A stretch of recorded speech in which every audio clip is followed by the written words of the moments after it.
I was the only one there that day. This is the only witness. I remember the sunlight cutting through the trees, the smell of grass, the sound of her laughter turning into something else, something sharp and wrong. I heard her cry. 25 years have passed since Brooke vanished without a trace. The searches faded, the headlines disappeared, the town moved on. But I didn't. Because I was there. Because I saw something. Because I've never been sure whether what I remember is the truth, or the lie I've told myself to survive. Now a documentary crew has come to town, cameras in hand, determined to reopen the cold case everyone else abandoned. They say they want justice, closure, answers. They think time makes people careless.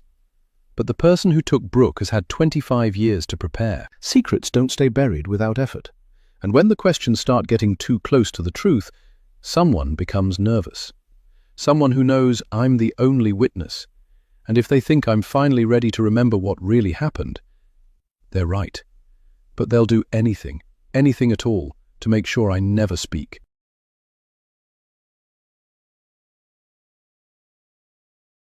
Prologue. Ava and Brooke. July 2000.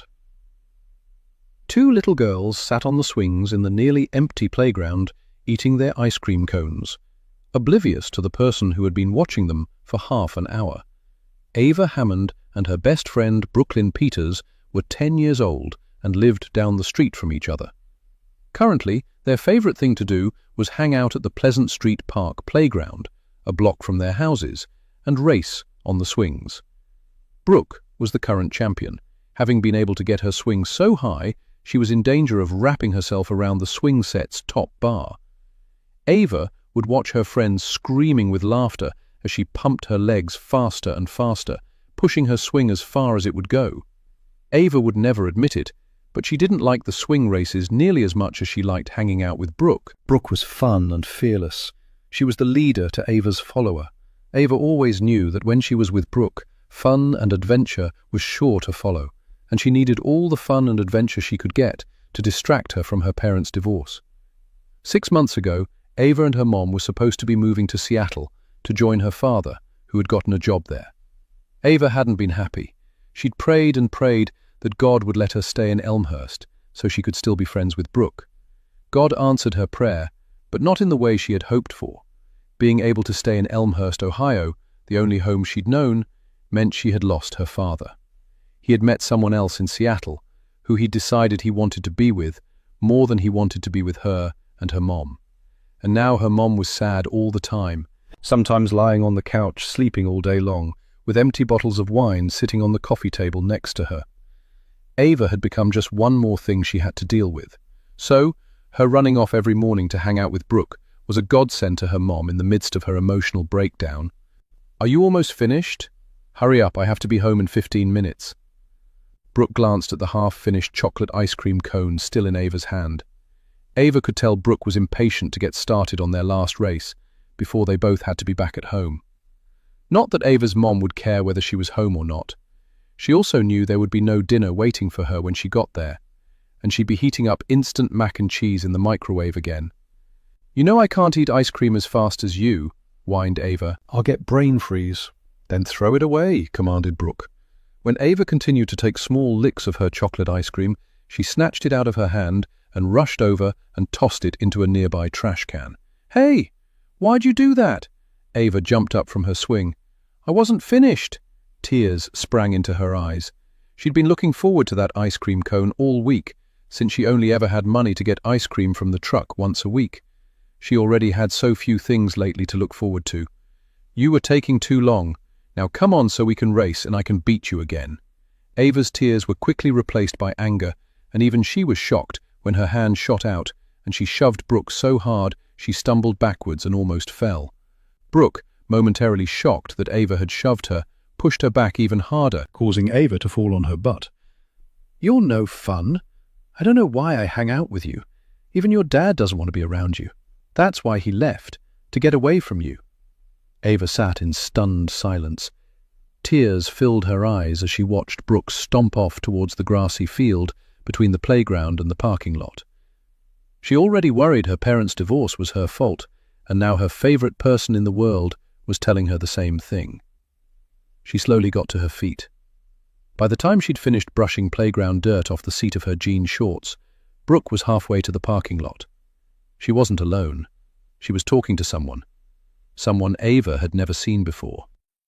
A strange man, dressed in baggy black warm-ups and a blue baseball cap pulled low over his face, was saying something to Brooke and gesturing towards a car parked at the edge of the parking lot, a beat-up old blue car with patches of rust on the hood.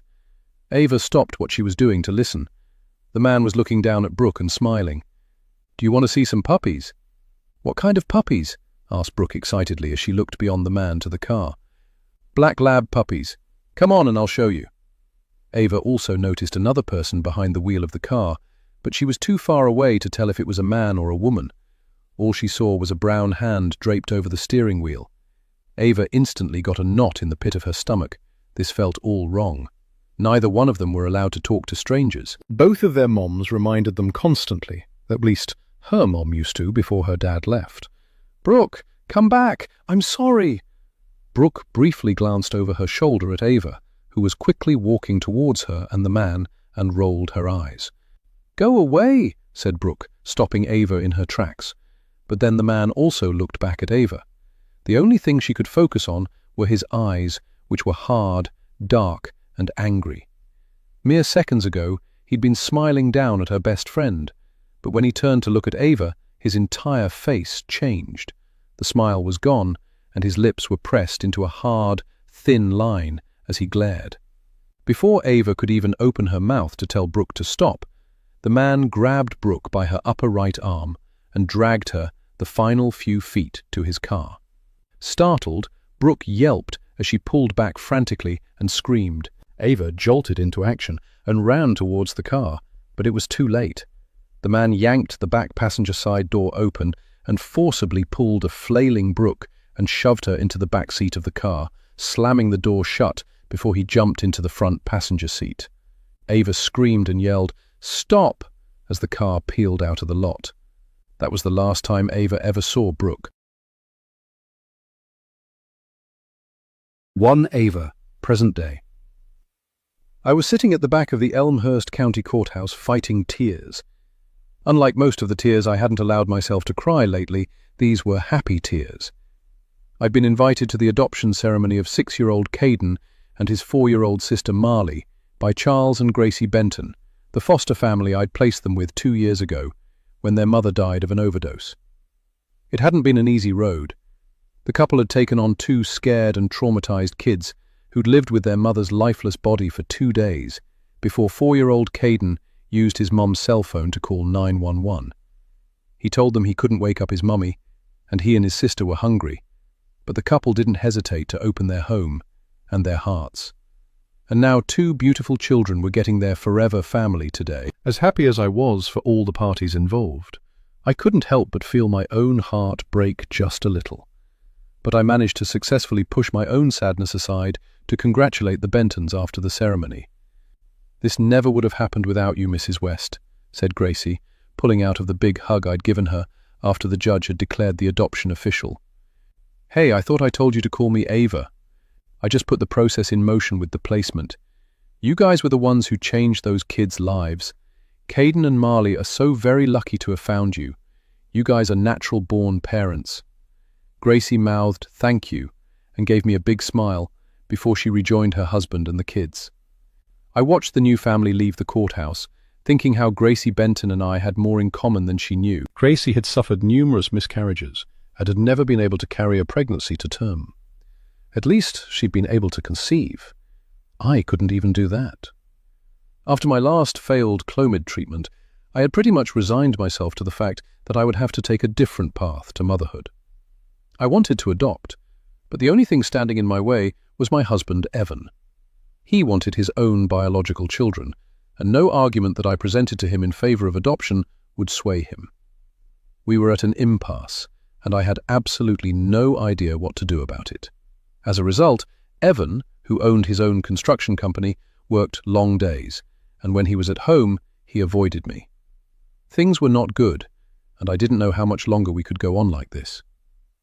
Later, I sat across from my mum, picking at my chicken Caesar salad, as she stared at me with a look of concern. "You all right, Ava? Because you were the one who invited me to lunch, and you've barely said 10 words to me since I got here. What's up? Everything okay with you and Evan?" "Why wouldn't it be?" I didn't mean for it to come out so snappy, but Evan was the last person I wanted to talk about. Mom raised her eyebrow at my tone, and I instantly sat up and gave her an apologetic smile. "Sorry, Mom." I briefly told her about the Bentons and the adoption, and her expression softened. "Your time is coming, honey. I promise. It just may not look like what you thought it would." She reached out and squeezed my hand, and I squeezed back. I wasn't so sure I believed her, and really didn't want to get into Evan's views on adoption. He and my mom had a tenuous relationship at best. They weren't exactly besties, but made sure to be polite and civil to each other when they were around me.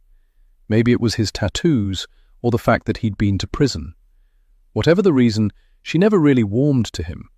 Then again, she was also super protective of me.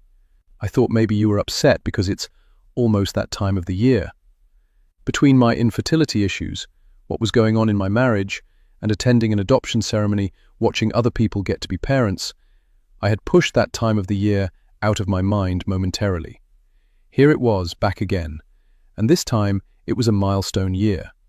Next month was the 25th anniversary of the abduction of Brooklyn Peters, my childhood best friend. I tried to be super busy on the 24 anniversaries I'd lived through since that horrible day. Once we were married, Evan did an amazing job keeping me distracted with trips or excursions when that day rolled around every year.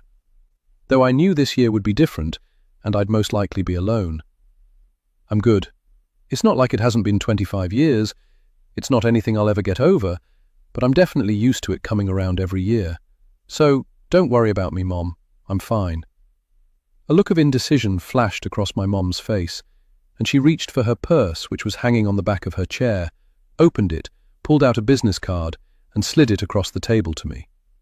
I picked it up and saw that it was a white business card with black lettering that read, Leah Quinn, with a phone number and an email address.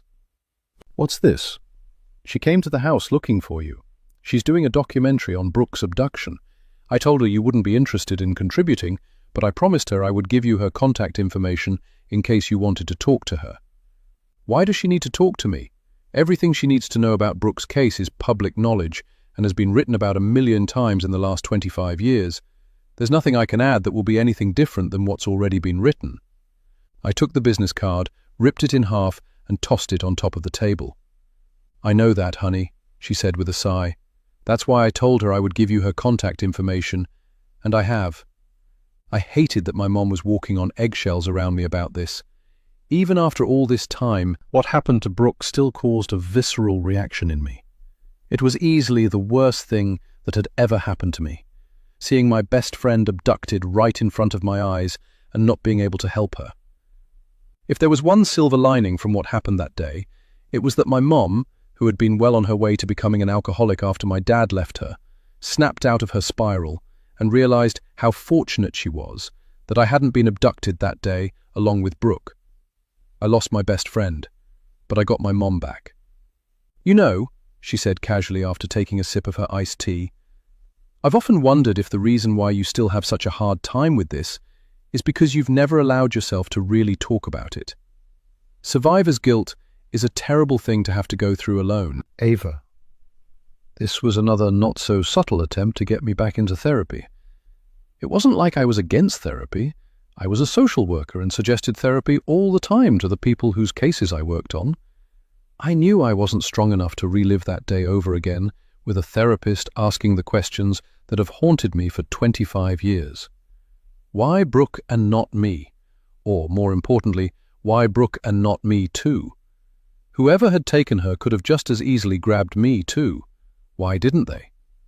I was so traumatized right after it happened that I was sent to a child psychologist that I saw for a few years, and once I entered puberty, my rebellious streak hit and I refused to go anymore. I think my mom thought that, after a few years, she could convince me to go back, but I never did. Everything was made worse by the fact that Brooke's family disappeared as well. 2 years after her abduction, Brooke's mom and her older brother Sam moved in the middle of the night. I hadn't seen or heard from either of them for more than 2 decades. I even looked for them on social media every year on the anniversary, but have never found a trace of them. Back then, my 12-year-old brain had convinced me that Brooke's mom, Julia, who never once made me feel guilty about what happened that day, must have secretly blamed me, because I sure did. If I hadn't shoved Brooke over an ice cream cone, she wouldn't have walked right into the path of the men who abducted her. Of course, that was faulty logic. If they had really wanted to take Brooke, they would have found another way. Still, I stuffed those memories down as far as they would go and did the best I could to move on with my life. Every anniversary that passed and every request I got from the media to talk about it just made me all the more determined to forget that day ever happened. Now, I felt like the past was having an effect on me physically. I had never told Evan this, but I felt like it was my fear over what had happened to Brooke that was preventing me from conceiving. Why would I want to bring a child into a world where they could be taken from me at any moment, making me worry who might be lurking around every corner? Well, promise me you'll at least think about it. She even mentioned something about paying you, said my mom, snapping me back to reality.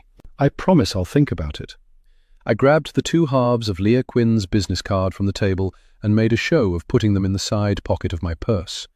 But the look my mother gave me told me she knew beyond a shadow of a doubt that I would do anything but. I came home to an empty house because Evan was out of town supervising the building of an office complex in Columbus. To be honest, I wasn't up for dealing with him when I knew all he'd do was come home, ask me how my day was, inhale his dinner, grab a beer from the fridge, and disappear into the basement, where he would watch TV and fall asleep on the couch while I went to bed alone. In other words, going through the motions. I knew he was doing all of this extra work to get money to start IVF treatments, but after I'd told him I just couldn't put myself through it emotionally right now, and had mentioned adoption in passing, he'd been giving me the silent treatment. I had taken a leave of absence from my job as a social worker for Elmhurst County Child and Family Services to go on this journey. We'd hit a brick wall.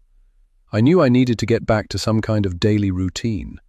Since I'd gained a little weight, I felt bloated and not like myself. So, instead of my usual after-lunchtime nap, I changed into leggings, a tank top and trainers, and headed out for a nice long walk through the park, 2 blocks from our townhouse. The Black-Eyed Peas commanded me to pump it through my earbuds as I made my first lap around the pond in the center of the park. I was mainly focused on the path ahead, momentarily looking around every half mile or so, and I'd just made my 3rd lap around the pond when I spotted him. About 50 feet away, near a tree by the parking lot, stood a man dressed in a black, baggy warm-up suit with a baseball cap pulled low over his face. I froze.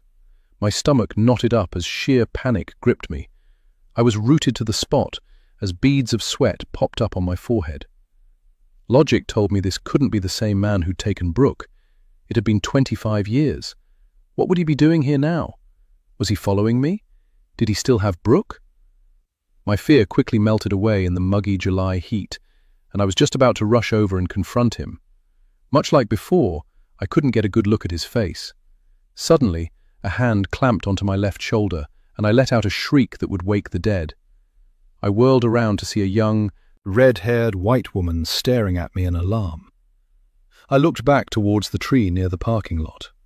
The man was bending down to pet a black lab, taking the ball from its mouth and throwing it. He was just some guy playing with his dog. I felt like a paranoid idiot. "Oh my God, Ava, I didn't mean to scare you. Are you all right?" said Kerry Sykes, a former co-worker of mine at Children's Services. Kerry had left a year ago after getting her master's in social work, and now taught at Elmhurst Community College. I hadn't seen her since her going-away party. I instantly pulled the earbuds out of my ears and gave her a smile. "Kerry, it's so good to see you." I purposefully didn't answer her question because I felt like a fool. "I was headed back to my car when I saw you just standing here. You sure you're okay? What were you looking at?" She glanced in the direction I'd be looking and then back at me in confusion. I noticed Kerry was wearing biker shorts, an Ohio State t-shirt, and expensive-looking running shoes. Her red hair was pulled into a messy bun. It was then I remembered she'd been a good 50 pounds heavier the last time I'd seen her a year ago. "Look at you," I said, taking a step back and giving her a good look up and down. "You look amazing." "Thank you." She blushed and quickly held out her left hand to show me the emerald-cut diamond solitaire on her ring finger. "I got engaged a few months ago and we're getting married this fall. Got to get in shape for the wedding. I just wanted to lose a few pounds, but I fell in love with running and now, 47 pounds later, I feel like a new woman." "That's wonderful, Kerry." "Congratulations. Who's the lucky guy?" "He teaches math at Elmhurst CC. We met at work. It's been kind of a whirlwind romance." I knew all about that. I'd met Evan online, and after a magical first date we'd become inseparable, getting married after only 6 months of dating, much to the horror of my mom and friends. Had that really been 8 years ago? Given the current state of my marriage, maybe they'd been right to feel like I was rushing things. Evan and I both wanted kids, but clearly I should have asked more questions about what his definition of being a parent meant. I believed family meant more than just blood relations. He didn't. "What about you, Ava? Patrice told me you took a leave of absence." Patrice Nelson was the Children's Services gossip, and I could tell by the way Kerry was now glancing at my stomach that Patrice had told her why I'd taken a leave of absence, which was confidential information. I was instantly annoyed, knowing my co-workers had been gossiping about me, but quickly pasted a smile on my face. My husband and I decided now would be a good time for me to cut back so we could start our family. It's still very much a work in progress. I quickly added to let her know that I wasn't a mother yet. "How long will you be out?" "I go back next month." "Why?" I didn't even want to think about going back to work. Not because I didn't love my job, but I knew a mountain of cases awaited me. My boss hadn't been thrilled when I'd taken a leave of absence because it meant she'd had to take over some of my caseload. I knew she was counting the days until I came back. "Well," she said, giving me a sheepish look, "if you're ever bored and looking for something to do, I volunteer at that new women's shelter over on Conrad Road. We could really use your help. It would only be a couple of times a week when we do intake." "You mean Haver House?" "Yeah, have you been there?" "Not yet. I've heard nothing but good things about it." It's a beautiful facility, a renovated Victorian mansion. It currently houses about 30 women, and we've got a waiting list of about 50. I had wanted to get back into some kind of a routine, and volunteering a couple of times a week would not only get me out of the house, but it would also help me focus on other people with much bigger problems than me. "Sounds great, Kerry. I'd love to help." "Oh, thank you so much, Ava. I've got to go, but I'll give you a call tonight with the details. Is your number still the same?" I nodded yes and watched her go, then put my earbuds back in and headed for my final loop around the pond. This time, when I looked over by the tree, nobody was there. Chapter 2. 3 months earlier. Hurrying through the kitchen, she took off her apron with one hand while tugging open her employee locker with the other, cursing as the lock failed to click open.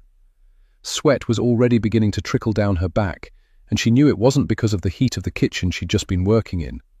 How had they managed to find her? She'd been so careful, or so she'd thought. She'd been living in Dayton, Ohio for 5 years without incident. She kept her head down and did her work, and rarely socialized except for the occasional dinner or movie with someone from work. She didn't even date, and never dressed to attract any kind of attention, opting for no makeup and clothes 2 sizes too big to hide her slender figure. When she'd first arrived in town, she'd even worn a wig, but now wore her hair short and natural, so unlike the long hair of 5 years ago.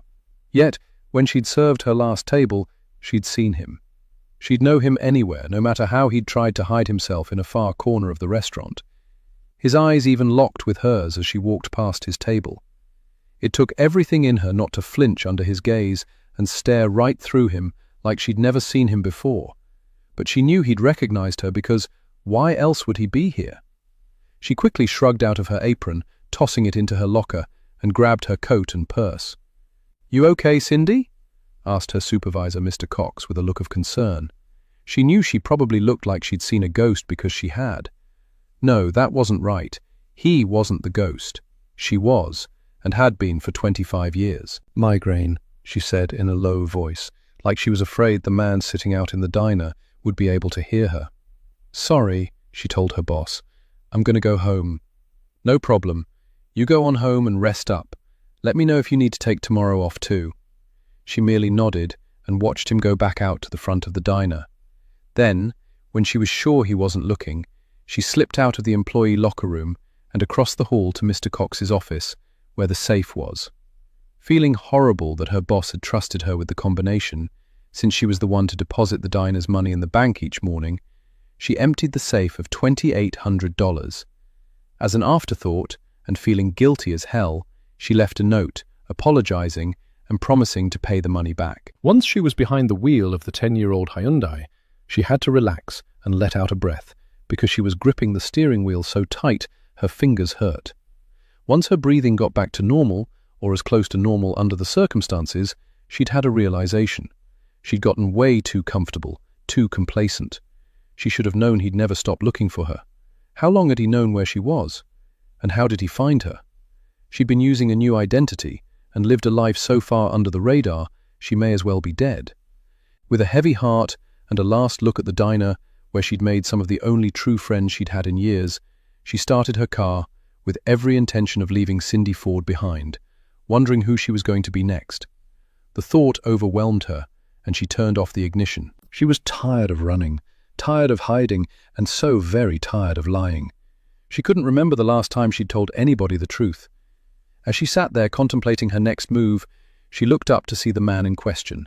She froze, her eyes never leaving his car as he drove past without even glancing in her direction because he was on his phone. Then it hit her, shuddering through her like an electric shock. Anger. Blinding, white-hot anger. Why did she have to keep running? Never feeling safe and having to start all over again multiple times over the past 25 years, while the man who was behind her pain got to live his life. Maybe, she thought as the anger drained away, leaving her spent, it was time the hunted became the hunter.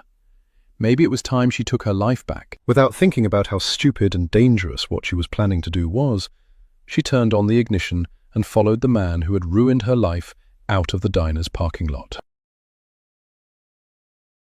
Chapter 3. Ava. I arrived at Haver House Women's Shelter 3 days after I ran into Kerry in the park. I agreed to meet her there for a tour before I started my training. The brick mansion, with a porch that wrapped around the entire house, sat on about an acre of land with a parking lot behind the house. Wicker porch furniture sat on both sides of the double front door, which was inlaid with stained glass panels. Before going inside, I saw a sign mounted next to the doorbell, instructing me to ring the bell to be buzzed in. I was just about to do that when laughter caught my attention. Glancing to the left, I saw a playground 30 feet from the side of the house and noticed 2 little blonde girls in pink sundresses sitting side by side on a swing set. They were younger than Brooke and I had been. The girl with pigtails looked about 5, and the other girl with the long blonde braids down her back looked about 8. My whole body tensed as I started to panic. Were those little girls out here all alone? Anything could happen to them. I was just about to head over to the playground when both girls jumped off the swings and yelled, "Grammy!" The girls ran to an older, white-haired woman sitting on a bench nearby, who I assumed to be their grandmother. I continued to stare as the woman took both girls by the hand and headed in the direction of the slide. Satisfied they weren't in any danger, I turned to press the doorbell when someone abruptly exited the house, knocking me sideways. "Sorry," said a brown-skinned black woman who looked my age with short, natural hair. She was wearing faded jean shorts, flip-flops, and a black tank top. The woman didn't bother looking back as she rushed down the front steps of the porch and headed down the long, winding driveway. "Ava," said Kerry, who'd emerged from the house behind the woman, looking beyond me at the retreating figure. "Welcome. Come on in. You're a little early. It's okay if you're not ready for the tour yet. I can wait. I brought a book." "No, it's fine." She held the door open, and I walked inside. I walked into a brightly lit foyer with a staircase on the left. To my right was a small office that had probably been a hall closet in its former life. Inside was a desk with a couple of chairs in front of it, and a row of filing cabinets on the back wall behind the desk. A heavy-set, older white woman with black horn-rimmed glasses and greying brown shoulder-length hair sat behind the desk. She smiled as Kerry and I walked into her office. "Ava, this is Adele Mackey, our admin assistant, and the person who keeps everything running smoothly around here. Adele, this is Ava West, our new intake volunteer." Adele stood up and stuck a hand out. "Well, I don't know about all of that, but it's so nice to meet you, Ava. And boy, are we glad you're here because we really need the help." "Nice meeting you, Adele," I said, shaking her hand. "I'm happy to help. I've heard so many good things about this place. I'm going to take Ava on a tour, and then I'll hand her over to you for training. Don't forget to take her to the kitchen. Mrs. Brady whipped up a batch of lemon bars this morning," Adele called out as we headed out of her office. For the next half an hour, Kerry showed me around the entire house, starting with the first floor TV room with a large flat screen against the wall and 3 couches and about half a dozen leather chairs. There were a few women there watching a soap opera. The living room opened up into the dining room with a long, narrow table down the center where a group of 4 women played cards and another woman sat coloring at the opposite end. One thing I noticed right away was that, although the house had been an elegant residence to a wealthy family around the turn of the century, it wasn't anymore. The walls were stark white. The hardwood floors and stairway banister were polished to a shine, but age-scarred, and the furnishings were sturdy-looking but well-worn and mismatched. The house was very clean, and yet I could detect the slightest hint of mildew beneath the smell of household cleaners. Somehow this only added to its charm. "Are meals served to the residents?" "Yes. We provide 3 meals a day. The residents are not required to eat here if they don't want to, and they're even allowed to have their own food in their rooms, as long as they clean up after themselves. Since we're currently at capacity, we have staggered meal times in the dining room, so everyone has a seat at the table if they want, and also to accommodate the women who have jobs." Next, we headed into a large industrial-style kitchen where, true to Adele's word, there was a plastic container full of lemon bars. Kerry opened the container, and the smell of lemony goodness wafted out. She held the container out to me, and I took one, taking a bite of the sugary delight and closing my eyes with a sigh of contentment. They tasted like heaven. "You're not going to have one?" I asked. "I shouldn't, since I'm trying to fit into my size 7 wedding dress, but I wouldn't want to be rude and let you eat alone." She snatched a lemon bar from the container before firmly putting the lid back on. "How many other staff work here?" "Aside from Mrs. Brady, our cook, and Adele," she said around a mouthful, "there's Selma Ross, our director, and the rest are volunteers who work anywhere from 2 to 3 days a week for about 4 hours a shift, sometimes longer if they're available." "How often do you do intake?" "Twice a week, Tuesdays and Thursdays. Sometimes we have emergency cases that come in on days other than Tuesday and Thursday, but not often. We're still pretty new, and residents usually get placed at the more established shelters first, before they're sent here." "What are you two doing messing around in my kitchen?" An older black lady walked into the kitchen. She was dark-skinned and rail-thin, wearing a short, curly black wig. "Eating your delicious lemon bars? Mrs. Brady, this is Ava West, our new volunteer.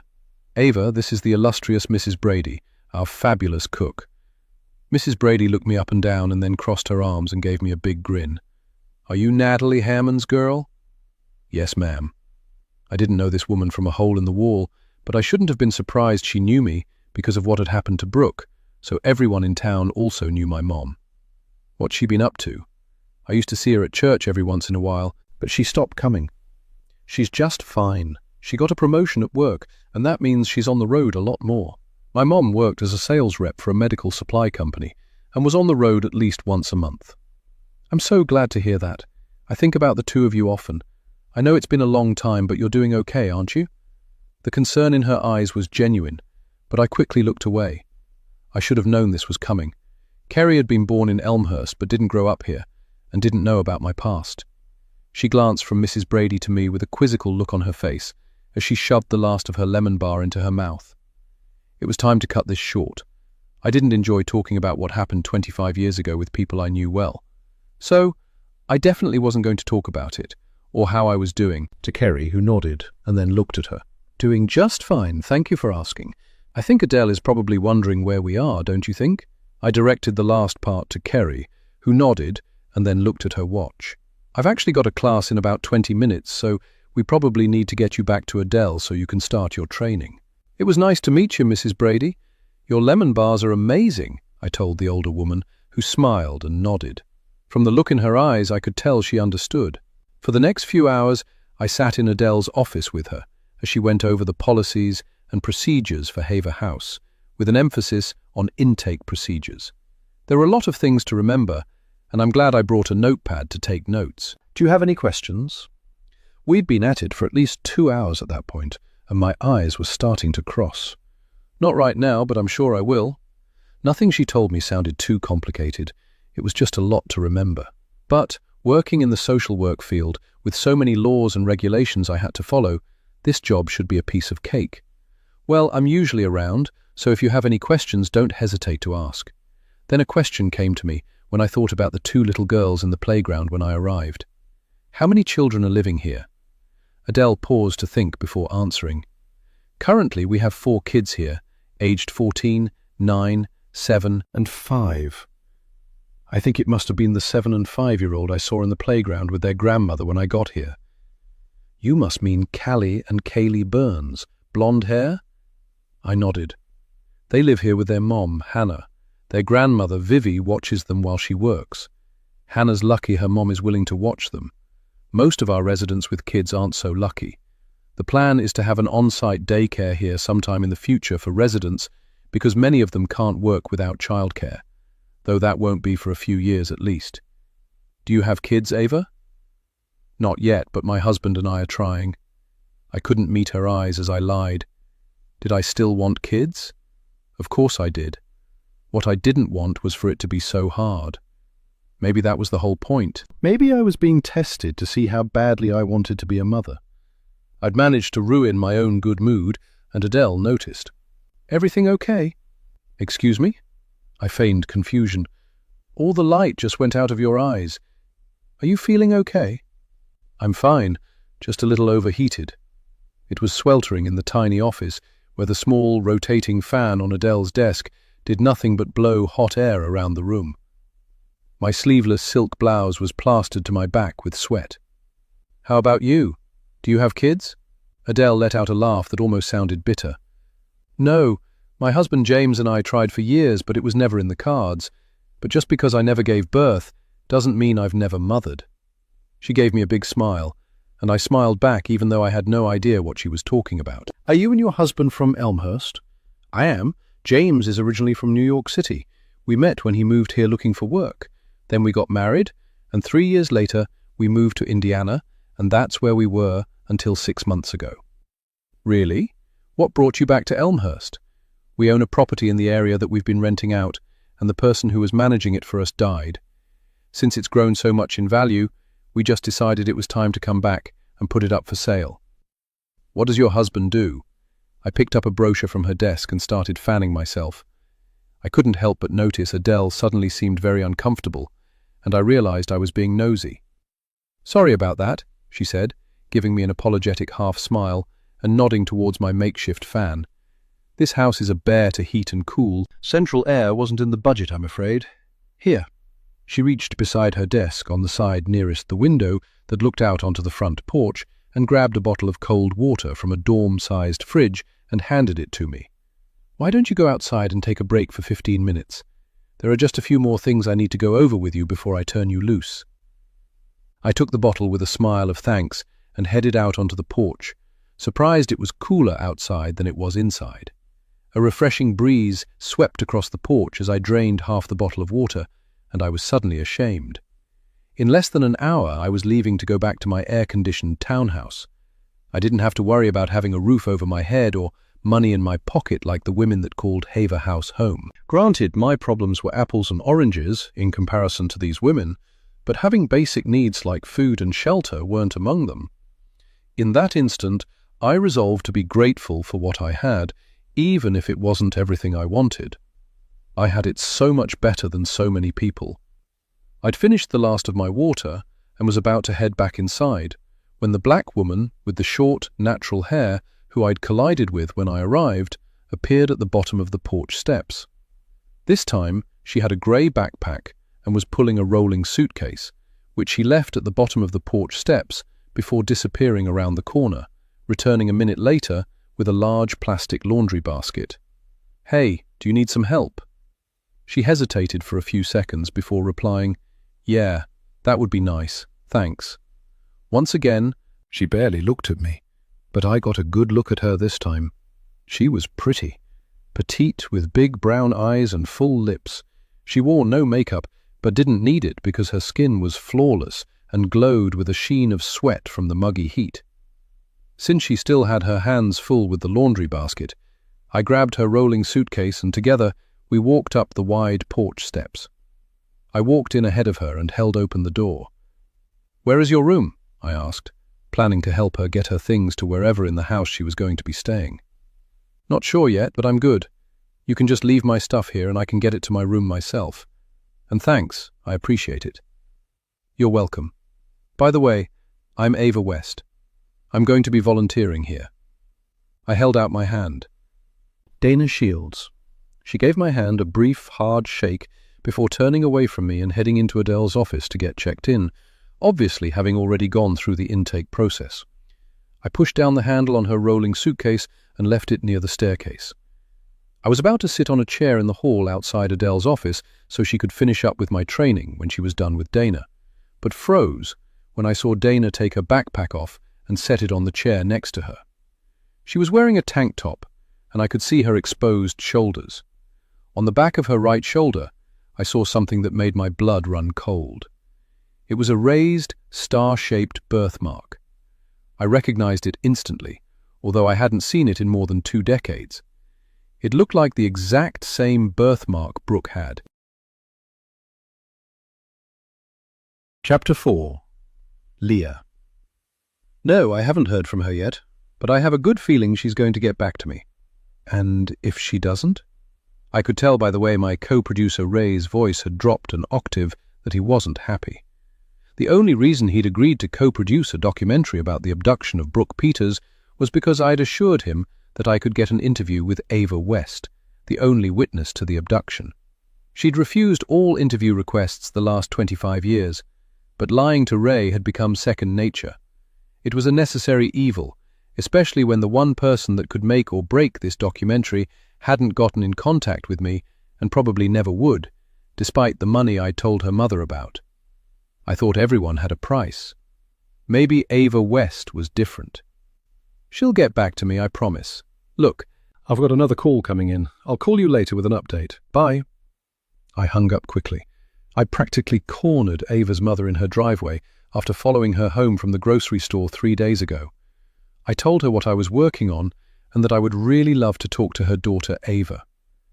The woman was understandably wary, especially of the media. I'd heard what Ava and Brooke's mothers had gone through after the abduction, being castigated and judged by the public for letting their little girls go to the park by themselves. They were hardly the only ones in their neighborhood who were letting their kids go to play in the park unattended.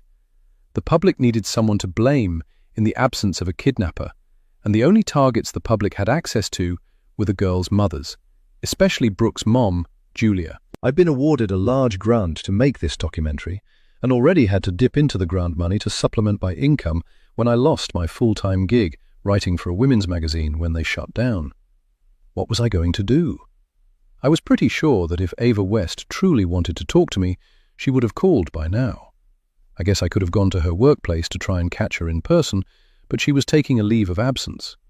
At least, that was what I was told when I called the Elmhurst County Child and Family Services hoping to talk to her. I'm not really interested in the details of the abduction. I wanted to talk to Ava about her friend, Brooke. What was Brooke like, and who was she as a person? What was her favorite color, TV show, favorite thing to eat? I was planning to do a human interest angle. Ray had already shot down that angle because he said it wouldn't interest viewers. The only other person who could possibly make this story acceptable to Ray would be Brooke's mom, Julia Dodson. But Julia and her son Sam left town 2 years after the investigation into Brooke's abduction went cold. Nobody I talked to who'd known them had the slightest clue where they'd gone, nor had they heard from them in 23 years. I didn't have any more money to offer Ava, but I'd heard one interesting detail that miraculously hadn't made it into the newspapers at the time. Granted, it was probably just a bunch of gossip, but if I contacted Ava West and repeated what I'd heard, I could actually get her to sit down and talk to me to either confirm or deny the allegation. Even if she met with me to just cuss me out, it would still be more than I currently had, which was nothing. Suddenly, I was feeling a lot more positive about this story. Now, all I had to do was get Ava West on board. Chapter 5. Ava. I was in the kitchen making spaghetti, lost in thought, when Evan arrived home looking tense and tired. He was wearing paint-splattered jeans, work boots, and a dingy white wife-beater, which showed off his muscular arms, each covered with a sleeve of tattoos. It was funny how I could look at my husband and still find him incredibly hot, but not have the slightest desire to sleep with him.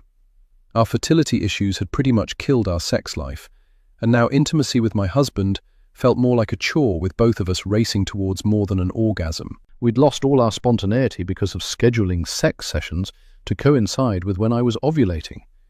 At first it had been fun because our sex life had gotten kind of predictable and boring. At least back then I knew it was because we both wanted each other, and that was it. Trying to get pregnant changed all that. And when we realized it wasn't going to happen right away, that just made things even worse. "Hey," he said, walking over to me and planting a perfunctory kiss on my cheek, tickling me with his goatee. "How was your day?" I watched him grab his after-work bottle of beer from the fridge, open it, and drain half of it. I knew he couldn't have cared less how my day had been. I doubt he'd know how to respond if I told him I'd met a woman at the homeless shelter I was volunteering at with the same birthmark as Brooke. At least I thought it was the same birthmark. I only got a quick glimpse before the two little blonde sisters, Callie and Kaylee, came flying through the door, chasing each other and screaming with laughter, trailed by their annoyed-looking grandmother. By the time I turned my attention back to Dana, she'd already finished up with Adele and had her backpack on. Evan was watching me and waiting for an answer. So, I gave him one. "Started volunteering at Haver House today." "Really? How'd it go?" I was just about to say fine when I noticed he wasn't even paying attention and was staring past me out the window into the backyard. "Dinner will be ready in half an hour," I said instead, and watched him head down the steps to our basement. I remembered a time when he'd have helped me cook dinner as we each shared our day with each other. Tears filled my eyes as I watched this stranger I was sharing a house with walk out of the kitchen like he couldn't get away from me fast enough. How did we get here? We'd only been eating for 5 minutes when he brought it up. I knew he would eventually, but just didn't know when. "So, that's it then? We're just going to give up on having kids?" "What are you talking about? Who said we're giving up?" "You go back to work in a few weeks, and now you're volunteering at some shelter.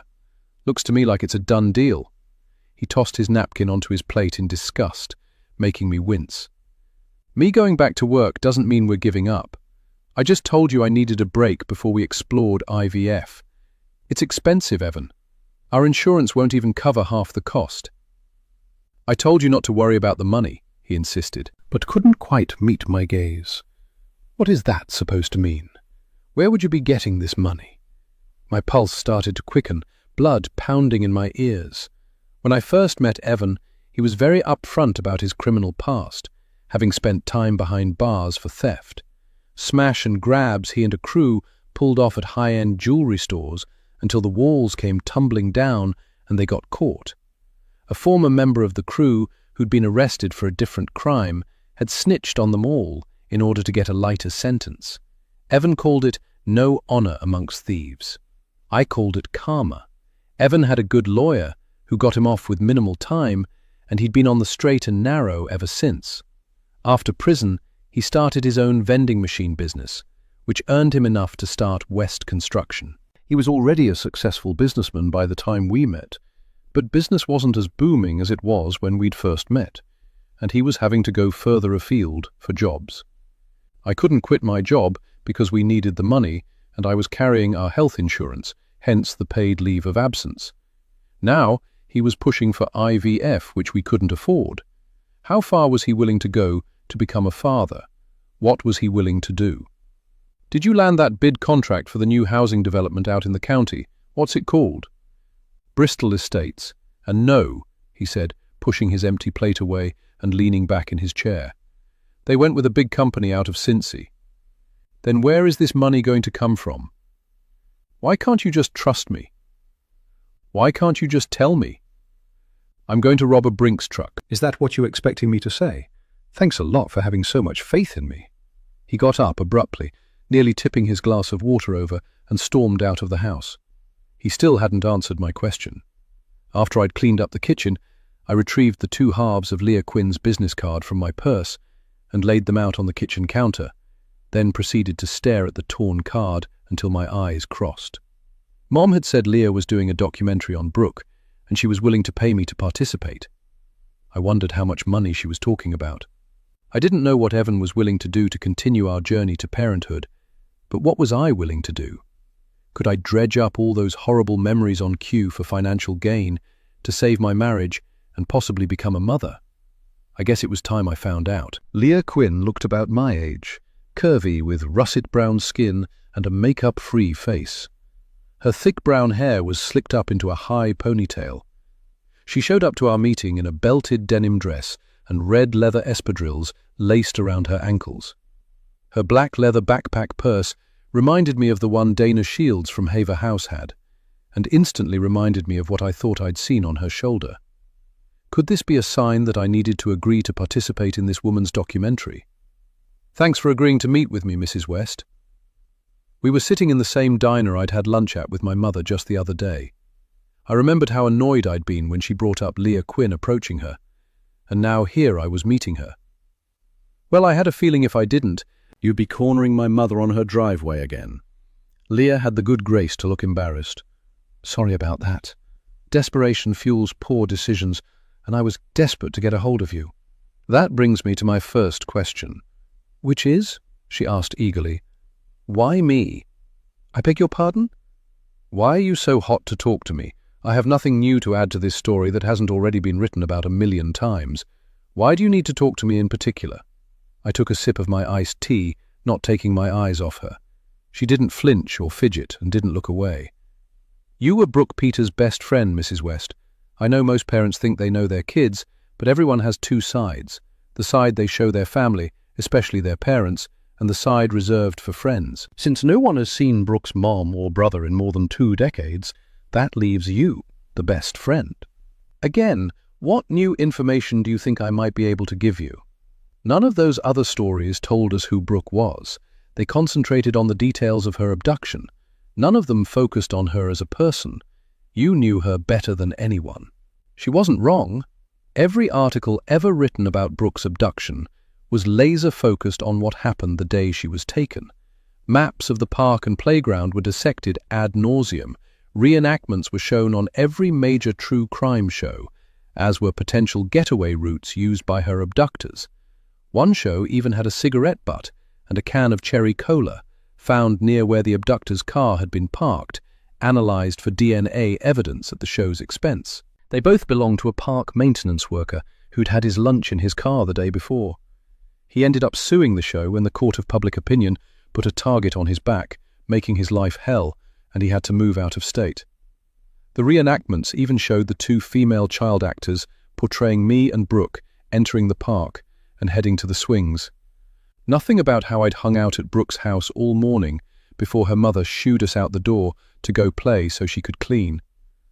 Brooke had wanted to go over to my house, but I knew my mother would be hung over on the couch. We only ended up in the park that day because I'd done something I'd only ever managed to do once that entire summer: beat Brooke in a swing race. She needed payback, and I needed ice cream. We decided on both. I'd asked myself 1,000,000 times, would she still be here if I hadn't insisted we get ice cream first? Wouldn't you like the world to know that your friend was more than just a little girl who was in the wrong place at the wrong time? Wasn't she more than just a victim of circumstance? Of course, she was more than just a victim, but was I ready to share Brooke with the world after all this time? My memories of her were all I had left. She was frozen in time, forever 10 years old. If I shared my memories, I'd also have to acknowledge all the things Brooke would never be or experience. I couldn't worry about that when I was also dealing with some very real issues. Instead of answering her question, I asked one of my own. My mother mentioned there might be payment for my participation. My face flushed, and I was instantly ashamed and embarrassed for asking. Was I selling Brooke out? That's right, Mrs. West. I received a 75K grant to make this documentary, and your payment for participating would be about 15K. 15 grand just to tell the story of my best friend. Brooke's story didn't have a price, but given the small portion our insurance would cover, 15K would cover at least one round of IVF. If you can pay me the money up front, I'll tell you everything I know. Does that include confirming or dispelling any rumors about Brooke and her family? What rumors? I was instantly wary. What was she talking about? There was a rumor I heard that was never followed up by the police, that Brooke's brother Sam abducted her because he was mad at his mother, and Brooke was accidentally killed in the process. My mouth fell open in shock as I stared at her. That's complete bullshit. Sam was 6 years older than us and busy with school and his own friends. The little bit of time he spent with Brooke, he spent being a good, big brother. The only reason that rumor got started was because their mother, Julia, let him use her car to practice for his driver's exam in the parking lot of the park. He used to pick us up there sometimes. What about the arguments with his mother? He was a typical teenager. I argued so much with my mom when I was his age. I'm surprised she didn't knock me to the moon. Besides, what happened to you only wanting to share who Brooke was as a person? That wasn't a lie, but people are going to expect this documentary to be about more than just her favorite cereal and what her stuffed bear's name was. She hated cereal, and her stuffed turtle's name was Willa. Leah smiled, then picked up her phone. Do you prefer Cash App or Venmo, Mrs. West? Venmo, and you can call me Ava. Can I bring my goldfish, Herman? Yes, you can. Just no cats or dogs or any other furry mammals, Mrs. Timmons. It was my first full day in the trenches at Haver House, and so far it was a bit chaotic. The shelter had 11 spots open, and I was in charge of intake for all 11 of the women who'd showed up needing shelter. Mrs. Timmons was an elderly woman who needed temporary accommodation until a spot opened up at a local nursing home. Like so many of the women at Haver House, she had no family or friends to help her and would have ended up on the street. I hadn't seen Dana all morning and didn't know what I'd say to her if I did. I couldn't exactly ask her to show me her shoulder so I could check if her birthmark matched the one my best friend, who was missing and presumed dead, had. I don't go looking for ways to sound crazy. It only took me until lunchtime to do the intake for all the women, with half moving in that day. The rest would filter in throughout the week as the women who were leaving the shelter said their goodbyes.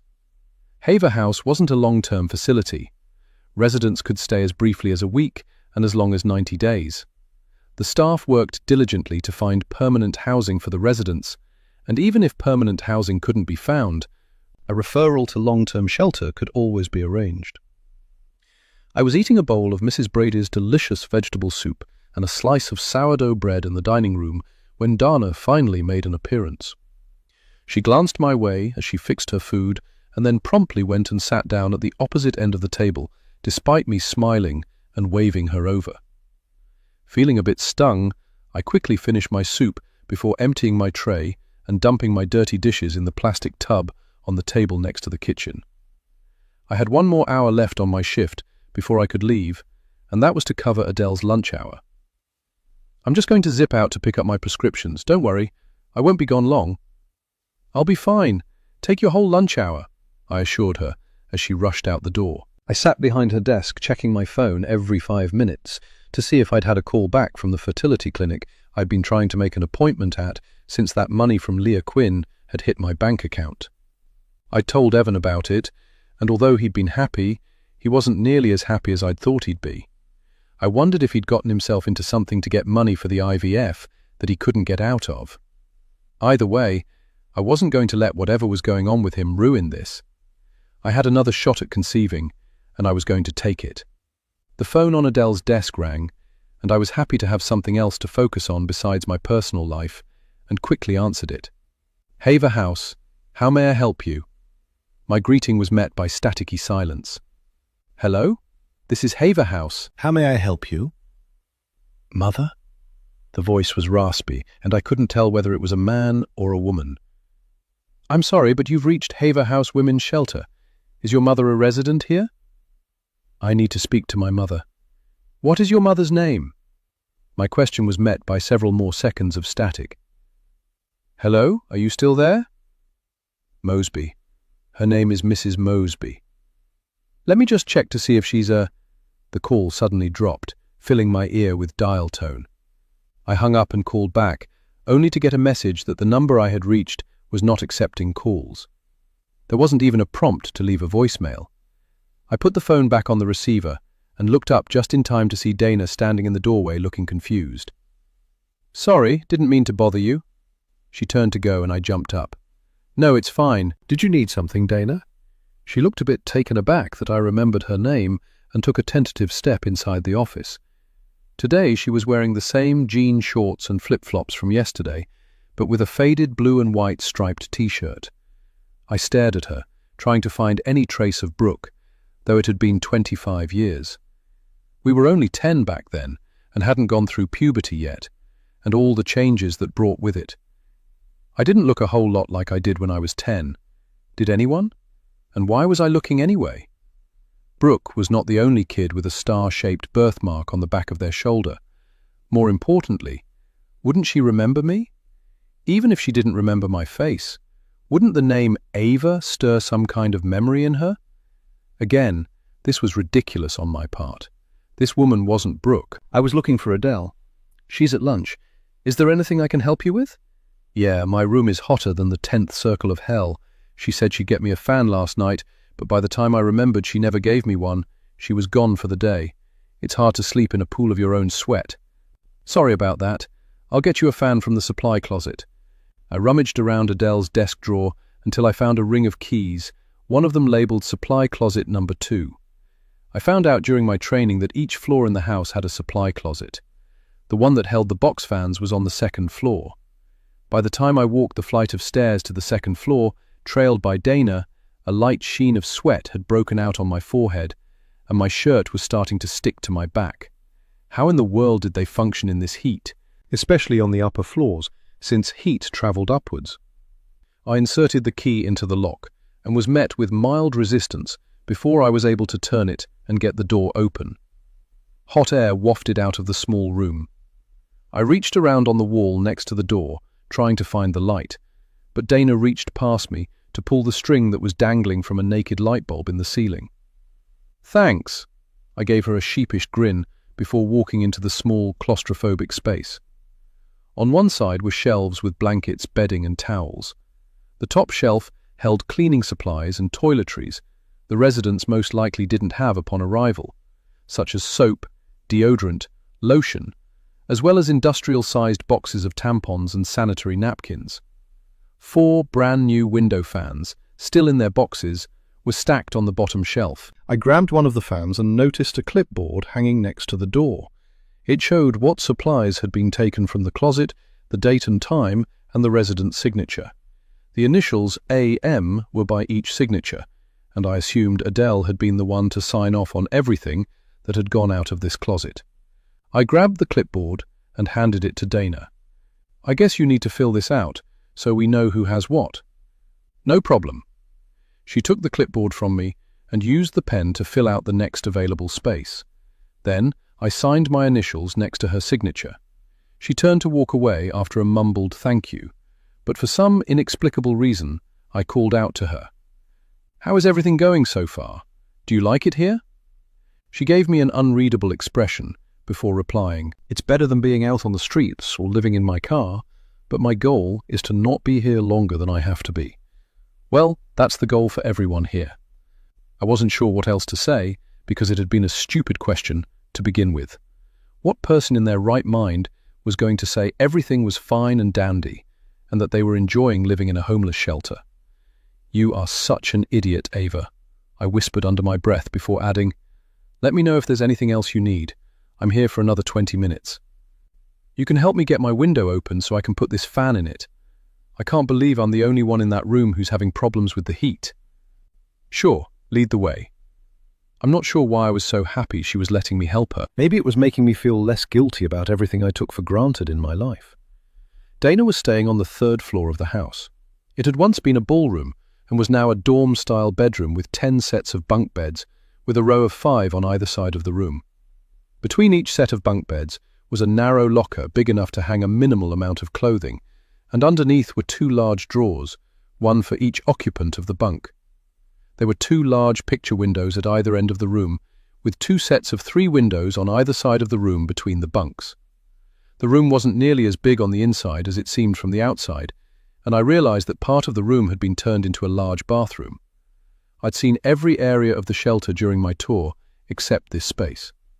I was told there were a few residents sleeping after getting off the night shift. There were 4 large bedrooms on the 2nd floor, private rooms that housed women with children, and 3 bedrooms on the 1st floor that housed elderly residents with mobility issues. Dana's bunk was at the end on the right side of the room, with a window between it and the set of bunk beds next to it. Hers was the top bunk, and I noticed she had yellow comforter with white polka dots and one large white fluffy pillow. Yellow, not pink, which had been Brooke's favorite color. Mine was purple, and still was. Once I got a look at what was resting against her pillow, I stopped and took an involuntary step forward to get a better look. It was a small stuffed animal, once green and yellow, and now dingy, greyish and faded with age. A turtle. "What's this?" I started to pick it up, but stopped with my hand outstretched momentarily, before falling back down to my side. I continued to stare at it like it was an ancient relic, because it was. "That's Willa," she said, not bothering to look at me as she unboxed the fan. "I've had her forever. She goes everywhere with me."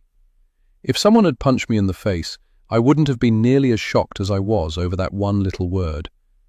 Willa. Brooke's late father had given her Willa on her 3rd birthday, a mere month before he was killed in a motorcycle accident. Except for when she played in the park with me, she did in fact take Willa the turtle with her everywhere, even to school and sleepovers at my house. Willa was always there, and now here she is again. "Brooke?" I whispered under my breath. "What?" Dana looked slightly annoyed, and I realized I was supposed to be helping her with the window, which she was now standing next to. "Nothing." It came out slightly breathless as I suddenly couldn't catch my breath. I was having a panic attack. Willa? How the hell did she have Willa? "Sit down and put your head between your knees. I'll be right back." Dana shoved me down onto the bottom bunk, which was empty because the woman who'd been sleeping there all this week left this morning. By the time Dana got back with a cold bottle of water, I had calmed down and was breathing normally again because clarity had finally dawned on me. There is no way Dana's stuffed animal could be Brooke's Willa. Willa was not with her when she was abducted, and I'd never known her to bring Willa to the park with us. There were not a lot of things from my past that I remembered every detail of, but I did remember that Brooke did not have Willa with her when she was abducted. In the days following the abduction, Brooke's mom Julia held a press conference, begging for Brooke's safe return, while holding Willa and crying. I couldn't deny that this stuffed animal would look just like Willa would look, 25, well-worn and well-loved years later. The coincidence was just too much to be completely dismissed. I caught a glimpse of a birthmark that looked very similar to Brooke's on the back of Dana's right shoulder, and now she had a stuffed animal similar to Brooke's. It couldn't be anything but a coincidence, but it still rattled me. "You good?" She handed me the bottle of water, and I took it, uncapping it and taking a long swig. "I think I just got overheated. It's really hot up here. I don't know how you guys stand it." "We stand it because we don't have any other choice. It's either sweat to death in this hot box or be out on the streets." She didn't sound angry, just very matter-of-fact, and I felt like an idiot once again. "Are you from Elmhurst, Dana?" I should have just shut up and left before I kept on putting my foot in my mouth, but I couldn't. There was something about this woman that drew me to her, damned if I knew why. "Are you from Elmhurst?" "Yep, Elmhurst born and raised. The only time I left was when I went away to Miami University for college and grad school. Then I moved right back." "You have a master's degree, and you decided to come back to this place. Couldn't you find a job anywhere else?" "Well," I began, wondering how much of my life I should share with this complete stranger. "I had every intention of leaving, but then I met my husband, and his business is here, so here I am." But for how long? I was seeing the side of Evan recently that I didn't much like, and I couldn't see dealing with his attitude long term, whether I got pregnant or not. "So, your family is here then?" Dana was looking at me like she was really interested in my answer, but I knew what she was doing. In keeping me busy answering her questions, it kept her from having to answer mine. And that was fine. She didn't owe me any answers. My job wasn't to befriend her and become her confidant. My job was to tend to her needs as a resident of Haver House. Enough about me. Let's get this window of yours open so we can put the fan in. I got up from the bed and was surprised to notice Dana looked a little disappointed I hadn't answered her question. Once we got the window open, which wasn't easy since it was old and sticking, we put the fan in. I headed back down to the office just as Adele was arriving back from lunch. How was your first hour alone manning the office? I'm assuming, since you haven't run away screaming or torn your hair out, that things must have gone well. It was fine, I assured her. The only time I left the office was to get Dana Shields a fan from the supply closet on the second floor. I made sure she filled out the clipboard that was hanging beside the door. Darn it, she whispered under her breath. She asked for one yesterday, and I was so busy I forgot about it. No problem, she didn't seem mad at all. Good, because they won't have to be depending on fans for much longer. We got some grant money, and even though it's not enough to get a new furnace and central air, we do have money in the budget to put window air conditioners in all the bedrooms. That's great for them, but what about us? I picked up the small fan on Adele's desk, so it blew directly into my face. Well, if there's money left over after buying air conditioners for the bedrooms, then we can absolutely get one for this office. I guess I'm just so used to it that it doesn't bother me as much anymore. My husband has his own construction company, and there's always stuff left behind from jobs. What if I could snag a window air conditioner for the office? Then I would love you forever. Oh, there was one weird thing that happened. Someone called looking for their mother. They said her name was Mrs. Mosby, but they hung up before I had a chance to look her up in the resident directory. Adele froze and stared at me expressionless, before letting out a nervous chuckle that felt forced. We had a Mrs. Mosby here. She was one of our very first residents when we opened, but she went to live with her daughter, and last I'd heard she died. Did they leave a number? No, just hung up, and the number they called from isn't accepting calls. Well, that certainly wouldn't be the weirdest call we ever got. People call here all the time, mistaking us for Haven House Dog Rescue. We both laughed, and I grabbed my purse from the bottom desk drawer. I was about to head out when Adele stopped me. Just a heads up, Ava. Be careful around Dana Shields. Why? She seems perfectly nice. Did she do something? I can't quite put a finger on it, but there's something off about her. I caught her in here when I got back from the restroom yesterday. It looked like she was looking for something, but when I asked her what it was, she asked me for the fan. It just felt like an excuse. Sure enough, when I looked in my drawer later, all the change was gone from the ashtray I keep in my drawer. You think she took it? I'm not sure what I think. I used that change as petty cash and it was only a few dollars. But just be careful. Got it. I left, feeling an odd sense of disappointment. As I walked to my car, a sudden memory hit me. Brooke used to steal things too. Hashed meta. 3.5. Chapter 6. Ava and Brooke. April 2000. Where did you get all that? Ava stared down in wonder at the big plastic bag of candy that Brooke had brought over to her house. I stole it from Sam, she said, and then giggled so hard she made Ava giggle too. Isn't he going to notice it's gone? It's a lot of candy. He won't notice it's gone until he gets the munchies after smoking weed with his boys. You are so bad. Ava reached inside the bag and pulled out a full-size Snickers bar, ripped off the paper and took a big bite. Brooke pulled out a pack of Reese cups and tore into them with equal excitement. The only time they were allowed candy like this was at Halloween, and since both girls had such big, sweet tooths, the candy was usually all gone a week later. Ava had finished her candy bar in 3 bites and was reaching inside the bag for some Hershey's Kisses when Brooke let her in on another secret. That's not all I got either. She reached back into her backpack, shoving aside Willa the turtle, and pulled out a tube of pink, frosted lip gloss. She twisted the cap off and coated her lips with it, then blew Ava a kiss. Where did you get that from? I know your mom didn't buy that for you. We can't wear makeup until we're 16. I stole it from my babysitter, Brianna. She's got so much makeup she'll never even miss it. And if she does, I'll just tell my mom she lets her boyfriend Chris come over after Mom told her she couldn't have boys over while she was babysitting. Instead of watching me, all they do is kiss and hug on the couch." Brooke leaned forward. Before Ava could stop her, she dabbed Ava's upper and lower lip with the gloss. "Just take your finger and rub it in all the way. It already looks great on you." Ava did as she was told, but the gloss felt thick and unnatural on her lips. She didn't dare say anything because she knew it would make Brooke mad, and she didn't want her to stop being her friend. They spent the next hour gorging themselves on the candy to the point where Brooke nearly threw up. Both girls ran into the bathroom to wash the gloss off their lips as soon as they heard Ava's mom's key in the door. "You better go. My mom is really grouchy until she gets her after-work wine." Ava was too embarrassed to tell Brooke that her mom had lost her job, and her after-work wine had turned into her all-day-long wine. It wouldn't surprise her if her mom was half-drunk already. While Ava's mom was putting away some groceries in the kitchen, Ava snuck Brooke out the front door. It wasn't until hours later, after she'd had her bath and was about to go to bed, that she realized her favorite pair of barrettes was missing from her dresser. Chapter 7. Dana.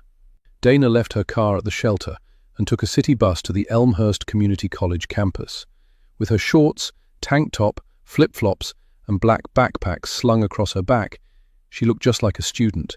Maybe not one fresh out of high school, but with this being a community college that served students of all ages, she knew she fit right in. Classes had only been in session for a few days, so nobody batted an eyelid when she asked directions to the classroom she was looking for. Once she located the lecture hall where Calculus 1 was being taught, she was happy to see the class was already underway.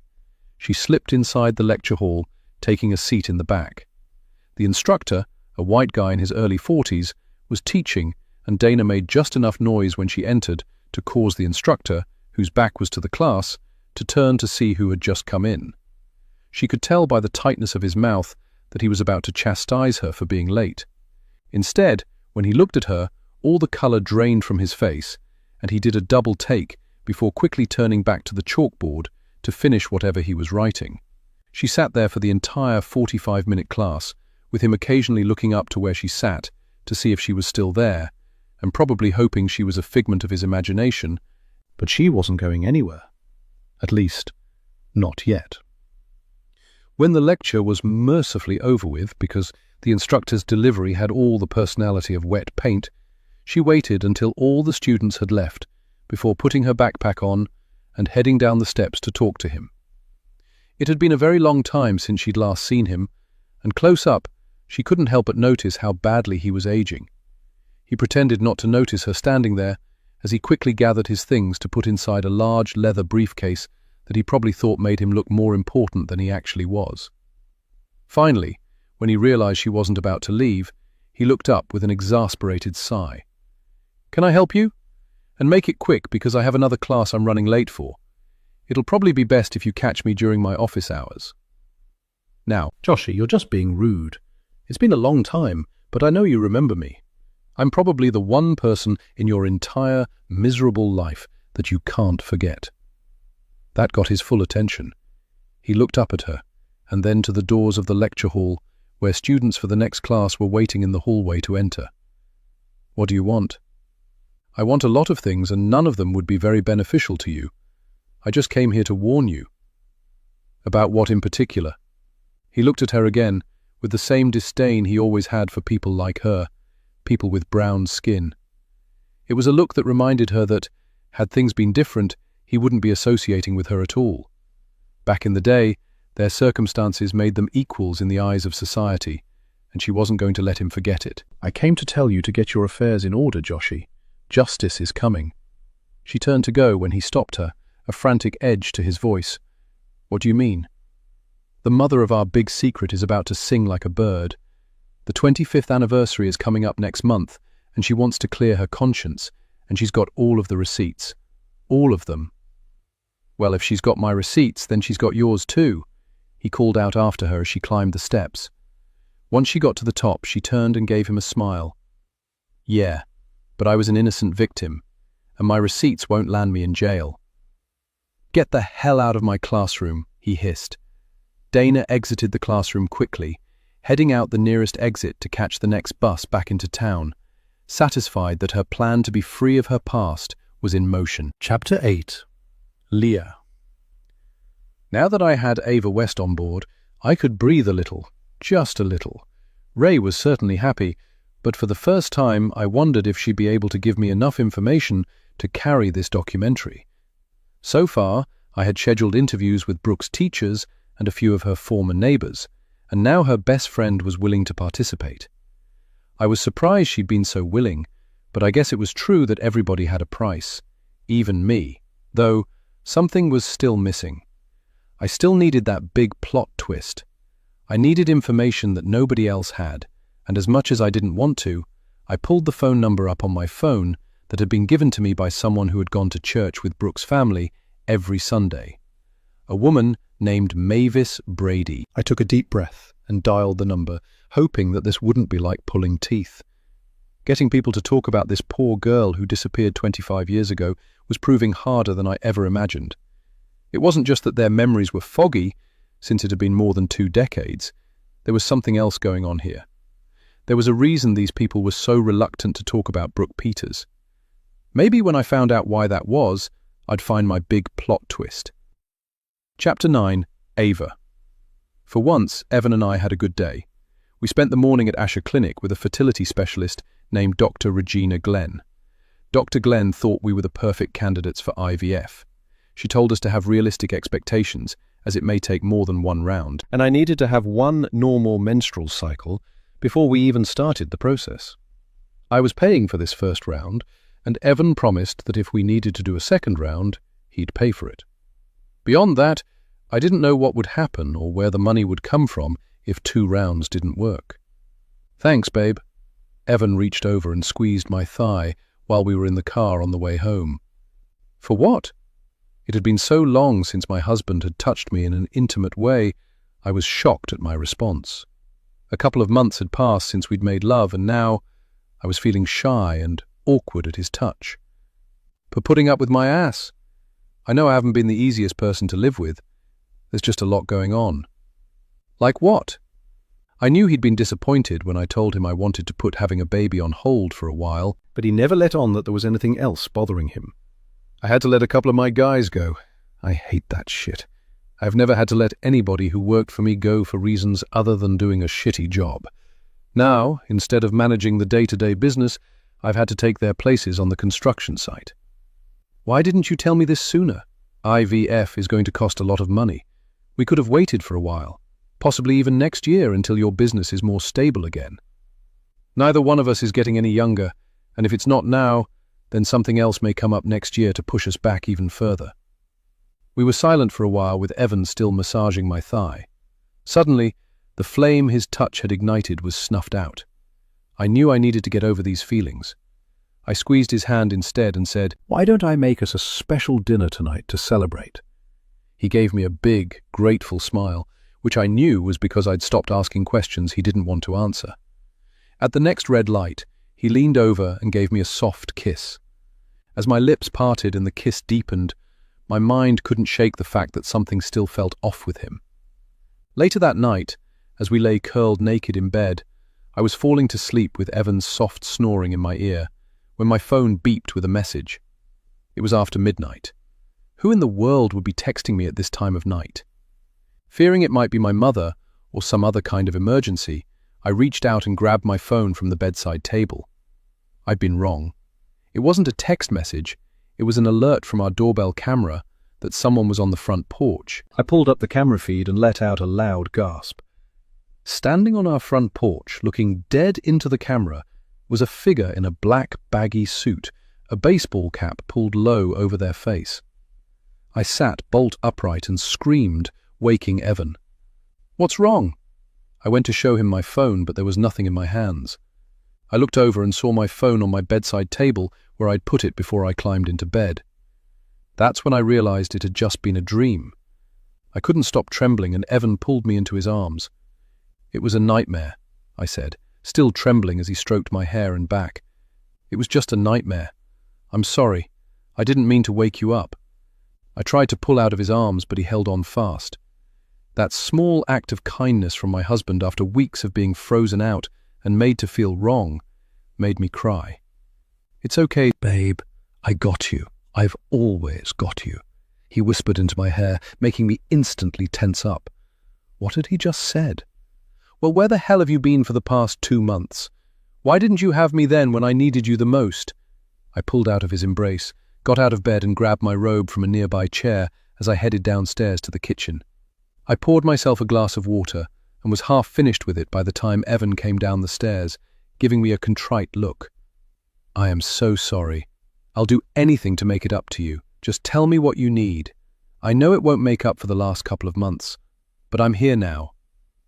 For some reason, his calm, reassuring tone, like he was trying to calm an angry dog, made me even more annoyed. "For how long? What happens if the IVF doesn't work? Are you going to go back to treating me like I don't exist? And heaven forbid, I want to take a break again. Babe, my ass. What the hell is going on with you, Evan?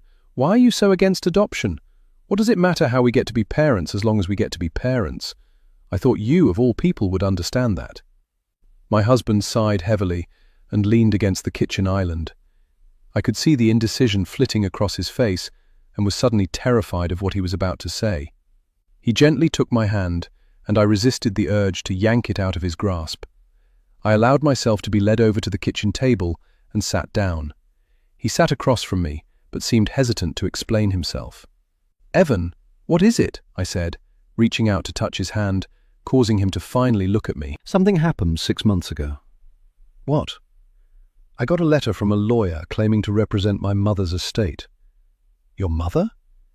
Evan had been raised by his paternal grandmother until he was 6, having been the product of an affair between his mother, a married white woman, and his father, a local black handyman. Not wanting her husband to find out, she hid her pregnancy, gave birth in secret, and signed away her parental rights. She turned baby Evan over to his father, who gave him to his own mother to raise. After Evan's grandmother died, he went to live with his father, an abusive alcoholic. When his dad died 5 years later, he was placed in foster care until he aged out at 18, already on a path to prison. What did the letter say? That she left me some money. A lot of money. How much money are we talking? $250,000. What? I stood straight up, almost sending my chair toppling backwards. That's when it hit me, and I sat back down hard. "This is what you meant when you said you'd get the money for the IVF treatments, wasn't it?" He merely nodded, and I felt horrible for not trusting him. But what else was I supposed to think? "Why didn't you tell me? Why keep this from me?" I felt myself starting to get angry again. "Because I'm not sure I want her damned guilt money. I needed a mother. I wanted her, and that's not anything she can make up for by giving me a check after the fact. It feels like bonus pay for staying away from her, so she could pretend I didn't exist." "You knew who she was? How did you find out?" "I've always known," my dad told me during one of his drunken rages. He loved reminding me how unwanted I'd been by the both of them. A shitty little consequence that ruined the good thing he had going with her. That's what he used to call me, his shitty little consequence. I was only a kid. Evan buried his head in his hands. I got up and went to him, wrapping my arms around him from behind. He turned and buried his face against me. We stayed like that for a few minutes before he pulled away, and I sat down next to him. "I'm so sorry, Evan. I had no idea you went through all of that." I knew he'd had it rough growing up, but had no idea it had been that bad. It wasn't all bad. After my grandma died, I went to live with this amazing couple, the Davises, Jeff and Laurie. The 8 months I was with them was the happiest time of my life. They tried to adopt me. What happened? As a social worker, I already knew. Children can't be adopted unless their parents agree to it. In Evan's case, his father. My dad found out and decided he wanted me, especially after he realized he could get public assistance by having a kid. 1 minute I was a happy 6-year-old in a loving home with 2 people who chose me. The next I was back with my piece of shit father who couldn't hold a job and disappeared on benders as soon as he got that check on the 1st of the month. By the time I was removed from his custody, the Davises had moved overseas. Understanding finally dawned on me, and I reached out and wiped my husband's angry tears away with my fingers. "That's why you don't want to adopt, isn't it? You're afraid that what happened with the Davises could happen to us." I couldn't deal with that, Ava, and I damned sure couldn't put a little kid through that, giving them hope only to have it snatched away. Now wasn't the time to convince him he had nothing to worry about. Instead, I put my arms around him, hoping his admission could finally propel us forward, whether I got pregnant or not. The shelter was at capacity, so there were no more new residents to go through intake. I went in anyway to see if there was anything I could help Adele with. It was a good thing I did, because Adele had called off sick, and when I got there, Kerry was trying to break up a dispute in the dining room between two women playing cards. "She's a cheater. I don't want anything to do with cheaters," said a woman named Wilma, a middle-aged woman who, according to Adele, had bipolar disorder and wasn't good about taking her meds. "And she's crazy," said the other woman. I recognized her as Mrs. Timmons, the elderly woman with the goldfish, who was only there for a short time while waiting for a nursing home placement. I started to go over to see if Kerry needed help when she turned to me and shook her head, indicating she had it under control. So I headed back to Adele's office and started sorting the mail, most of which were bills. I arranged them into piles and noticed one of them was from a security company I recognized from working for Children's Services. If I was correct, in the envelope were background checks on all the residents. Every resident had to submit to a background check before they were allowed to stay at Haver House. In light of what Adele had told me about Dana's possible stealing, I was hot to open the envelope to see if she had a criminal background. Indecision ping-ponged around my brain, and my fingers twitched, itching to rip open the envelope and read the reports. After all, even though I wasn't getting paid, I was technically working here. Shouldn't I be privy to the information about the residents I was working with? Thankfully, the decision was taken out of my hands when Kerry finally arrived back in the office, having escorted Mrs. Timmons back to her room and determining that Wilma had indeed not taken her meds for 2 days. That looked pretty intense back there. That's the third time in 2 days that Wilma has flared up like that. If she keeps up this behavior and refuses to take her meds, we may have to find her another place to stay. We take the safety of our residents very seriously. We want them to feel safe here. The heat also doesn't help. I'm cranky too when I'm too hot. Me too, Kerry conceded, but I'm not violent when I'm cranky, just annoying. Wilma swung on poor Mrs. Timmons. She's 82. Wilma could have knocked her down and she could have broken a hip or something. I'm not sure we can force Wilma to take her meds. Do you think we can make it a requirement for her continued stay here? Maybe. I'll have to talk to Selma. At any rate, I'll have to write this up in my report. When I had my tour of the facility, I was supposed to meet Selma Ross, the director, but she'd been called away to an impromptu meeting. Maybe I'll finally get to meet her today. Is she around? Should be. She's got an open door policy, so just go knock on her door. I'd introduce you, but I need to write this up before I go. I got up to give Kerry access to Adele's computer and headed out into the foyer. By now, everything had quieted down. Wilma was outside taking a cigarette break. When I got to the director's office, I noticed her door was slightly ajar, and I could hear her talking on the phone. I should have waited and came back later. Instead, I listened. "Tell her to take all the time she needs, James. We can hold down the fort in her absence." I wondered if she was talking about Adele, only because she was the only person who wasn't around today. When Selma ended her call, I waited another 60 seconds before knocking on her door. "Come in." I walked into a surprisingly large and spacious office with a large picture window that looked out over the backyard. I was also surprised to see a window air conditioner cranking out cool air from a side window. I guess being the director earned her some perks, but her sitting in a cool office while the rest of us was sweating it out in the heat made me more than a little annoyed. It must have shown on my face, judging by the way Selma Ross laughed. "You must be Ava West, right? I wondered when I'd finally get to meet you. I'm Selma." She stood up and held out her hand, which I shook. Her engaging smile caught me off guard, making me instantly like her, despite what I thought when I walked into the office.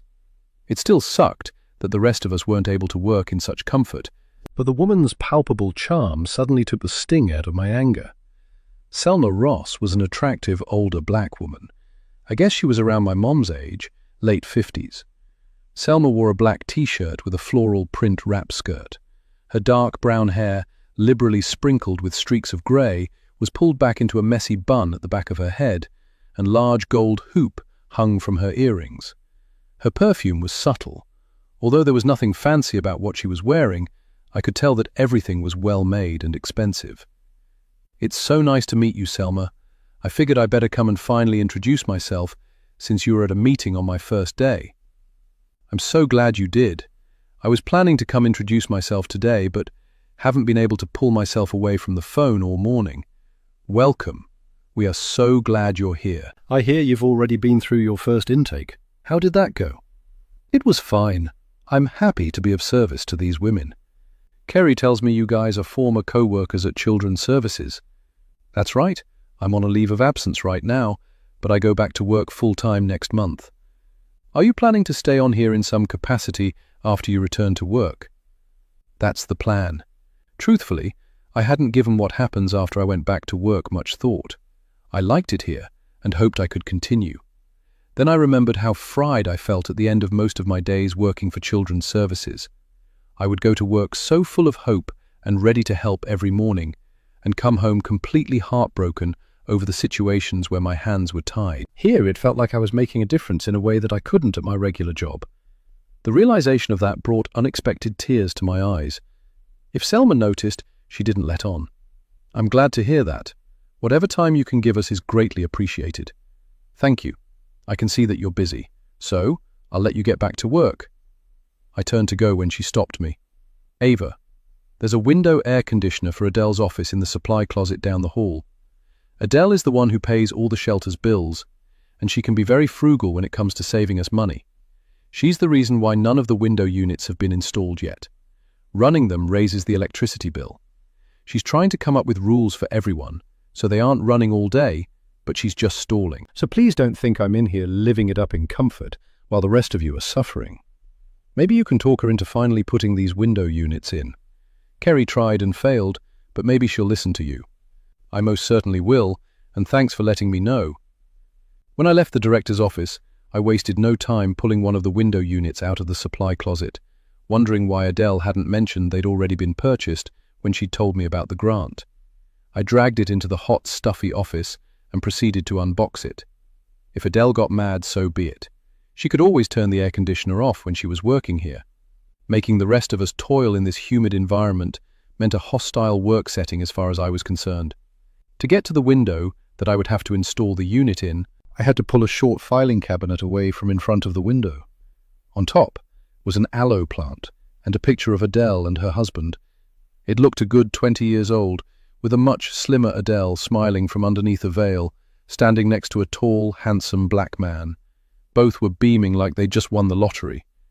I remembered that feeling, my own wedding day, and how magical it felt. I had no idea that 8 years later I'd be married to a man I could barely stand some days. Yet here I was, trying to have a baby with him. The other side of the frame held another picture, a more recent one of her and her husband, still looking like they'd won the lottery. I removed the picture and the plant and pulled the low filing cabinet out of the way and heard something fall behind it. I reached down to pick it up. It was a framed degree for Dr. Adele Mackey, a psychiatrist. Adele was a doctor. Was she retired from her field? Granted, she only looked like she was in her mid to late 50s, but that didn't mean she couldn't have retired early. Was that why she was working here as an admin assistant? I sat the framed degree on top of the desk and then got busy installing the air conditioner. By the time I left 2 hours later, the room was nice and cool, but I made sure to turn it off before I left. I stopped at the grocery store on the way home. Now that things had gotten better with Evan, dinners were more tolerable, and we were actually spending time together, instead of him disappearing down to the lower level to park himself in front of the TV with a beer. I was headed home through downtown when I saw something at a traffic light that almost made me stop and nearly miss being rear-ended. The car behind swerved around me, and the driver laid on his horn, flashing me the finger as he passed. But I was too busy staring at the two women arguing on the corner across the street to my left. It was Dana Shields and Adele, who hardly looked sick to me, although her face was red. It was red from anger, as she and Dana went back and forth, with Dana gesticulating wildly and Adele looking like she was ready to explode. I had no choice but to go through the intersection because another car was laying on their horn behind me. I hadn't moved when the light turned green, so I drove through the intersection and then round at the corner to see what was going on and if either woman needed help. It looked like whatever was going on was escalating to the point where the two seemed like they were about to come to blows. Once I'd rounded the corner to park and get out, they were gone. I looked around to see if I could see either woman walking down the street or driving off, but they were gone. I even walked up one side of the block, then across the street and down the other side to see if they were sitting inside one of the restaurants or cafes, but they were nowhere to be found. Chapter 10. Leah. Thank you so much for meeting with me, Mrs. Brady. I appreciate you taking the time to answer a few questions for me. We were at a diner a few blocks from Mrs. Brady's church, Mount Hope. I needed to be quick because she didn't have much time before she had to be at church to teach adult Sunday school. That was the only thing that got me out of bed practically at the crack of dawn. Granted, it was almost 9 o'clock, but the night owl in me cringed when she told me what time she wanted to meet. It had meant going to bed at a decent hour, to be up and functional at that early hour. When you said you were making a documentary about that poor Peters girl, I could hardly not agree now, could I? A lot of the people in this town don't seem to want to talk about Brooke Peters. Would you happen to know why that is? Are you going to record me? She asked as she eyed my recorder, which I'd placed in the center of the table. Yes, ma'am, that's the way it works.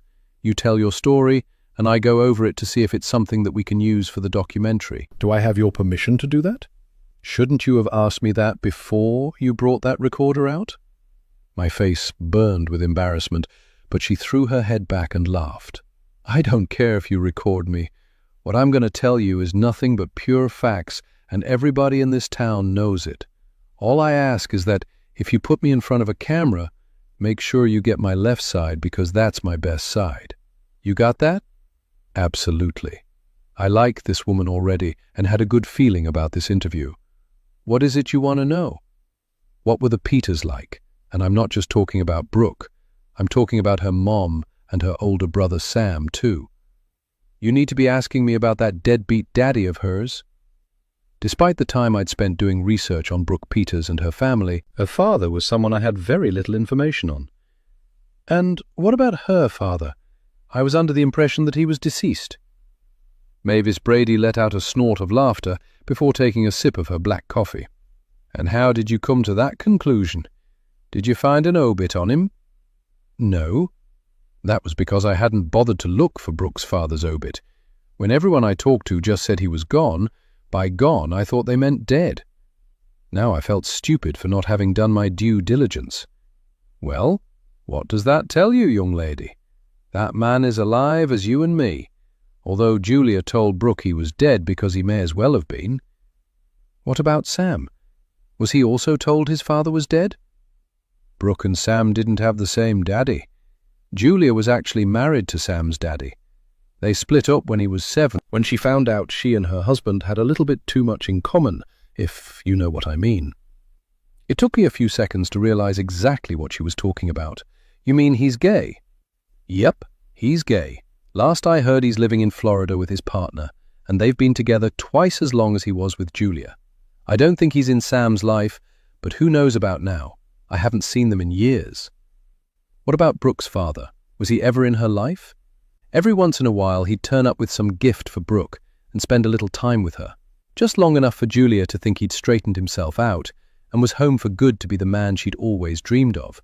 Never happened and was never going to happen. Why was that? 'Cause he was an addict. That's why. Strung out on that crack mess. He used to be such a good-looking young man too, but then them drugs got a hold of him. Last time I saw him, he looked like he could have been on that show that was popular a while back. What was it called? Walking and Dead? You mean The Walking Dead? I had to bite my lip to keep from laughing in this woman's face. Whatever. All I know is he left Julia when Brooke was about 3. You never saw him again? Actually, I did see him. A few years later, I saw him in town. It looked like he had gotten his life together, although he wasn't back to his old fine self, but he looked a hell of a lot better. Where did you see him? Did you speak to him? He was across the street when I was coming out of the dry cleaners, back when we still had a dry cleaner. He looked at me. I looked at him. We nodded at each other, and that was that. By the time I got my clothes settled across my back seat, I looked back, and he was gone. What's his name? You really aren't very good at this research stuff, are you? How are you going to make a documentary when you don't know half of what was going on in that girl's life? That's why I'm talking to you. I was told you knew everything that went on in this town. Is that true? Mrs. Brady had a smug, satisfied look on her face and took a long, drawn-out sip of her coffee, purposefully making me wait for whatever juicy tidbits she was about to drop onto my lap. It took everything in me not to reach out and pull the words out of her mouth. His name is Nathaniel Peters. Born and raised right here in Elmhurst. Ran off to New York City right out of high school trying to be a rapper, and no one saw him for about 12 years. Then he turned up back here in town and started dating Julia Dodson and knocked her up without the benefit of marriage. Only thing he had to give that child was his name, and that was of questionable worth. Was he already an addict when he came back to town? If I was a betting woman, and except for church bingo I am not, I'd say he probably was. But when he got home and couldn't find work, he hooked up with his old bad crowd of friends. It probably made a small problem a bigger one. Do you know why he was back in town a few years after he left? His mama died. He was back for the funeral. I think he tried and succeeded in getting back together with Julia for a hot minute. The next thing I knew, Julia was looking like her dog had just died at church, and someone told me she'd kicked him out because he did something to Brooke. That made me sit up straight and stare at her in shock. I never heard this story. Do you know what he did to Brooke? No one would really say. All I know is it didn't have anything to do with him molesting her or anything like that. Though it was bad enough for Julia to slash his face with a knife and threaten to kill him if she saw his miserable butt again. Was this the reason why no one ever wanted to talk about Brooke? And why didn't Nathaniel Peters go to jail if what he had done was so bad that Julia had cut him with a knife? And where was Nathaniel now? Why didn't she report him to the police? Because she knew if she did, she could get arrested too for cutting him, and then Sam and Brooke would be handed over to their fathers. Sam would have been fine. It was Brooke she was worried about. Nate wasn't a good father. Mrs. Brady, what do you think happened to Brooke Peters? The elderly woman's face instantly went slack before her eyes filled with tears. She shook her head and looked away. Isn't it obvious? That baby is dead. You think her abductor killed her? Of course, that's what everyone thought, that Brooke Peters had been abducted by a child molester and killed, and her remains were yet to be found. Instead of answering my question, Mavis Brady reached out and switched off the recorder. I can't have this being recorded. She sat up straight in the booth with her shoulders back, her head jutted forward. Her eyes were wide. You can't have what being recorded? What was this woman about to tell me, and why was she suddenly looking so scared? I slid my hand inside my purse, which was next to me in the booth, and grabbed my backup recorder and pressed the record button. Ohio was a one-party state, meaning only one person taking part in a conversation had to consent to it being recorded. As far as this conversation was concerned, that one person was me. Mrs. Brady, are you okay? Do you want to stop? No, but this isn't for your documentary, and I mean it. Enough people have been hurt by what happened to Brooke, and I don't want Natalie and Ava suffering any more than they already have. What do you mean? I knew what she was talking about, but I wanted to hear her say it. What happened to Brooke traumatized Ava. She had to see a therapist for years afterwards because she kept having nightmares, and for a long time she wouldn't even talk. I ran into her recently, and she seems to be doing just fine. No need to dredge up information that'll make her feel bad all over again, and probably even cause a problem between her and her mama. What would cause Ava West to have an issue with her mother over what happened to Brooke? Mrs. Brady drained the last of her coffee and held up a hand to the girl behind the counter to bring her more. Once her coffee cup was filled to the brim again, Mrs. Brady turned her attention back to me and let out a weary sigh. Natalie, her mama, lost her mind when her husband Clay left her for a woman he'd met up in Seattle. She wanted to blame everything on the other woman, but it was hardly Clay's first rodeo. Everybody knew he was always running around on her. There was only one way that marriage was going to end up, with Natalie left in the lurch and broken-hearted. "But how does this—" I began before she held up a hand. "I'm getting there.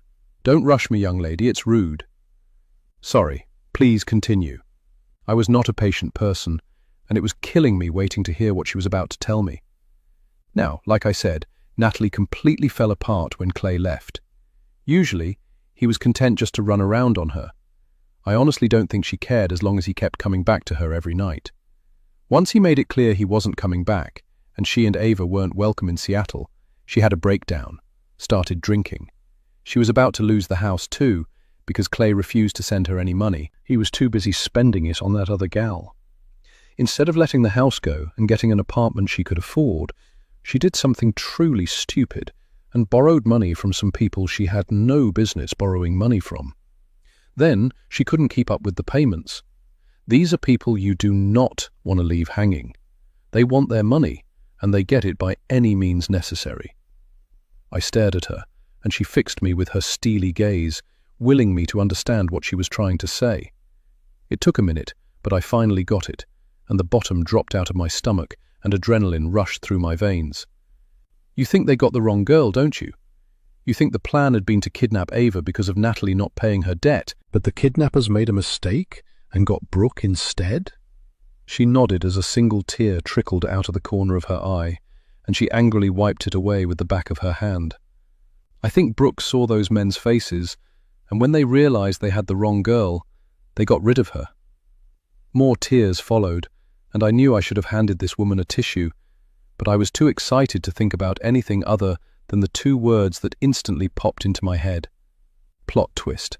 I had my plot twist. "Did you ever share this theory with the police?" Mavis Brady vigorously shook her head, and then, after wiping her eyes, grabbed her giant purse and slung it over her arm and exited the booth. "I already told you I won't be sharing that theory because it won't bring that little girl back. It will cause even more damage if I'm right, and I hope to God I'm not right. Now, you have a blessed day, young lady, and don't forget what I told you about my left side." I watched her leave, and once she was gone, I looked inside my purse, only to discover my recorder's battery died exactly a minute and 12 seconds into the older woman's story. I sat back against the vinyl booth and almost started crying myself. Chapter 11. Ava. When I went back to the shelter the following week, I was happy to see Adele back at work. I was unsure what kind of reception I would get after I put the window air conditioners in, not only in her office but 2 in the large dorm Dana stayed, and 1 in each of the bedrooms on the 2nd and 1st floors. When I walked into Adele's office, I was surprised the air conditioner was on. However, it was on its lowest setting, and while the room was cooler, it was just cool enough to be comfortable. "Hey, Adele. How are you feeling?" "Better. Thanks so much for holding down the fort. I see you got a lot done while I was gone." She nodded towards the window, and at first I thought she might be mad I had infringed on her territory. "Yeah, it was getting pretty bad in here. Selma told me the window units were in the supply closet down the hall, and just so you know, everyone is so much happier and cooler. I hope you don't mind." I really didn't care whether she minded or not. It was ridiculous to work in that kind of heat when we didn't have to. "Thanks, Ava. If you knew how I grew up, then you'd understand that being frugal and saving money was ground into me by my parents. It's a hard mindset to shake and spills over into every area of my life. I don't know how my husband puts up with me." "How long have you been married?" "James and I have been married for 27 years. She smiled and glanced over at the framed wedding pictures on the filing cabinet that sat under the window with the air conditioning unit in it. Then she got a glimpse of what was next to it, and a frown instantly popped up on her face. She was staring at the framed degree which had fallen behind the filing cabinet. Why did she look annoyed? She had to have been the one to bring it to the office. How else would it have gotten here otherwise? "Is something wrong?" She got up and snatched the framed degree and shoved it into her desk drawer. "No, I'm good. Just someone's idea of a stupid joke that I didn't find funny." She was so agitated that I didn't bother pressing her further, but there was something I wanted to know. "Hey, I don't mean to pry, but I could have sworn I saw you downtown last week having a very intense-looking conversation with Dana Shields. Was it about your stolen change?" She gave me a completely blank look and then shrugged. I honestly have no idea what you're talking about. I'd been sick with a sinus infection and I didn't leave the house for days. Oh, I'm sorry. I must have been mistaken. I hadn't been mistaken. I had definitely seen Adele arguing with Dana downtown. So, why was she lying? We've got about 6 new residents going through intake this morning. You can go ahead and use this office while I get the paperwork and help the 6 women who are leaving today. She left the office so quickly, it didn't take a genius to figure out she wanted to get away from me. Adele managed to find an excuse not to come back to the office while I was there, even after intake was over. I took a short break on the back porch and was stopped by Mrs. Brady on my way back in. If you're hungry, I made up some box lunches. You can just grab one out of the fridge. You got your choice of turkey, roast beef, and tuna salad sandwiches. Even got one with just cheese and veggies for the non-meat eaters. Got some of my potato salad in there too, and some snickerdoodles.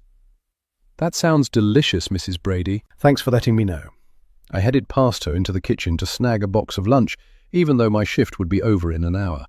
I could easily grab something for lunch on my way home, but I wasn't about to turn down any of Mrs. Brady's food. Just make sure you get one before they're gone. Adele even grabbed one before she took off. She left. When? Has she gone for the day? Yep, about 20 minutes ago. I don't think she's coming back because she said she was starting to feel bad again. Apparently not bad enough to not eat because that's a big lunch in that box. I need to get out of here. I've got a doctor's appointment, so you have a blessed day, young lady. I watched her go as annoyance clouded my otherwise good morning. Adele wasn't coming back, and Kerry was meeting with wedding vendors today and wouldn't be in. Did that mean I was stuck here all afternoon, working Adele's shift? It's not like I had anything else to do. But why would Adele be so rude as to not tell me she wasn't feeling well and wouldn't be back? Why was she avoiding me and lying about her confrontation with Dana downtown? Speaking of Dana, where the hell was she? I hadn't seen her all day, and a brief check of the parking lot showed that her car was in the lot. Was she avoiding me too?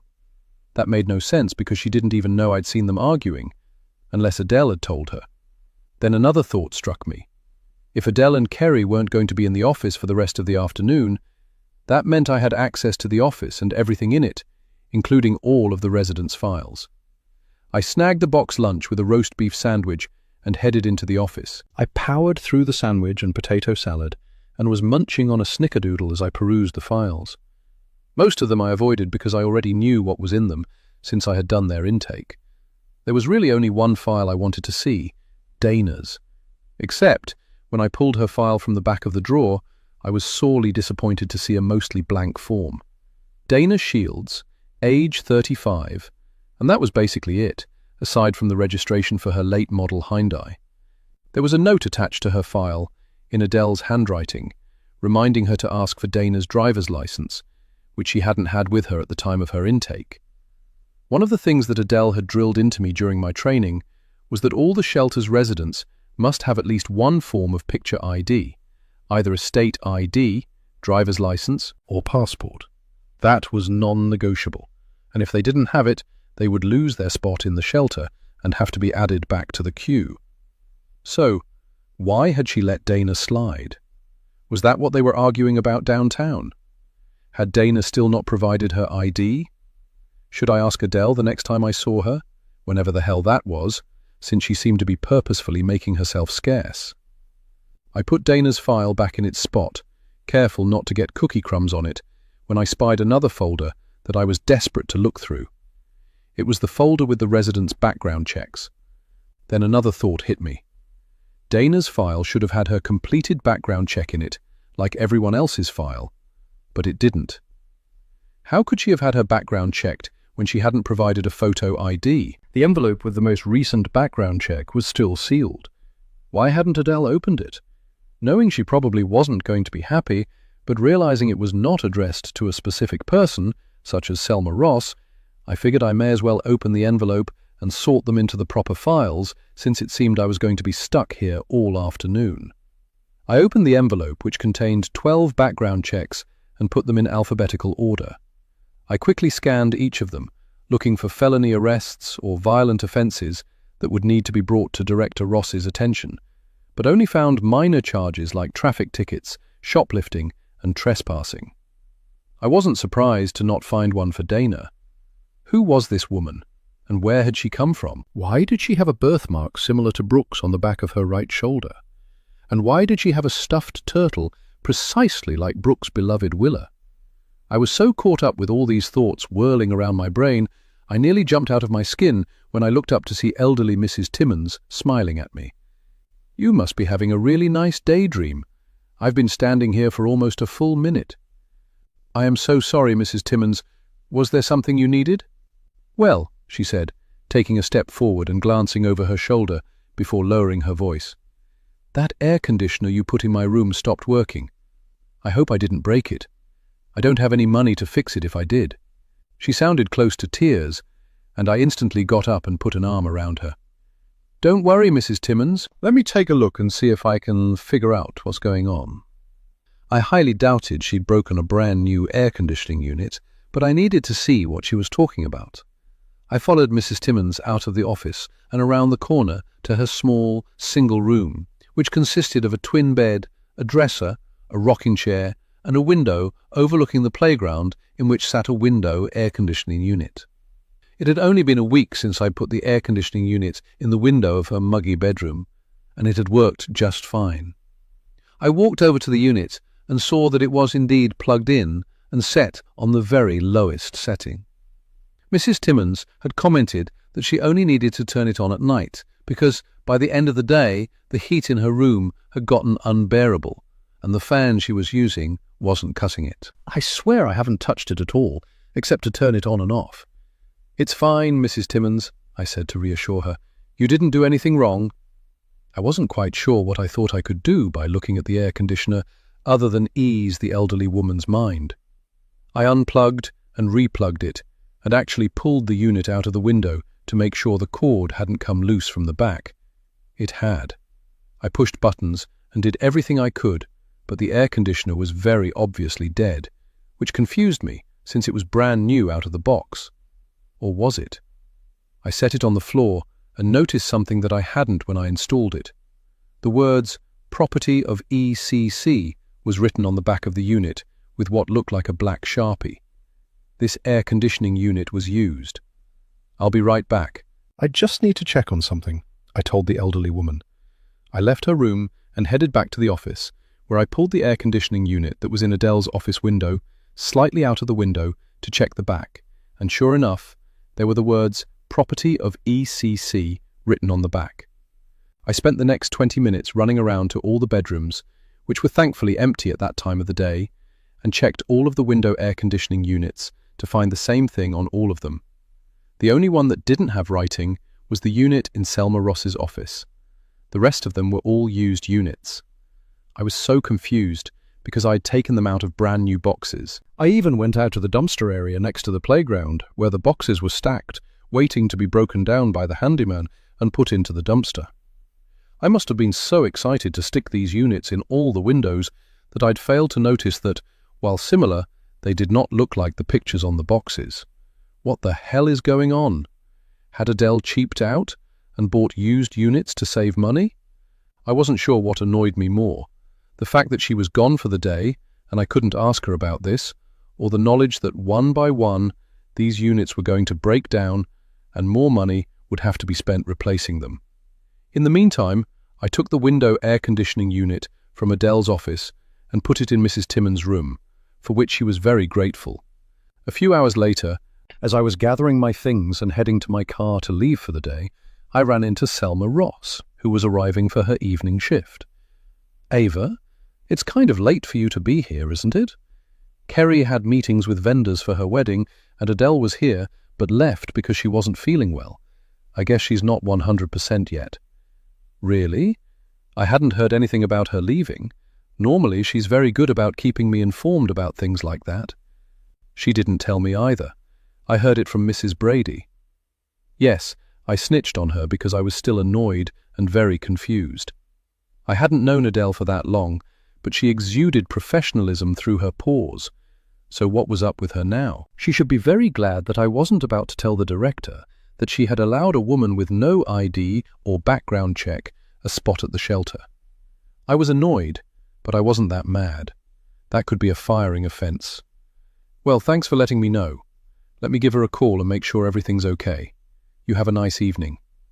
We parted ways, and I suddenly remembered the air conditioning units. Selma needed to know that every one of those units, except for the one in her office, was used. Before I could turn to head back inside, I saw Dana talking to Wilma. Dana put her hand on Wilma's shoulder, at which point Wilma reached her hand all the way back and swung it forward, cracking Dana hard across the face. Dana's hands instantly shot out, shoving Wilma to the ground, before she took off walking down the street. I ran over to Wilma, who was looking bewildered as she sat on her arse in the hard-packed dirt near the swing set. I hadn't been on a swing set in 25 years, and the sight of them still had a visceral reaction on me. I turned my back on it and squatted down next to Wilma. "Are you okay? Why did you hit Dana?" I helped her to her feet and noticed the blank, confused look on her face as she shrugged out of my grasp. "I didn't do anything," she muttered under her breath, before spitting on the grass and turning to walk back into the house. She seemed fine, so I decided to go after Dana. I hopped in my car and drove around the block, spotting her sitting at a bus stop. I parked and got out and approached her. Her legs were drawn up to her chest, and she was rocking back and forth as tears streamed from her eyes and blood trickled from her nose. "Dana? I saw what happened. Are you okay?" I pulled a napkin from my pocket and handed it to her, but she continued to stare straight ahead and rock back and forth. So, I took it upon myself to wipe her streaming eyes, then gave her the napkin to press against her still bleeding nose. "I thought I was safe there. I'm not safe anywhere." Her voice was so low I almost didn't catch what she said, and it made me freeze. "What do you mean? Of course you're safe. Wilma is off her meds, and after what just happened, I'm not sure we're going to be allowing her to stay at Haver House." Dana abruptly pulled the tissue away from her nose and threw it onto the ground. "Please don't say anything. It was all my fault she acted like that. She doesn't have any place else to go. I think she's worn out her welcome at just about every shelter in town, according to the other women." "What in the world did you say to her to make her slap you like that?" "I shouldn't have touched her. I invaded her space, and that's not cool. I just wanted her to push me on the swings. I used to love the swings. I was always so happy when I was flying so high I almost wrapped the chain around the top. I had a friend once and we used to love to swing." What had she just said? I stared at her with my mouth hanging open as tears filled my eyes. It couldn't be. This woman couldn't be Brooke. Yet all of the signs were there. The birthmark, Willa the stuffed turtle, and now she had just told me how much she loved to swing and how she had a friend who used to swing with her. Me? Was she talking about me? It was all too much, and I stood up and walked away from her and discreetly wiped my eyes. But I hadn't been quick enough, and she'd seen me. "Hey, I'm the one that got their face slapped. Why are you crying?" "Your friend," I said as I turned to face her, no longer trying to disguise the tears streaming down my face. "What was your friend's name? The one you used to like to play on the swings with? What was her name?" Dana stared at me much the same way she'd probably looked at Wilma right before she smacked her.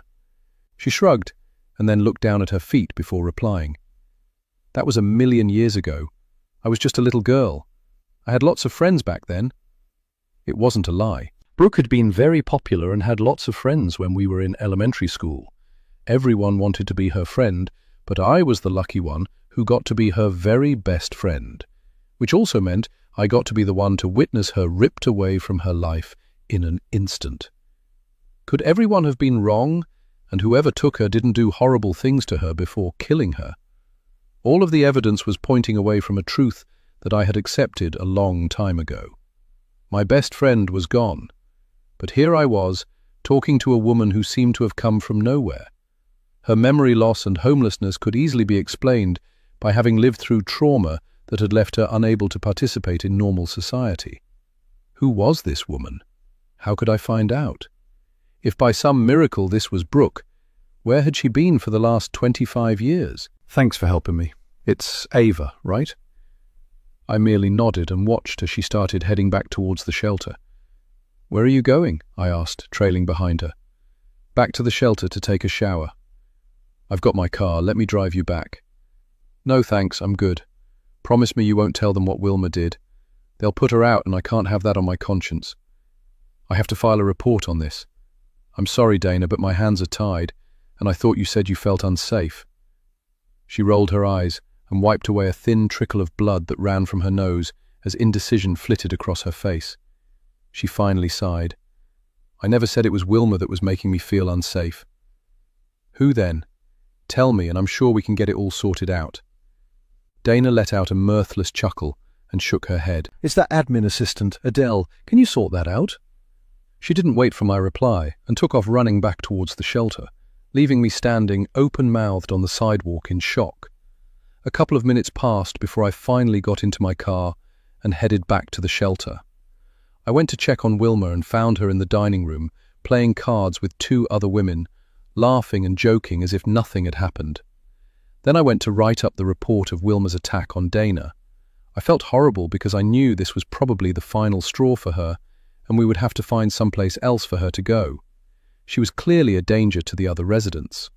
When I was done, I went up to check on Dana and was stunned to see her stuff was gone, including Willa the stuffed turtle. I knew she was not coming back. What had she been talking about when she'd said it was Adele who was making her feel unsafe? She certainly looked very angry when I saw them arguing downtown. Did this have something to do with her not being able to provide ID? And did it really matter now that Dana had taken off? Chapter 12. Adele. Adele lied to her husband James when she told him she was going to zip out to the store to get some things that she needed to finish dinner. He'd been busy in the garage working on the Camaro he'd been restoring for the better part of 3 years and barely looked at her. Good, because she wasn't really going to the store. She pulled into the parking lot of Pleasant Street Park near the older, rarely used section near a playground with a rusted-out slide and a broken swing set. The note slipped under her windshield that morning had simply instructed her to meet them at the park near the old playground swings at 6 o'clock. She decided not to turn her car off, hoping this would be a brief interaction and she could go home and finish the beef stew they were having that night. She waited for 20 minutes and no one showed up. She was just about to leave, figuring it had been a big joke, when a loud rap on her side window made her jump. She looked at the face staring at her through her window, and her heart continued to beat crazily. They stood outside her car waiting for her to get out. She reached for her door handle, while her right hand slid inside her purse and pulled out the envelope of cash she had brought with her. She got out of the car, looking around briefly before holding out the envelope. The person just stared at it with mild amusement. It's all I've got. Now please, leave me alone. You think that's going to make up for everything you've done? Their voice was low and raspy, the way a person who needed to clear their throat sounded. Who are you? What do you... She began before it finally hit her, and she took an involuntary step backwards, not taking her eyes off the person in front of her. Then she looked around wildly, taking in the abandoned playground 50 yards from where she was parked, with its rusty broken swing set. Is this where it happened? The person continued to stare at her without answering. It wasn't my fault. I had no idea what they were planning to do that day.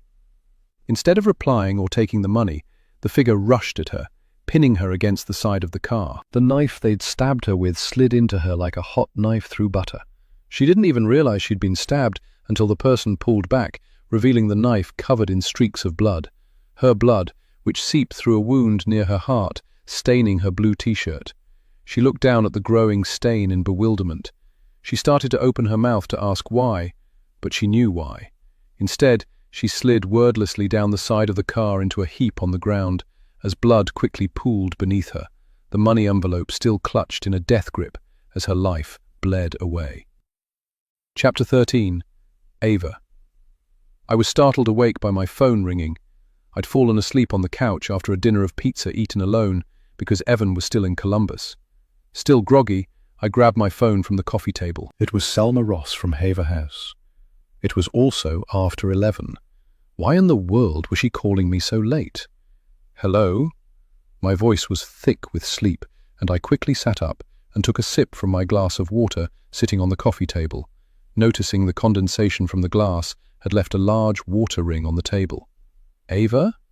Her voice was so low and muffled that at first I wasn't sure it was her. "Selma?" I said uncertainly. "Is everything okay?" I added when she didn't answer right away, and all I heard was heavy breathing. "Ava, I am so sorry to be calling you so late, but I have some terrible news." Before I could even respond, Selma told me something that made absolutely no sense. Adele was dead. "Oh my God," I said. Suddenly, it was like all the breath had been squeezed from my lungs, and I could barely get the words out. "She went home sick this morning. Was it a heart attack? A stroke?" "Ava, she was stabbed. Someone killed her. They found her in the park." Murdered? Had I just heard her right? But that couldn't be true. How did she go from leaving work early to being found dead? Where? "What did you just say?" It came out in a whisper, and I thought I'd have to repeat myself, but Selma had heard me. "I said Adele is dead. She was stabbed." "I heard that part. Where did you say she was found?" "Her husband James said she was found in Pleasant Street Park near some old playground." There was only one old playground in that park, and that was the playground Brooke had disappeared from. A newer, nicer playground was built the year after her abduction, but I never played there. I'd never gone back to Pleasant Street Park again. I was suddenly light-headed, and tears blurred my eyes at the thought of poor Adele lying dead in that park, near that playground of all places. "Ava, are you still there?" Now, it was me not responding. I couldn't because my phone had slipped from my fingers. Everyone at Haver House floated through the days after Adele's murder like we were wading through syrup. The police had initially thought it was a robbery gone wrong, but I'd since read in the papers that robbery hadn't been the motive because her purse, cell phone, and jewelry were with her when she was found in the park by a woman walking her dog. The news had shown crime scene tape around Adele's car, which was parked 50 feet from the playground, and the set of swings that Brooke and I had been on when she'd been abducted. In fact, her car was parked very near where Brooke's abductor's car had been parked. Could this be a coincidence? The shelter held a memorial service for Adele a few days after she died. Everyone was shell-shocked, especially her husband James, who was sitting in a chair in the corner of the living room as people walked up to him one by one, telling him how sorry they were for his loss. I knew from experience that once someone was dead, there wasn't anything anybody could say that would make it better. I didn't quite know what to say to him, and instead went into the kitchen to see if Mrs. Brady needed any help with the food. The only person in the kitchen was Kerry. Her face was red and blotchy, her eyes swollen with tears, and she was clutching the gold pendant that always hung on a thin chain around her neck, rubbing it between her right thumb and index finger, like the act gave her comfort.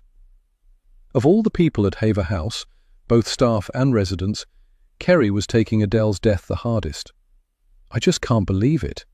Who would want to hurt Adele? She was the sweetest person ever." She wiped her tears away with the back of her hand. I pulled a tissue from my purse, handed it to her, and rubbed her back as she wiped her eyes again and blew her nose. "Did you know she introduced me to Josh?" "She did?" I said, confused. "I thought you guys met at work. Speaking of Josh, is he here tonight? I was hoping to finally meet him." "He had a class to teach tonight, and he couldn't find anyone to fill in for him, or he'd be here. Technically, we did meet in passing at work, but Adele knew him and thought we'd hit it off and personally introduced us. I'm so sorry I didn't get the chance to know her better. And it was the truth. Maybe if I'd known Adele better, I'd have answers to so many of my questions, like why did Dana Shields tell me she was making her feel unsafe? Where the hell had Dana gone? Why had she left? What had she and Adele been arguing about downtown? I hadn't really known her that long either, but she quickly became a good friend, especially after my grandma died. I was having a hard time with her death and everything that came with it. That's why she introduced me to Josh. His mom had also recently died, and we bonded over our grief. Kerry dissolved into tears again, and I couldn't help but notice the contrast in how Kerry felt about Adele and how Dana had felt about her. She was one woman's good friend and another woman's reason to leave what should have been a safe haven. I handed Kerry another tissue, and she straightened up, wiped her eyes, and cleared her throat. "Thanks, Ava. I think I'll be okay. I just need a couple of minutes." I took that as my cue that she needed to be alone. I gave her a smile and left her in the kitchen. As I was heading down the hall, I spotted James Mackey standing in front of Adele's closed office door. I was one of only a few people who had yet to approach him with my condolences. I was about to walk up to him when he opened the office door and slipped inside, leaving the door ajar behind him. Uncertain whether I should disturb him or not, I hesitated several long seconds before pulling the door all the way open and walking inside. "Mr. Mackey," I said softly so as not to startle him. He turned around and I could see how red-rimmed and tired his eyes were. He held their framed wedding picture in his hands and set it down when he spotted me.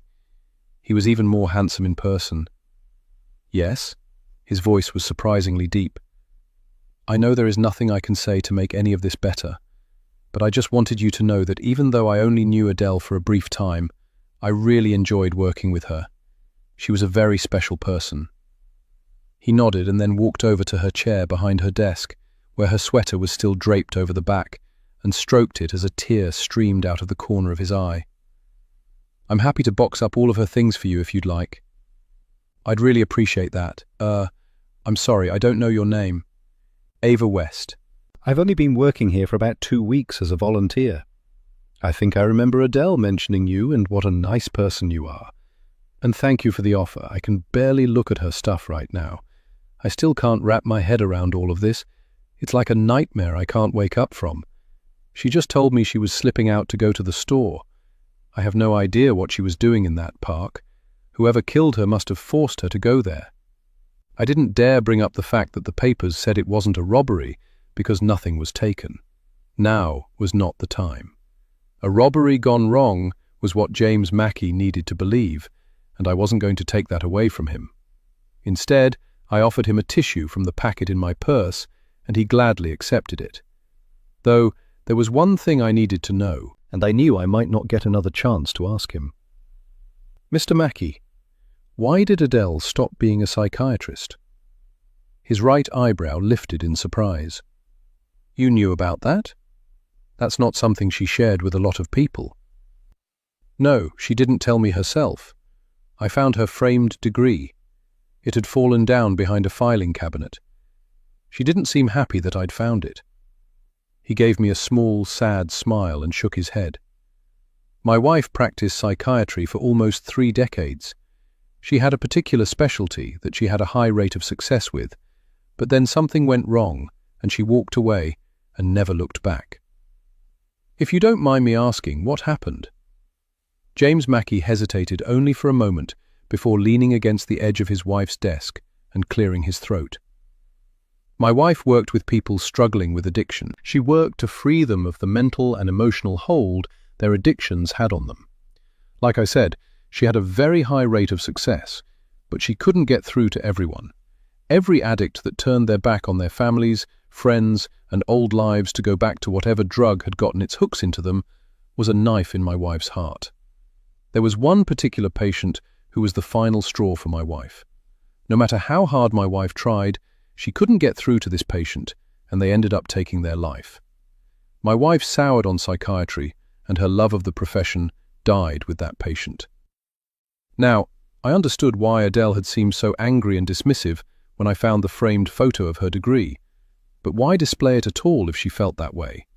Then, I remembered she said it had been somebody's idea of a sick joke. Did that mean she wasn't the one who'd put the framed degree in her office? If that was true, could it have something to do with whoever killed her? She seemed angry when I asked her about it. If I had known, I wouldn't have said anything. "There was absolutely no way for you to know about this. It happened over a decade ago. She never went back to her private practice." It was on the tip of my tongue to tell him what his wife had said about the framed degree in her office when Selma Ross turned up in the doorway. "James, could you please come see me in my office before you leave?" "I was just leaving. I'll give you two some privacy." I quickly left, pulling the office door shut behind me, before remembering I'd left my purse behind and shoved the door open just a crack, fully intending to knock, when I saw something that made me snatch the door shut quietly. I'd nearly walked in on James Mackey and Selma Ross in a passionate embrace.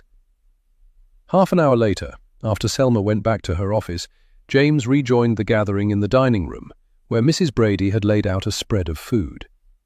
I snuck back into Adele's office and grabbed my purse, then made my getaway, still reeling from what I had witnessed. What had I seen? Was it a grieving man being comforted by his wife's very attractive boss, or was it something else?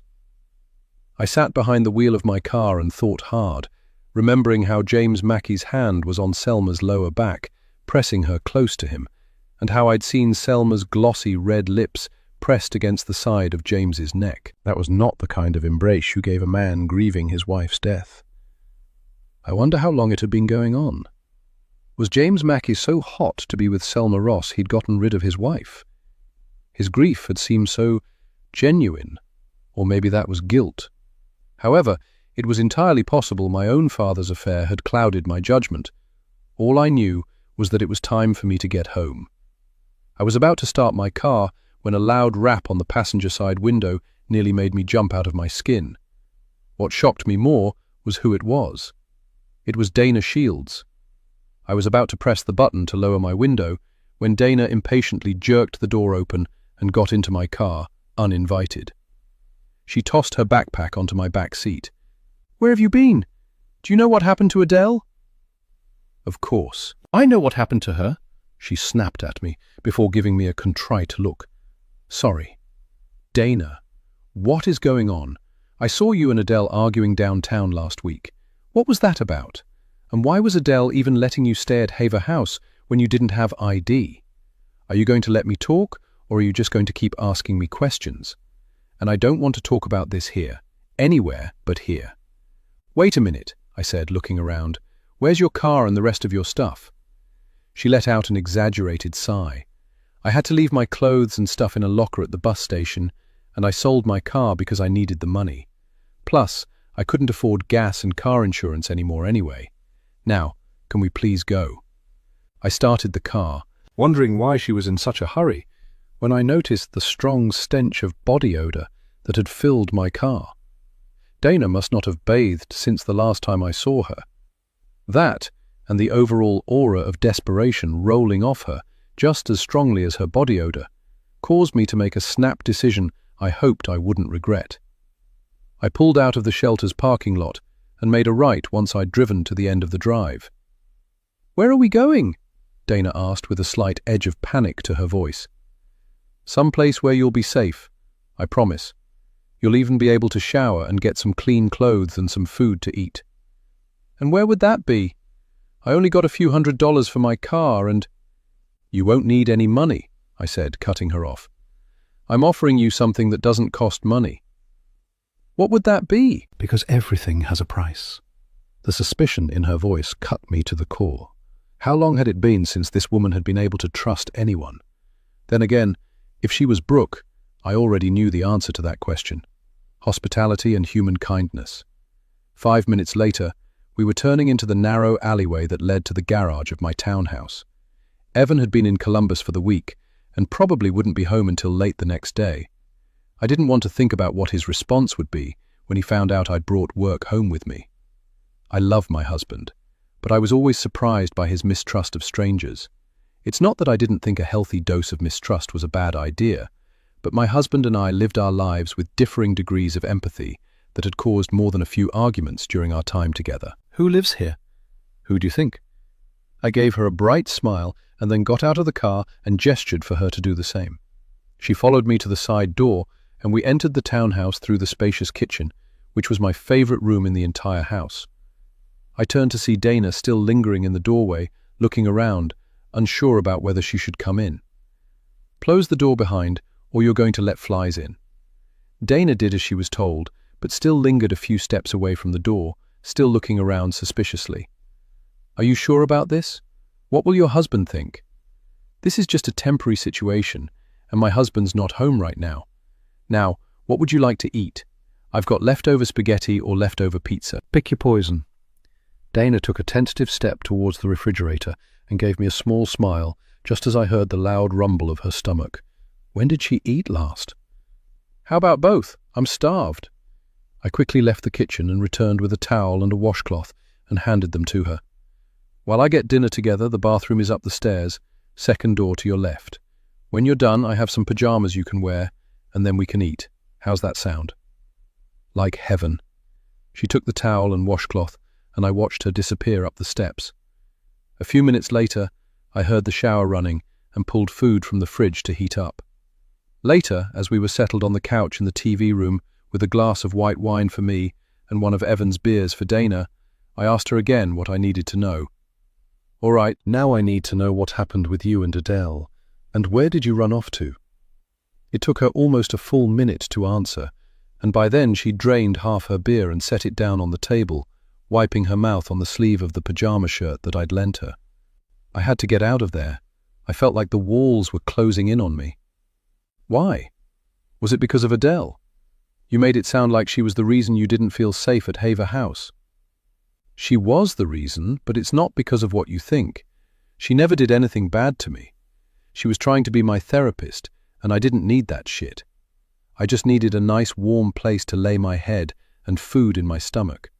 She was trying to save my soul, even though I told her to leave me the hell alone. She just wouldn't, and was always at me talking about my feelings and shit." I was so relieved to hear that. I was worried she had done something to Adele in the park, and relief washed over me, instantly relaxing me as I drained my glass of wine. "Okay, that explains why you left. But why were you arguing with Adele downtown? How do you even know about that? Were you following me, or did she tell you?" Dana's obvious paranoia concerned me. Was this why Adele had been so adamant about trying to administer some kind of therapy to her? According to her husband, she'd left all that behind. But after what I'd witnessed at the memorial service, I wasn't so sure about anything James Mackey had told me. "Why would I be following you? I was on my way home and saw the two of you going at it. I was concerned." "Look," she said with a weary sigh, "my driver's license expired and I was in the process of getting it renewed. You know they just don't issue the physical license at the DMV anymore, right? They give you a license receipt to use until they send the card to you in the mail. Only I didn't have an address for them to send it to, and it was just a big mess. She was constantly on my arse about it because she said she could get fired from her job for letting me stay there with no ID. What happened to the receipt? You could have just used that for your identification. I lost it between moves, and every time I go back to get a replacement, they're crowded, and crowds make me nervous." "It's okay, Dana." I reached out and gave her hand a quick squeeze to calm her down. I could tell she was getting anxious. What she'd just said made perfect sense, but there was something about how her eyes wouldn't meet mine that made me realize there was more to the story she wasn't telling me. I looked over at her to see her head laid back against the couch and her eyes starting to droop. She must be exhausted. "I was camping out in the woods," she continued with her eyes now closed. "But I had to leave because the woods aren't like they are in Disney movies with cute little animals frolicking around, just waiting to braid your hair. A lot of creepy shit goes on in the woods, especially at night, and I had to leave. I headed back to the shelter to see if my spot was still open. I didn't even know about what happened to Adele until I got there and talked to Wilma, and then I knew I really couldn't go back. That's when I saw you sitting in your car. You looked really freaked out." "What happened?" I wasn't about to tell her what I'd seen in Adele's office. Instead, I stared at my empty wine glass and yawned before replying. Everything that happened just caught up with me. I still can't believe Adele is gone. I hadn't known her for very long, but I really liked her. I just can't wrap my head around the fact that someone killed her in the same park that... I stopped abruptly, because I'd been about to say, in the same park near where she'd been abducted. "Same park that what?" She glanced over at me with a look of mild curiosity. Of course, she had no idea what I was about to say, and even if I'd said it, I got the distinct impression she still wouldn't know what the hell I was talking about, because this woman couldn't possibly be Brooke. Maybe, if I kept telling myself that, I would actually believe it. "Nothing. I'm just really tired and it's getting late. We should probably turn in. We've got a nice guest bedroom upstairs, or you can sleep here on the couch if you're more comfortable. I'll leave it up to you." I gathered up our glasses and headed into the kitchen. "Guest bedroom will be cool. Your couch is nice, but I never turned down an opportunity to sleep in a bed." She followed me up to the second floor, where the door to the guest bedroom, which was next to the bathroom, was already open. I flipped on the lights, glancing at the bedroom across the hall and noticing the door was slightly ajar. Dana noticed me looking and gave me a sheepish look. "Sorry, I got turned around when I got up here and thought that was the bathroom. I didn't know you had a baby." Her words were like a punch to the gut, and I kicked myself for not going ahead and locking that room up until it was actually in use. It was a nursery, decorated for a baby that may not ever come, despite the fact we'd been approved for IVF treatments and had the money for at least 2 rounds. "Not yet, but we're all ready to go just as soon as I get pregnant." Dana opened her mouth to say something else, but what she was about to say, I'll never know because the hard set of my jaw and the tightness of my smile prevented her from saying another word. "I hope you'll be comfortable here. Are you an early bird or a late sleeper?" "Depends on my situation at any given time." She sat down on the edge of the queen-size bed. "A lot of food banks you have to get there early if you want anything that hasn't been picked over. Same way with churches and schools that give away free meals. So, I guess I'm an early bird out of necessity. Why are you asking?" "I'm not much of an early bird, so if you get up and I'm still in bed, help yourself to any food in the kitchen. There's fruit in the basket on the counter.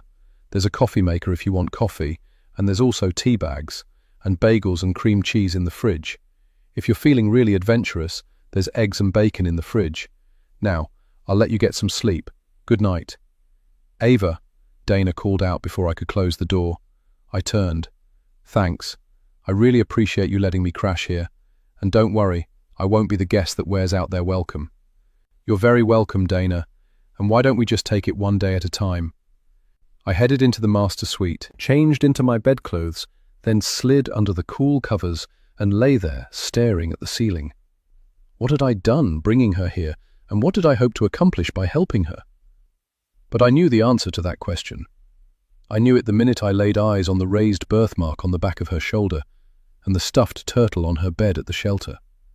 As much as I tried to deny it and pretend otherwise, I was helping Dana Shields because in my heart I knew she was Brooke.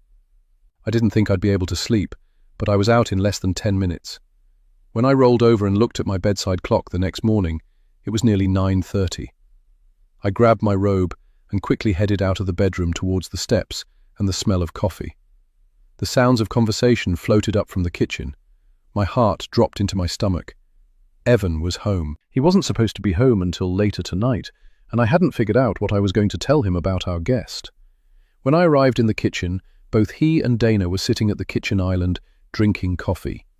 Dana had a half-eaten banana lying on a napkin in front of her, and the tension in the room was so thick I could have carved it up and cooked it. "Good morning," I said to Dana. "And welcome home, babe," I said to my husband, who gave me a tight smile as I planted a kiss on his cheek. I hadn't been with this man for 8 years not to know that he was annoyed right now. I wasn't about to catch his mood and make our guest feel unwelcome, and I couldn't help but notice that Dana was looking very uncomfortable. "Morning," they both said in unison. "I see you guys have met." I looked from my husband to Dana, who nodded slowly, while my husband said nothing at all, causing anger to flare up in me at his rudeness. I should get going. Dana shoved the last of her banana in her mouth and darted out of the kitchen before I could say a word. "What the hell is wrong with you?" I said, rounding on my husband. "What did you say to her?" "What the hell is wrong with me? Who the hell is that, Ava? I walked in here this morning expecting to see my wife, and I find some strange woman sitting in my kitchen, eating my food and wearing your clothes. She said she met you at that homeless shelter. You brought a homeless stranger into our house?" "She is a human being who happens to be homeless, yes. You act like I brought an axe murderer home." "How do I know that you haven't? Do you even know this woman?" "Hold up. How is this any different to when you brought Joey home from work with you when his wife kicked him out, then let him stay in our basement? He refused to leave for a month. We almost had to get the police involved to get him the hell out of our house. How is this any different to that? And it's just a few days until I can find a new placement for her." "It's different because I asked you before I brought Joey home. I didn't just bring a stranger home like a stray cat without saying anything to you first. That's what's different." I glared at him because he did have a point. Asking Evan had been the last thing on my mind when I decided to bring Dana home with me. Probably because I already knew he wouldn't be happy with it, and I knew I was going to do it anyway. "Look." I took a step closer to him, putting a hand on his arm, surprised he didn't pull away from me. "I'm sorry. I really am, but you have no idea what happened this week." I proceeded to tell him about Adele, and his face softened just a bit before something else made him angry. "Why am I just now hearing about this? A woman you work with was murdered, and you didn't even call and tell me about it." I let out a frustrated sigh. "We can talk about this later. I'll be right back to cook you a nice breakfast." Before he could protest, I was back up on the second floor and had knocked on the guest bedroom door, only to have Dana answer it, fully dressed in the clothes she'd arrived in, that I'd washed last night. Her backpack was slung on her back. "Where are you going? You haven't had breakfast yet." "I had a banana, and I can tell your man doesn't want me here. I don't want to be any place where I'm not wanted. So, I'm out." "He's not mad at you. He's mad at me for not telling him about anything that's happened this week. It's okay, I promise. Please come down and let me cook you both breakfast. And besides, where are you going to go? Especially since you sold your car. It's way too hot out there right now to be wandering around, not knowing where you're going to sleep." I wasn't sure if Dana was just tired of hustling and grinding to try to find her next meal and place to sleep, but she nodded and mutely followed me back down to the kitchen. I'd assumed Evan would be in his man cave sulking, but to my surprise, he was whipping up eggs and had laid out strips of bacon on our stovetop griddle. It was either a genuine apology for being a heartless ass, although he did have every right to be concerned about who I was bringing into the house, or he didn't want me to be mad at him and change my mind about starting IVF. Either way, 20 minutes later, we were all sitting at the kitchen table, chowing down on Evan's big breakfast. I had forgotten what a good cook my husband was, and I was feeling so much more hopeful that we could get our marriage back on track. While we ate, Evan grilled Dana with questions that she answered in a forthcoming way, which she hadn't been with me. I pride myself on being the more empathetic of the two of us, but Evan had a way with people that I just didn't. Before I knew it, I found out that Dana had last been living in the Dayton area and had become homeless when she abruptly lost her job a few months ago. She had just enough gas in her tank to get her to Elmhurst, where she decided she would try and put down new roots. I'm not sure what I thought she was going to say, but it didn't sound like she had any past connection to Elmhurst, making my heart deflate a little. "How do you like it here in Elmhurst?" I asked around a mouthful of scrambled eggs. "It's nice enough," she conceded. "The homeless part kind of sucks, but it's all right." The deadpan way in which she had delivered that last line made Evan snort with laughter. Before we knew it, all three of us were laughing. Once we'd eaten, Evan disappeared upstairs to take a shower. Dana helped me clear the table and insisted on cleaning up the kitchen. "No, you're our guest, and guests don't clean up the kitchen. It would make me feel a whole lot better, and like I'm not leeching off of you." "I don't think," I began, but I didn't get far. "Just let me clean up the damn kitchen. It's not that serious, I promise." She looked mildly annoyed and stared at me until I relented. "Fine, and thank you. Dishwasher detergent is in the cabinet under the sink, and I think I can figure it out."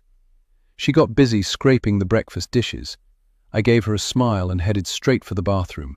I stripped off my clothes and slipped inside the shower with Evan. He gave me a look of surprise that gave way to a smile as I pressed myself against his soap-slicked body. I looked up at him, and he pressed his lips against mine. "What about our guest? She's busy cleaning up the kitchen." He picked me up and my legs wrapped around his waist. We made love with an intensity I hadn't felt towards him in a very long time. Afterwards, once Evan was in bed asleep and snoring, I headed back down to the kitchen, hoping Dana hadn't heard us. The kitchen was empty, and there was a note on the kitchen island. The sight of it made my heart sink. It read, "Gone to the library, back later, D." I instantly relaxed because I realized in that moment that I was going to prove Dana was Brooke, and nothing could stand in my way. My plan had been to spend the day at home with my husband, but I should have known that whenever I made plans, God would laugh at me. A little past noon, I got a phone call from Selma, asking if I was available to come in to work the afternoon shift. Her voice sounded casual enough, but there was an edge to it that made me realize that saying no was not going to make her very happy. So, I agreed and hoped I didn't have to see the woman after what I had witnessed at Adele's memorial service. The sight of her lips pressed against James Mackey's neck was burned into my memory forever. When I arrived at Haver House, I realized I was being asked to come in for more than just coverage. The police were there packing up things from Adele's office into boxes under the watchful eye of my boss.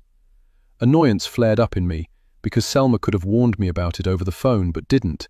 Why? Then I realized something else with dread. When I talked to the police the day after Adele's murder, it had just been uniformed officers getting details of her last morning at work to retrace her steps. If they were back, it meant they were probably going to ask me if I knew anyone who would want to hurt Adele. The only person I knew she'd had an altercation with was Dana. There was no way I could tell them about that. Even though I didn't think she was involved in any way in Adele's murder, I didn't want Dana added to some short list of suspects. As far as I was concerned, the only people who probably wanted her gone were her boss and her husband. What's going on? I tried to keep the contempt out of my voice when I looked at Selma, but must not have completely succeeded, as she couldn't look me in the eye. They're confiscating anything from the office they think might provide a motive and lead them to a suspect. Her voice was flat and her eyes red-rimmed. Was it from guilt, sadness, or both? Why would they think there was evidence here, of all places? I have no idea what they're thinking, but I'm glad they're being thorough. James called this morning and said they've been at his house all morning as well. James called this morning, huh? I wonder if he called her this morning after he'd arrived home from her house and found the police on his doorstep. I had to stop thinking like this, basing it on a glimpse of something I'd seen for mere seconds and may have misinterpreted. But I just couldn't help myself. Whoever ripped Adele away from her husband deserves whatever they get. I gave Selma a hard look and instantly felt bad when she burst into tears and rushed back to her office. I'm not normally this bitchy, and who knows, maybe Adele knew what was going on between her husband and boss, although I doubted it. Mrs. West? A short, heavy-set black man of about 60, wearing a tight navy suit with close-cropped greying hair and a thick salt-and-pepper beard and moustache, stood behind me. Yes? I'm Detective Michael Avery, and I just wanted to ask you some questions about Adele Mackey. Of course, Detective. Why don't we go across the hall into the living room? He followed me into the living room and pulled the double doors closed behind him. I put my hands in my pockets so he wouldn't see them shaking, and then took a seat on the hard, floral printed sofa as he sat in a leather chair opposite me.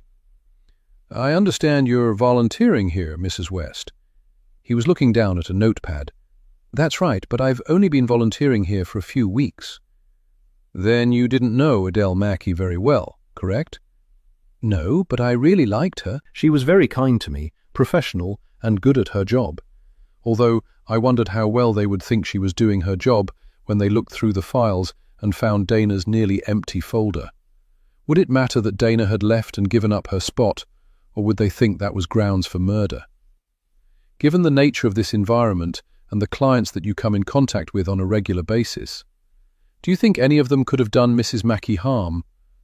Honestly, no. The shelter requires background checks on all the residents that are offered spots here. It was my understanding that anyone with violent records on their background checks wouldn't have been offered a spot here. You never witnessed any threats towards Mrs. Mackey by any of the residents here? Not at all. She never mentioned having had any violent encounters with any of the residents here? Maybe someone who is no longer here? I never witnessed or was made aware of any violent confrontations or physical threats towards Mrs. Mackey while I was here. Like I said, I've only been here for a couple of weeks. I'm sure the people who've been here longer would know better. What about you, Mrs. West? Have you experienced any threats or violence from any of the residents here during your short time here? No, not at all. All the women have been very sweet and easy to work with. He jotted down something in his notebook, then began flipping through it for almost a full minute, like he'd forgotten I was there before I finally cleared my throat. Will that be all, Detective Avery? Sorry about that. Yes, you're free to go for now. Just know that we may need to question you again further. About what? I had wanted to say, but didn't. I wanted to get as far away from this man as fast as possible.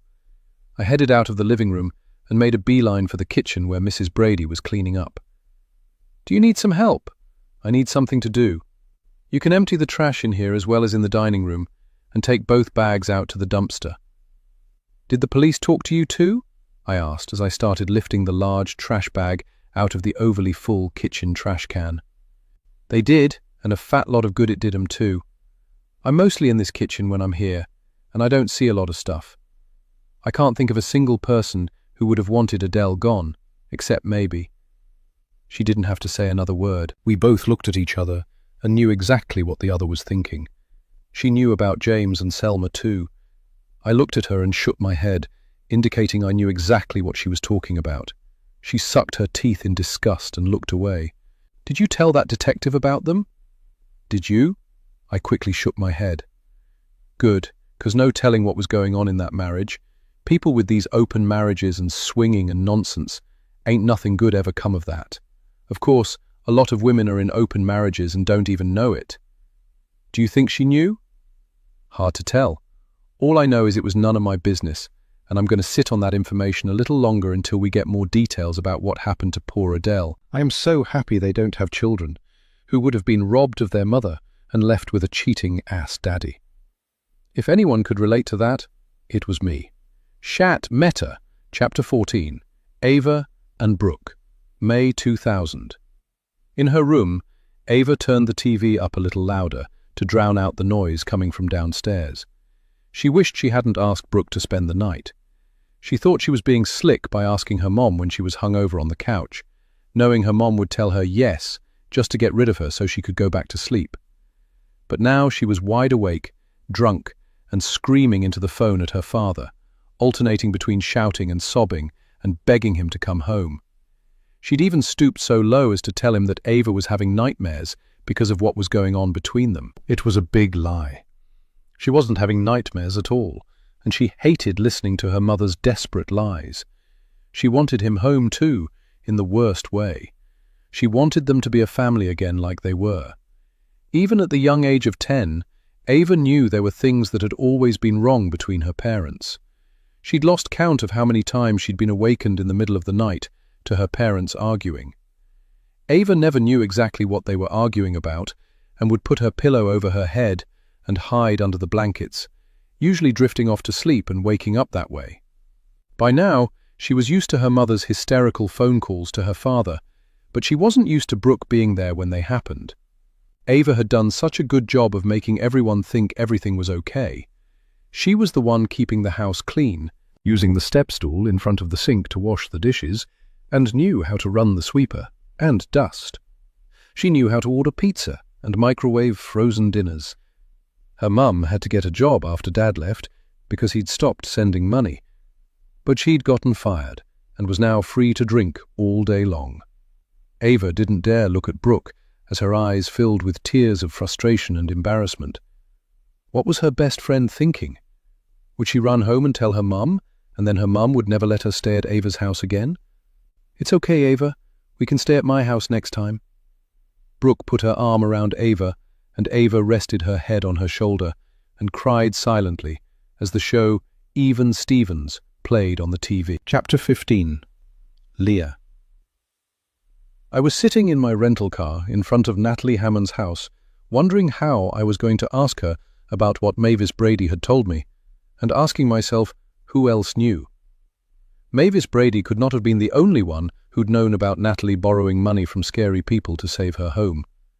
Admittedly, it was a very nice home, a 2-story brick colonial with a well-maintained lawn on a quiet tree-lined street of similarly well-taken care of homes. Was it this house, or what it represented, that caused Natalie Hammond to make such an extreme choice to hold on to it? I had a contact within the Elmhurst Police Department, but I had no idea where I currently stood with this guy. He seemed eager enough to help me when I first approached him. Though I suspected he was now dodging my calls, most likely afraid he'll get into trouble for things he'd shared with me about the Peters case and the evidence that he'd let me see that he shouldn't have. In reality, I'd most likely scared him off because I thought everybody wanted to be on TV. I dangled the possibility of him being interviewed about the case for my documentary in his face, thinking he'd agree to anything I asked him for. I didn't realize how wrong I was until he'd stopped returning my calls. So now there was only one way to go about this. As much as I was dreading it, I had to go talk to Natalie Hammond, hence being parked in front of her house. I'd already rang her doorbell and gotten no response, and had just gotten back behind the wheel when her burgundy Honda Civic pulled onto the driveway. I got out again, but she was not happy to see me. I gave my daughter your business card, and she said she'd contacted you. Natalie Hammond was struggling to remain polite. She was a slim, attractive woman in her late 50s, with brown skin and hair worn in a curly bob. In her grey and black paisley print wrap dress and black pumps, she looked polished and professional. Ava looked a lot like her. "I'm sorry to bother you again, Miss Hammond, but I've recently been given some information that I need you to clear up for me." "Me? What would you have to talk to me about?" Confusion narrowed her eyes and hardened her lips into a tight line. "I think it would probably be best if we spoke inside." She let out an exasperated sigh and then turned to head to her front door, with me trailing her like a puppy. Once inside the brightly lit foyer, she turned and set her keys down in a bowl on the side table just inside the entrance. "We're inside.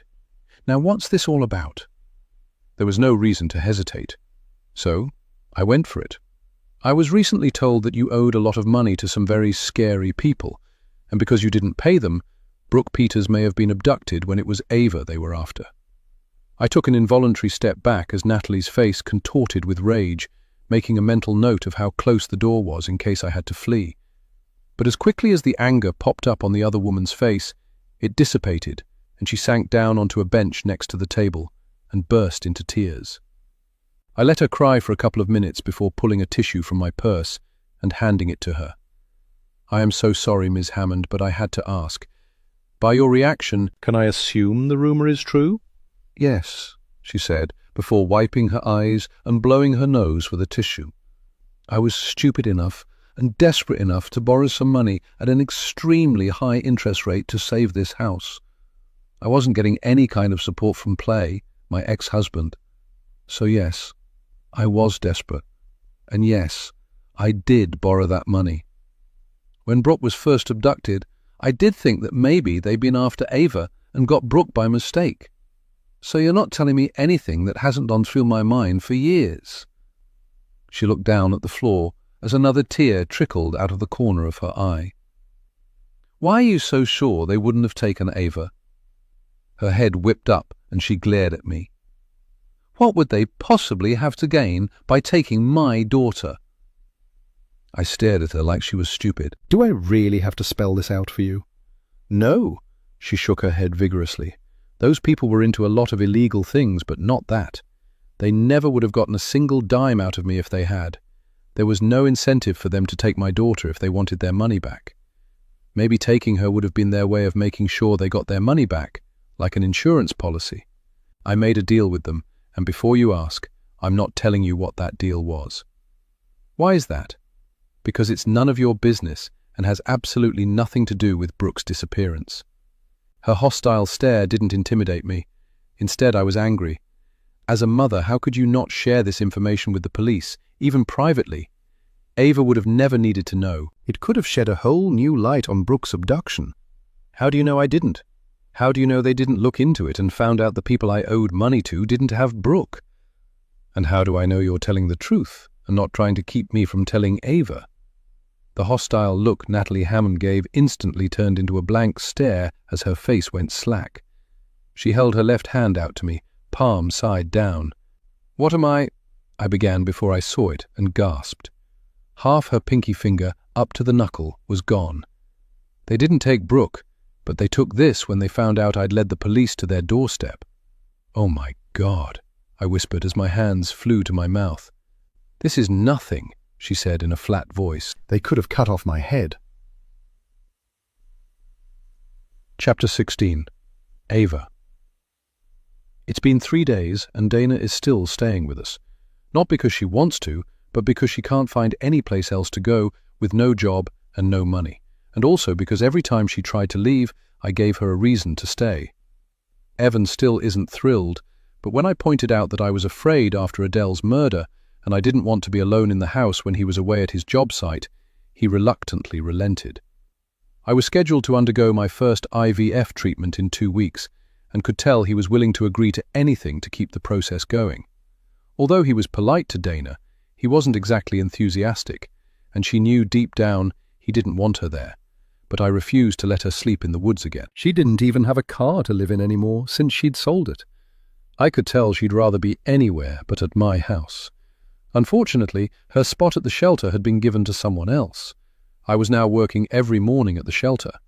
One of the other part-timers, a woman named Janine, who I only crossed paths with on my way out the door every day, had been chosen by Selma to take Adele's place.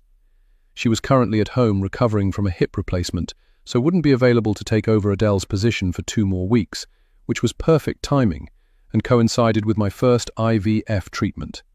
I had no idea how I'd feel during the treatment and didn't want to commit to the shelter once the IVF process got going. According to Selma, and what I was reading in the newspapers, the police had no leads in Adele's murder. I could tell by how drawn Selma's face looked and the weight she'd lost that Adele's death was messing with her. I thought about James. How was he holding up? I didn't know the man at all and had barely known Adele, but knowing he was cheating on her, and with her boss at that, I hoped the guilt was eating his arse alive. I was cleaning up the kitchen after Dana cooked dinner. Veggie lasagna. It was good, too. "Are you sure you were okay with no meat?" Dana eyed my empty plate dubiously. While I was a hardcore carnivore, the lasagna was better than I thought it would be. But I was glad Evan was in Columbus until tomorrow, because he would not have been feeling lasagna with no meat. "It was great, seriously," I assured her truthfully. "I didn't realize you were a vegetarian." I remembered Mrs. Brady's comment about the box lunch and a veggie and cheese sandwich for the people who didn't like meat, and realized she must have been talking about Dana. I still eat meat when I can afford it, but being vegetarian is just cheaper when you don't have any money. I can get a jar of chunky vegetable spaghetti sauce and a box of spaghetti for $2 and eat off that for a week. That's the reason I wear my hair buzzed, don't have to worry about wigs, weaves or relaxers, just wash and go. It never even occurred to me how many of the choices we made every day were dependent on our financial circumstances, and I was more determined than ever to help Dana, whether it turned out she was Brooke or not. "You know, you never told me where you were from. I know you told Evan you came here a few months ago from Dayton, but where were you born? Do you still have family there?" "No clue. I've been gone so long I have no idea where my family is or if they're still there." "And by family you mean—" "My mom and brother." She stared at her plate intensely, making a show of winding up her last bit of spaghetti with her fork before shoving it into her mouth. That she didn't want to talk about her family was clear, but the fact she said her family consisted of a mother and a brother was also pointing in the direction of her being Brooke. I knew I was going to have to tease the information out of her bit by bit before I scared her off for good. "I'm sorry, I know I'm being nosy. I just want to know a little more about you, that's all. I'll answer any questions you want to know about me." "Just ask." She instantly smirked before coming to the other side of the kitchen island and leaning against it with her arms crossed. "Okay, what's the deal with you and your man? Why is he so damned grumpy when I hear you guys getting busy all the time? I would have thought that would have put a smile on his face." My face burned with embarrassment because Evan and I had been so careful and quiet, or so we'd thought. The look of mortification on my face caused Dana to throw her head back and laugh loudly. "I'm sorry. Have we been keeping you awake?" "No, not at all," she said, holding up her hands. "This is your house and you can do whatever the hell you want in it. If you guys want to swing from the chandelier naked and oiled up, that ain't nobody's business but yours." Now it was my turn to laugh, and before I knew it, we were both laughing so hard we were crying. It took us a few minutes to compose ourselves. We hit a bad patch a while back, and it's taking a minute to work through it, that's all. "Do you think you'll be able to?" I saw real concern in Dana's eyes and felt touched and a little weepy. I took a big gulp of white wine to mask it. "I think so." "Is this about that empty nursery?" Her question surprised me, but I answered her honestly. "Yeah, we've been trying for over a year, and I even took a leave of absence from my job. We went through a round of a fertility drug called Clomid, and were still not pregnant. I had no idea how this experience would expose the cracks in my marriage." "I'm sorry, Ava." She came over and sat back across the table from me, then grabbed my hand and squeezed it. "Are you sure you want to have a baby with this dude?" "Why would you ask that?" Dana shrugged. Just wondering if you want to be a mother with all that entails and still deal with the cracks if they don't mend themselves. People think babies fix relationship problems. They don't. Do you have kids, Dana? I couldn't help but notice how her eyes slid away from my face the minute that question was out of my mouth. No, she said a little too quickly. Dealing with my current situation is hard enough without worrying about a kid too. We were silent for a little while before I picked her empty plate and went to clean up the kitchen. We had fallen into a routine pretty quickly with us taking turns cooking and cleaning up. I sipped on my wine when it suddenly struck me that she still hadn't answered my question about where she was from. It was after midnight when I heard the scream and nearly fell out of bed, rushing to get to the door. It was Dana, and she was shrieking. I ran to the guest bedroom only to find it empty, and then paused to listen when another ear-splitting shriek filled the air. I ran downstairs into the kitchen to see Dana trying to get out the back door, unsuccessfully. When she couldn't open the door, she proceeded to start banging her hands against the glass. I rushed over to her, afraid she would break the glass and cut her hand. I put my hands on her shoulders to pull her away from the door. She turned around, her hands swinging out, missing my face by millimeters. Her eyes were open but focused on nothing. I took a step back, and she went back to trying to get out the door. That's when I realized she was asleep. Dana! When she didn't respond and continued to keep trying to get out of the door, my assumption was confirmed. She was sleepwalking. Combined with the screaming, I recognized she was in the throes of a night terror. I had no idea what to do, because I'd always heard you don't wake up sleepwalking people. If it's a night terror, you could be putting yourself in danger as well. Instead, I did something I wasn't sure was the right thing to do, but I was terrified she was going to break the glass. I stepped to her side and reached past her to unlock the door, expecting her to rush outside, but she just stood there with me silently by her side, watching her as she stared out into the backyard. Soon the peace and quiet of the night was shattered once again when our house alarm went off. I rushed over to the panel by the front door and keyed in the code to stop the alarm. Once the alarm was off, I went back to the kitchen. Dana was curled up on the floor in front of the still open door, fast asleep. I started to walk over to her when I heard my phone ringing upstairs and knew it was the alarm company checking to see if everything was okay. I quickly shut the back door, locked it, and ran upstairs to tell the alarm people that everything was fine. Knowing there was no way I could drag Dana back upstairs and put her in her bed, and not wanting to wake her for my own safety and hers, I grabbed a blanket from the hall closet and a cushion from the couch to stick under her head, then put the blanket over her and curled up on the couch and fell asleep myself. I woke to the smell of coffee brewing and sat up abruptly. Dana was in the kitchen with a mug of coffee. When she saw I was awake, she sat her coffee cup down and gave me an apologetic look. What did I do last night? How bad was it? Not as bad as it could have been. You were screaming and banging your hands on the glass trying to get out. Then I opened the door, afraid you were going to hurt yourself, and it set off the alarm which would have woken the dead, but you still didn't wake up. Instead, you just curled up on the floor in front of the door and fell asleep. Damn, she swore softly under her breath and looked away from me. I got up and went into the kitchen and poured my own mug of hot coffee. I took it to the kitchen table and sat down, gesturing for her to join me, which she did. She still couldn't look at me. How long have you been having night terrors? As long as I can remember. Some crazy shit went down when I was younger, and now, whenever I'm stressed or upset, I get them. I was momentarily silent as I studied her face, realizing I truly did not know this woman. Even if she was Brooke, 10-year-old Brooke was long gone, and I knew nothing about the woman she was today. I hope I'm not the one stressing you out. If I am so sorry. Her head suddenly jerked up, and she gave me a very intense stare. Are you kidding me? You letting me stay here is the nicest thing anyone has done for me in a very long time. I really appreciate you, Ava, for letting me stay here. I even appreciate your grumpy-ass husband. Don't ever doubt that. The sudden lump that had formed in my throat prevented me from answering her, and I was afraid I would embarrass us both if I started crying. So I merely nodded, reaching out and squeezing her hand. How often do you get these night terrors? And what should I do the next time it happens? I'm in new territory here. You did exactly what you were supposed to do. They don't last long. I've never hurt myself, and as bad as I wanted to get out of any door, I never go. I'm lucky. I've heard of people who have run off and hurt themselves or died during night terrors. And what do you think caused this one? When was the last time you had one? At Haver House the first night I was there.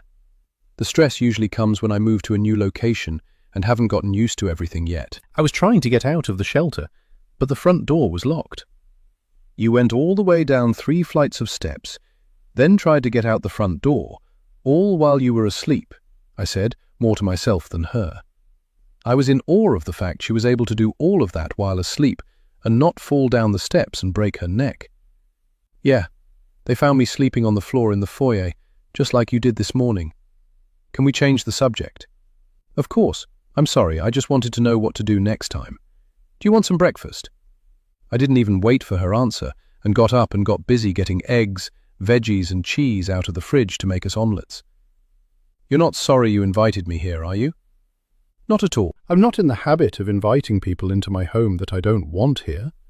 I started cracking eggs into a bowl when the doorbell rang, and I asked Dana if she could get it for me. A minute later, Dana came back into the kitchen, followed by my mother, who had a tight smile on her face. I knew from years of experience that she was trying to be polite because she didn't know what was going on. Hey, you're just in time for breakfast. Want an omelette? I just stopped by to see how you were doing since I haven't heard from you in a few days, and you're not returning my calls. I didn't realize you had a guest. Mom, this is Dana Shields. Dana, this is my mom, Natalie Hammond. Nice meeting you, ma'am. Dana stuck her hand out to my mom. My mom glanced at her hand briefly before giving it a quick shake. Nice to meet you too, Dana. Did you two have a sleepover? She looked over at the blankets still on the couch and folded up by the back door. Dana is staying with us for a little while. Just for a little while until I get back on my feet. And your daughter is so sweet for taking me in. You should be very proud of her. I am very proud of her. She is a wonderful person who loves to help people. I just worry sometimes that she's letting the wrong people in. Dana and I both turned to stare at my mom, who was usually polite to a fault. What was her issue with Dana? But deep down I knew. After what happened to Brooke, she'd been very protective of me. She still felt guilty for how she'd spiraled after Dad left, and had been asleep at the wheel, so to speak, for months, leaving me to fend for myself. Still, she had no right to say that in front of Dana. Hey, Dana, why don't you run up and take your shower and get dressed? By the time you get done, your omelette will be waiting for you. Sounds good. Nice meeting you, Mrs. Hammond. We both watched Dana head up the steps to the second floor. We both knew to be silent until we heard the bathroom door open and close. What was that about? Why were you so rude to her? I had set my spatula down and glared at my mom.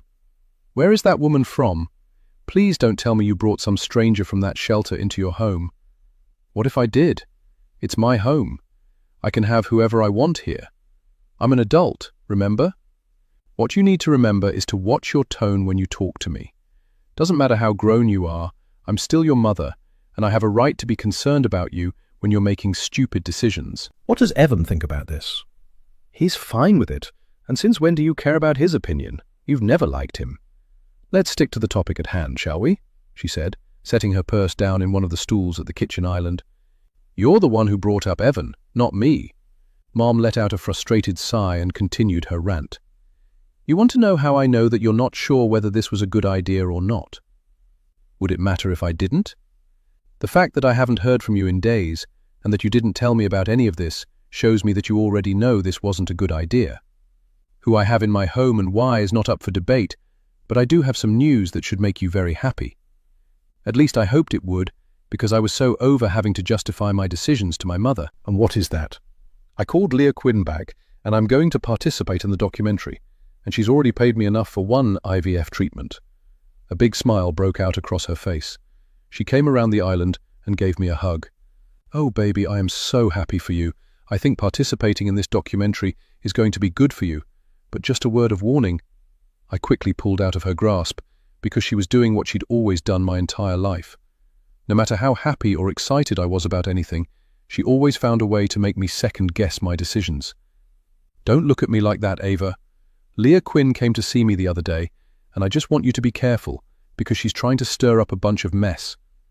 I hadn't spoken to Leah since I had met with her and agreed to participate in the documentary. I remembered what she'd told me about the gossip she heard about Brooke's brother Sam, but I had no idea she was still bothering my mother with old gossip. I had no choice but to participate, because I had already received and spent the payment. What mess is she trying to stir up? Asking me about old gossip about Brooke's family and other stories she's heard.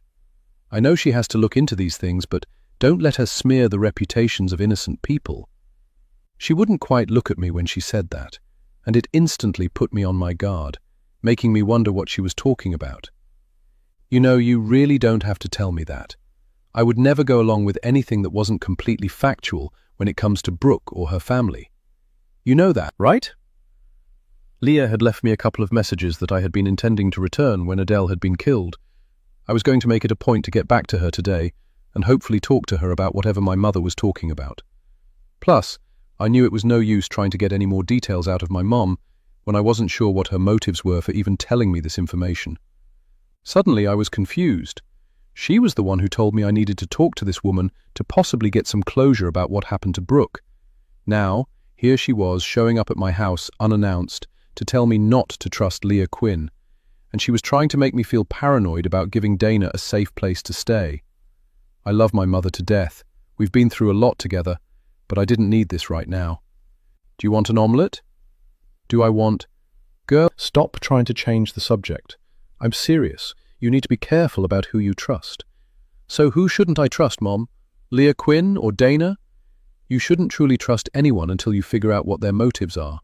All I'm saying is, be careful. Miss Quinn just wants to do a documentary to capitalize on a tragedy, but I don't know who this Dana woman is. Participating in a documentary for cash is one thing. Inviting a stranger you know next to nothing about into your home is something else entirely. We were almost homeless once. You remember that, right?" I blurted it out without thinking and watched all the light go out of my mom's eyes and was instantly ashamed. I quickly reached out to grab her hand when she pulled it away. "I'm sorry." She started to walk towards the front door but stopped and turned to me, looking beyond weary.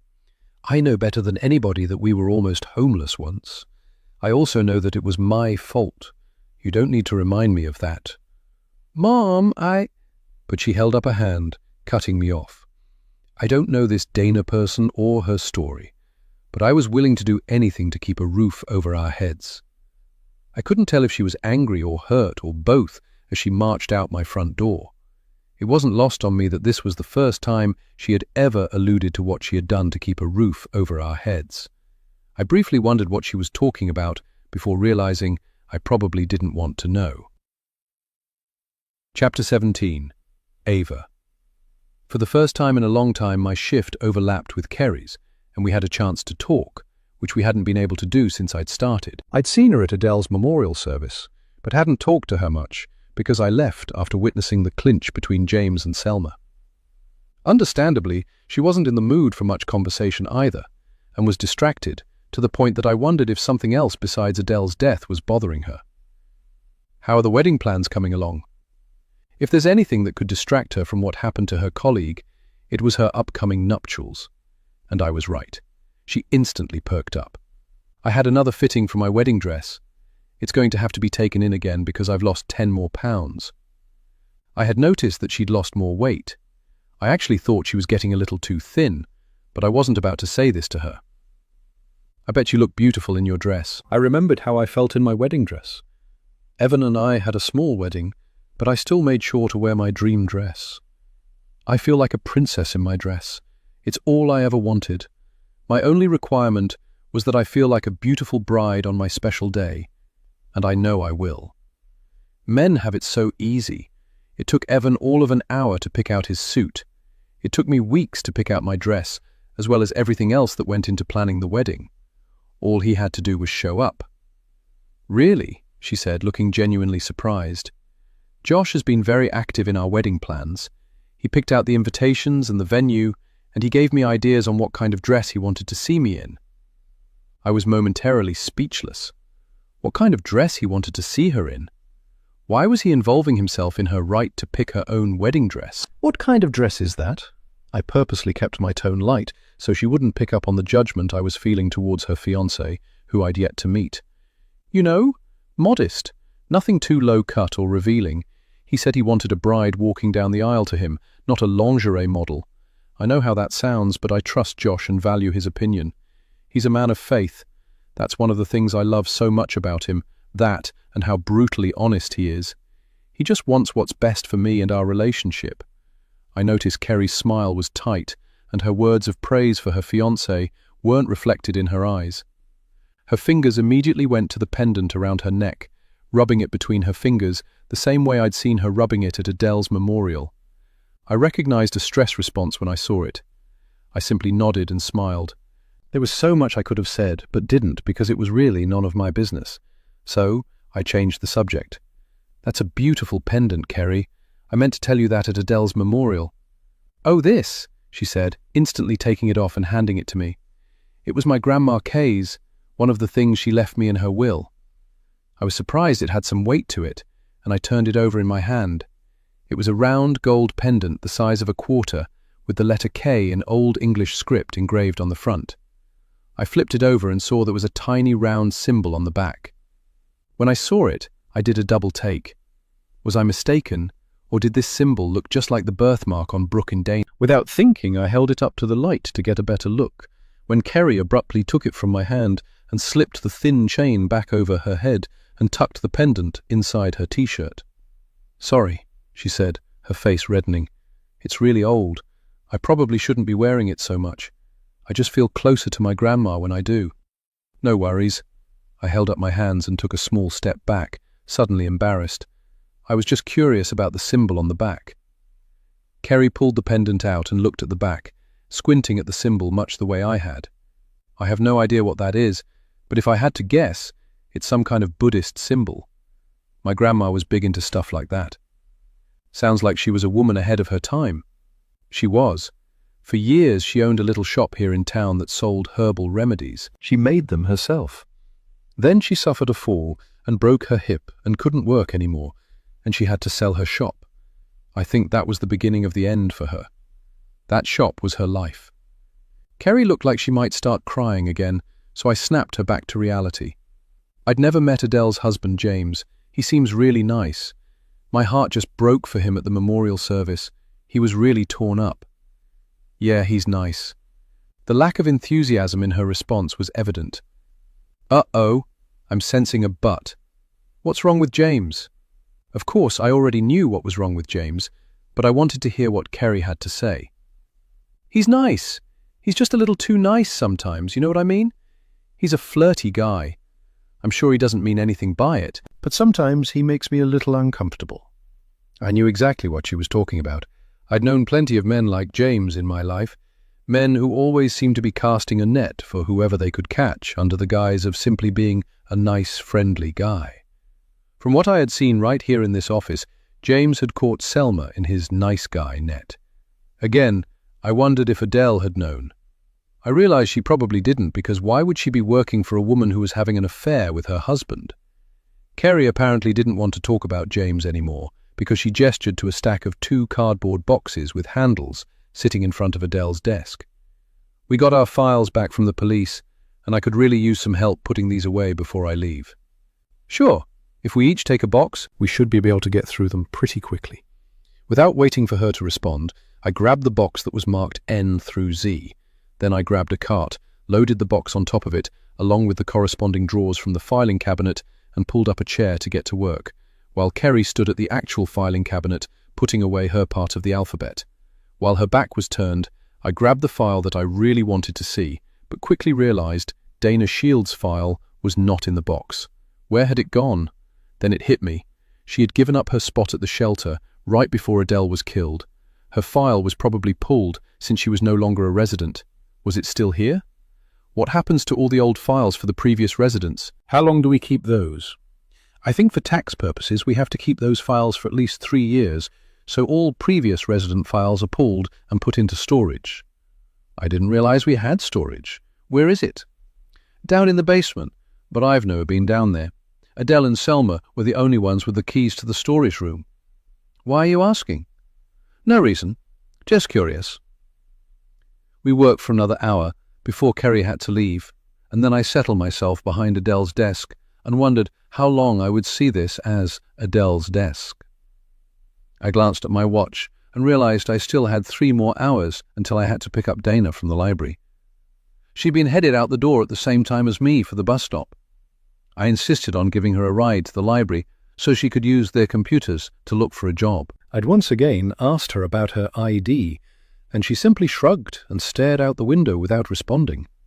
I wanted to shake her and tell her she wasn't going to be able to accomplish anything without a picture ID.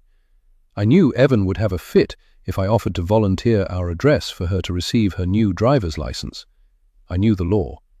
Once someone started receiving mail at a residence, it was considered their home, and it was next to impossible to get them out without eviction proceedings. I was thinking about how I could help her when a man suddenly appeared in the doorway, knocking softly to get my attention. It was Detective Avery, and the sight of him made my breath quicken. "Detective Avery? How can I help you?" "Mrs. West, actually, you're just the person I came to see." "Me? Why?" I was suddenly on high alert as he walked into the office, looking around. "Just a couple questions. Do you have time? Do I have a choice?" I didn't mean to sound rude. I was just surprised and more than a little concerned that the police were wanting to talk to me about anything. "I didn't realize until I was going over your statement that you are formerly Ava Hammond, Brooklyn Peters' best friend." I was a little taken aback, but not completely surprised. This was the kind of reaction I got from everyone when they found out what happened when I was 10. "I am. What does this have to do with what happened to Adele?" "Probably nothing. I was just wondering if you knew that Adele's body was found in that same section of the park where Brooke was abducted, same parking lot." "Yes, Detective. I did know that. And I still don't understand what it has to do with me." "Maybe nothing, but I don't believe in coincidences. Did Mrs. Mackey know about your past?" "If she did, she didn't hear it from me. It's not something that I talk about, especially with people I don't know well." "I completely understand. That is a disused area of the park since what happened to your friend all those years ago. It's actually been slated to be dug up and a new garden put in next spring." "Well, maybe that was the point of her being there." "Meaning?" "Meaning, maybe she went there because she knew hardly anyone went there, and she wanted to be alone, and was in the wrong place at the wrong time, and someone attacked her." "For what purpose? Nothing was stolen." "You of all people should know that people don't need a reason to kill. It could have been purely opportunistic." Detective Avery stared at me with a neutral expression, not speaking, which made me very uncomfortable. I'm betting that was his intent, but why was he asking me about this? I had no idea where Adele had been found exactly. Did this have anything to do with whatever her issues were with Dana? It was right on the tip of my tongue to tell him about what I'd witnessed between Adele and Dana. However, something was stopping me. I got the distinct impression that this man needed some kind of an answer from me, or he wouldn't leave me alone. So, I gave him one. "Detective Avery, did you know that Adele used to be a practicing psychiatrist?" Her husband informed me.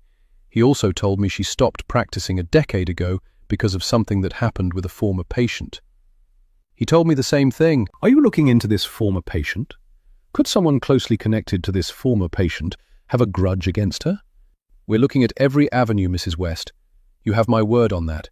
That's why I came to see you, because I thought it was too much of a coincidence, considering you witnessed your friend being abducted in almost the exact spot that Adele Mackey was murdered 25 years later. If I didn't know any better, Detective, I would think you thought I killed Adele." "Did you?" "No." I tried to keep the contempt out of my voice, because he had every right to ask me this question. "I did not. I liked Adele and got along very well with her. I would have had absolutely no reason to harm her in any way." "You know I had to ask, right?" "I know. That doesn't mean I have to be happy about answering these questions. To clarify, you still cannot think of anyone who would want to harm Adele, residents or staff." "Residents or staff? Did he know about Adele's husband and Selma Ross?" "Well, he wasn't about to hear it from me. Sure, plenty of people have killed their spouses to be with another person, but the majority are content to keep their secrets and keep having their cake and eating it too.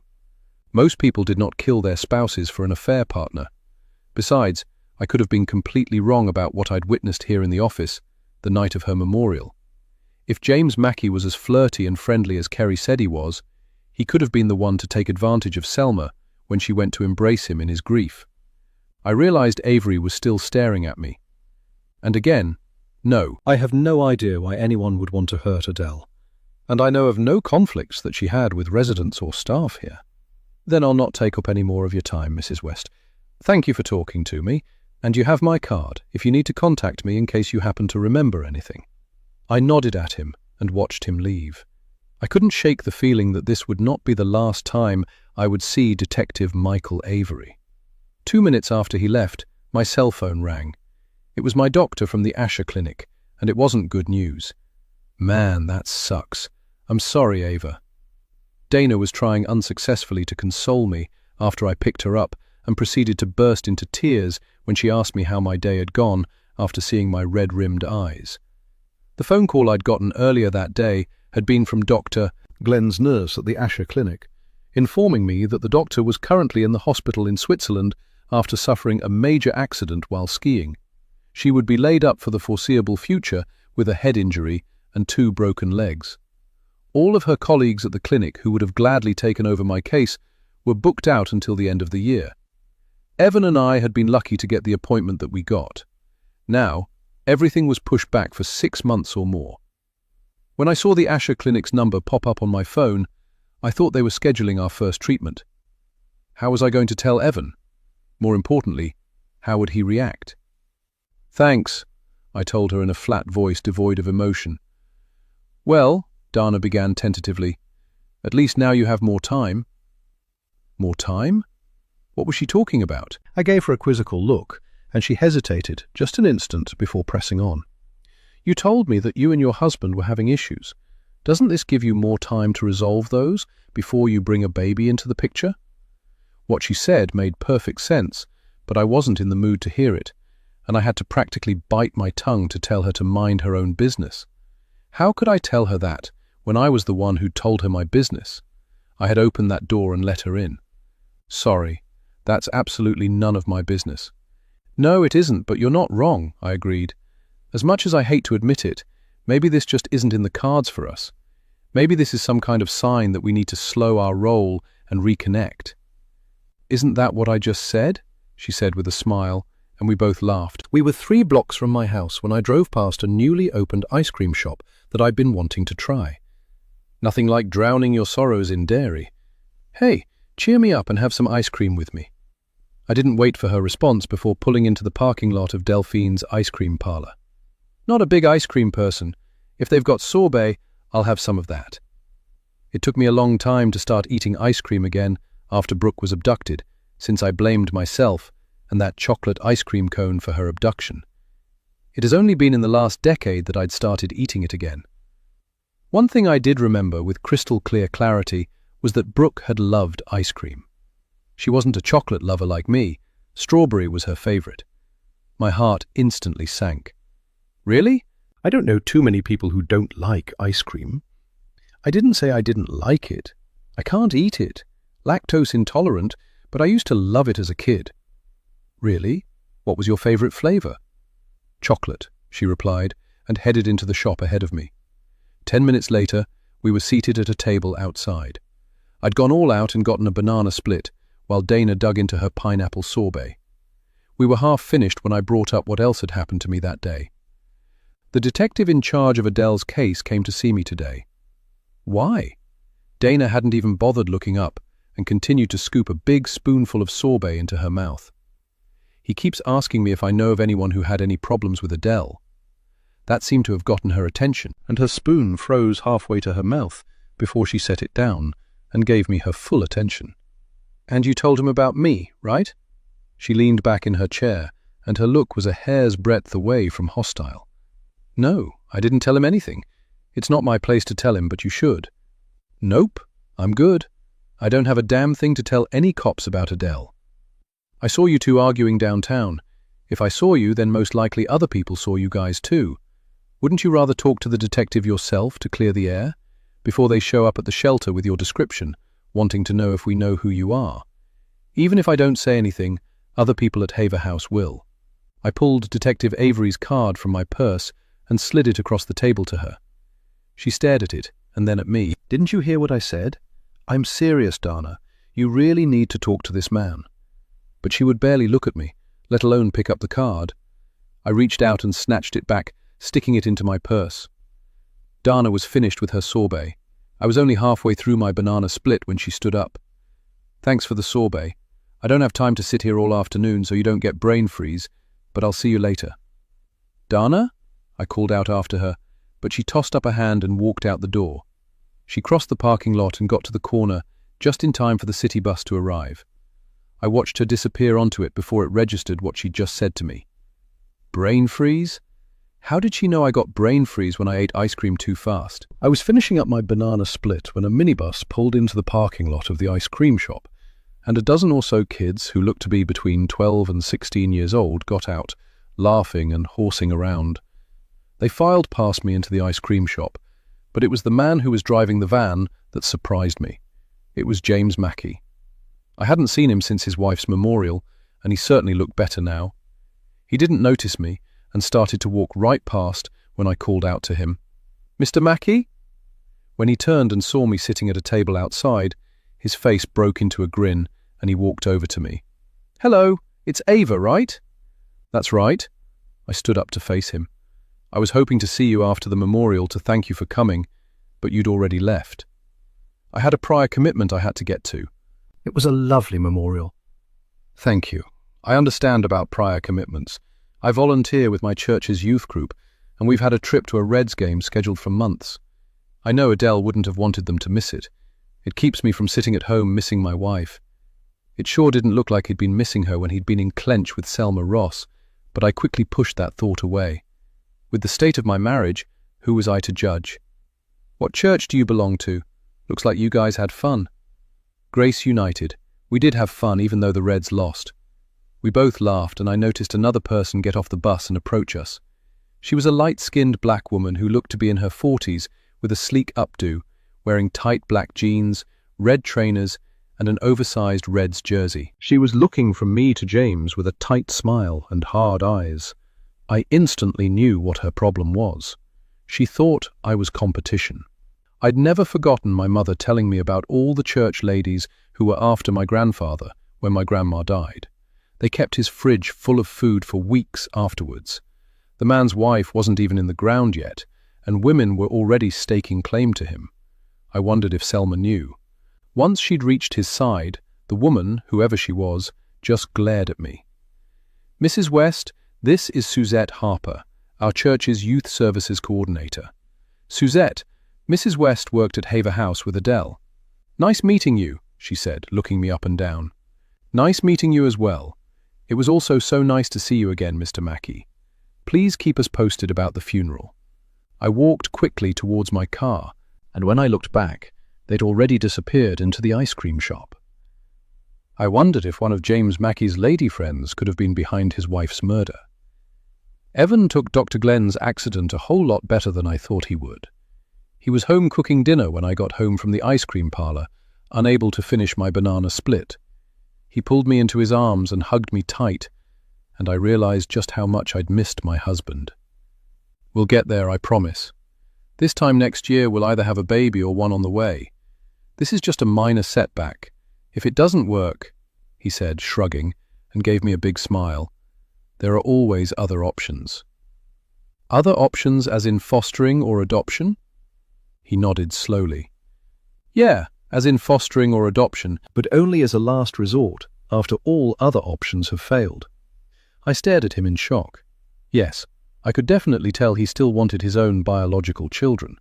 After his confession about his childhood, I now knew why it was so important to him. But this turnaround gave me hope, and I squeezed him back. "I love you. And I love you. If we didn't have a guest, I'd swing you over my shoulder, take you upstairs, and show you how much I love you." "Well, it's not like she hasn't heard us lately." "Seriously? 'Cause that's not creepy at all." He pulled back from me and gave me a horrified look. "Speaking of which, where is our guest?" I wasn't about to tell him that she took off and left me at the ice cream shop, or what she said about the brain freeze. I hadn't told anybody about my suspicions, least of all Evan. Not sure. I know she was at the library earlier. Maybe she's still there. Well, if she's not back by dinner, I'm eating her share of barbecue chicken.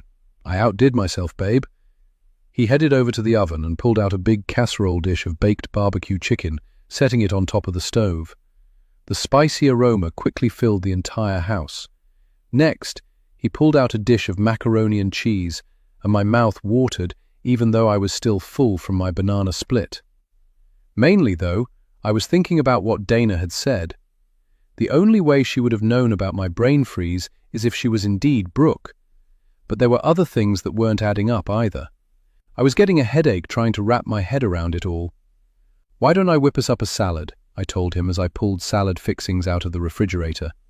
"By the time I get done, if Dana's not here, we can go ahead and eat, and I'll put her plate in the fridge." Sounds like a plan to me. He gave me a kiss on the forehead and headed upstairs to shower. By 10 o'clock that night, Dana still hadn't shown up, and I felt myself getting irritated. She had my number. If she was going to stay out, didn't I deserve a phone call letting me know? I wasn't about to treat her like a child, but some common courtesy would have been nice. I waited up until midnight for Dana before falling asleep, only to wake up at 2 a.m. and not be able to go back to sleep. I hadn't given her a key, so there was no way for her to get back into the house. Sure enough, I went down to the kitchen and saw her asleep on one of the deck chairs on our back patio. I got irritated all over again, wondering why she didn't just ring the doorbell or call me so I could let her in. As I stood over her, looking down at her sleeping form, I realized this was probably something she was used to, sleeping rough. I remembered her telling me she'd slept in the woods after she left Haver House. I reached down to touch her shoulder to wake her, when I saw her eyes were open and she was staring at me. I snatched my hand back. "Sorry, I thought you were asleep. Why didn't you call me? I would have let you in." She sat up and yawned, stretching her arms and rubbing her eyes like a little kid, just like Brooke used to do when she had sleepovers at my house. It was so hard to wake her up, but when she was awake, she always looked confused for a few minutes, just like Dana did now. It didn't seem like she knew where she was, and she looked around with an alarmed look on her face before recognizing me and giving me a sheepish look. "I didn't mean to be gone so long. Where were you? I was getting really worried." A look of irritation flashed in her eyes momentarily. She stood up and walked past me into the house. It was late and I was tired, but I realized I needed to put some ground rules in place if she was going to continue staying with us. "Well, are you hungry? Your dinner is in the fridge. I can heat it up for you." "Thanks, I'm starving." Once I'd heated up her plate of dinner, I sat with her at the kitchen table while she ate. When she was finished, she finally answered my question. I was looking for a new place to crash. It was on the tip of my tongue to ask her why she felt the need to leave so soon when she had no job and no money, but I decided to leave it alone. "And did you find one?" "No. The money I got from selling my car won't cover the first and last month's rent anywhere in this town. I can't even afford to rent a room right now. Plus, they all want proof of employment to show you can pay your rent." "I can't loan you," I began. "I'm not borrowing money from you," she snapped. "Not a loan, not gifts, nothing. What I need right now is a job. Can you help me find one of those?" When she saw the look on my face, her tone suddenly changed. She was instantly embarrassed. "I'm sorry, Ava. I appreciate everything you've done for me. I'm just really kind of desperate right now." The wobble in her voice told me she was close to tears. I briefly looked away so she could pull herself together. I was honestly at a loss as to how to help her, and her not having a picture ID wasn't helping anything. I'm sure she was probably eligible for some kind of assistance, but again, she needed identification. "You have my word that I will help you get back on your feet any way I can. Let me ask around at the shelter tomorrow." I grabbed her plate to rinse it and put it in the dishwasher when another thought hit me. "You said you got your license renewed, right?" "Yeah, why?" "What address did you give them to send your new license?" "I gave them my old address over in Dayton, but I've been calling and calling my landlady and can't get a hold of her." "I can drive you over there tomorrow to check and see if they sent it." I was interested in her response because I was pretty sure I'd been lied to and couldn't understand why she was being so evasive about her driver's license. If this was the reason, she and Adele argued, I could understand Adele's frustration. Then again, there was an obvious reason for this behavior. Could it be because her name was not Dana Shields? That would be cool, but don't you have to work at the shelter tomorrow? Not until tomorrow afternoon. We can get up there in the morning if you want. Maybe we can stop and have breakfast someplace. How's that sound? Dana was silent for a few seconds, and I could clearly see she was wrestling with my suggestion. But why? Sounds good, but I need to get to sleep. It was almost 3:30 in the morning, and I needed to get to bed myself. We'll leave at about 9. Good night. She merely nodded, and I started to leave the kitchen, then stopped and turned to her. Hey, how did you know that ice cream gave me brain freeze? I wasn't sure what I was expecting her to say, but it certainly wasn't what she finally did say. I didn't. It was just a guess based on how long it was taking you to eat that ice cream. Why? No reason, just wondered, that's all. Good night. I headed to bed, still wondering who this woman was, and whether I'd made a mistake in letting her stay here. Chapter 18. Ava. By 9:45 the next morning, we were sitting at an IHOP in Dayton having breakfast. At least I was. Dana had barely touched her cinnamon pancakes while I was powering through my steak tips and eggs. Everything okay? It's a sin to leave cinnamon pancakes sitting untouched on your plate. She gave me a weak smile and dug into the pancakes, managing to eat half of them before tossing her napkin onto the table and letting out a sigh. Look, I've got something to tell you. Your name isn't Dana Shields, is it? I could tell she hadn't expected me to figure it out, and instead of getting mad, she looked relieved. How did you know? It didn't take a genius to figure out when you were being so weird about your driver's license. I'm sorry I lied. I just don't have any form of ID with me currently. I left it all behind when I fled this town a few months ago. What is your real name? I was gripping my fork so tightly in anticipation of her answer, I'm sure I looked like I was about to stab someone. Dana, or whatever her name was, didn't seem to notice. Cindy Ford. At least, that's the name I was given. I don't know what my birth name is. What do you mean you don't know what your birth name is? 10 years ago, I was found wandering down the side of I-71 night, only wearing a nightgown. I had a head injury and was bleeding. I was taken to the hospital and my head injury healed, but I never regained my memory. I have no idea where I'd been before they found me, and I have no idea what my name was. No one ever came looking for me, or responded to any of the reports about me in the paper. I was told by social services to pick a new name. I always liked the name Cindy. I picked that name and social services was on Ford Street. I became Cindy Ford. All of my identification is under that name. I tried not to let my disappointment show. Had I really been expecting her to say her name was Brooke Peters?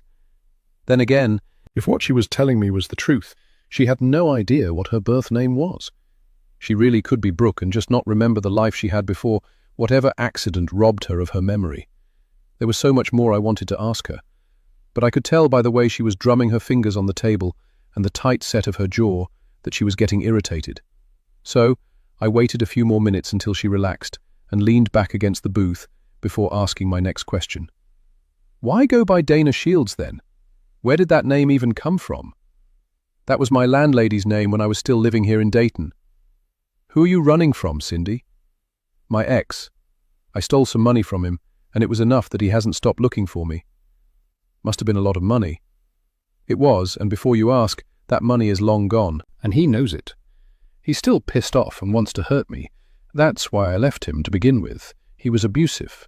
I hadn't seen him in a couple of years, and he showed up at my old job. I just left everything behind and ended up homeless in Elmhurst. Now, it was my turn to sigh and shake my head. You know you could have told me all of this. I was just trying to survive. I don't really know you and you don't know me. I didn't want to involve you in my mess. Have you seen him since you've been in Elmhurst? Do you think he could have followed you here? She shook her head. No, I haven't seen him. Then again, I don't really go to a lot of places, especially now that I don't have a car. Did you ever file charges against him for the abuse? She wouldn't look at me, and I instantly got a bad feeling. No. Well, if it's been in the last few years, you could still press charges against him. If he shows up in Elmhurst looking for you, that is. He's a cop.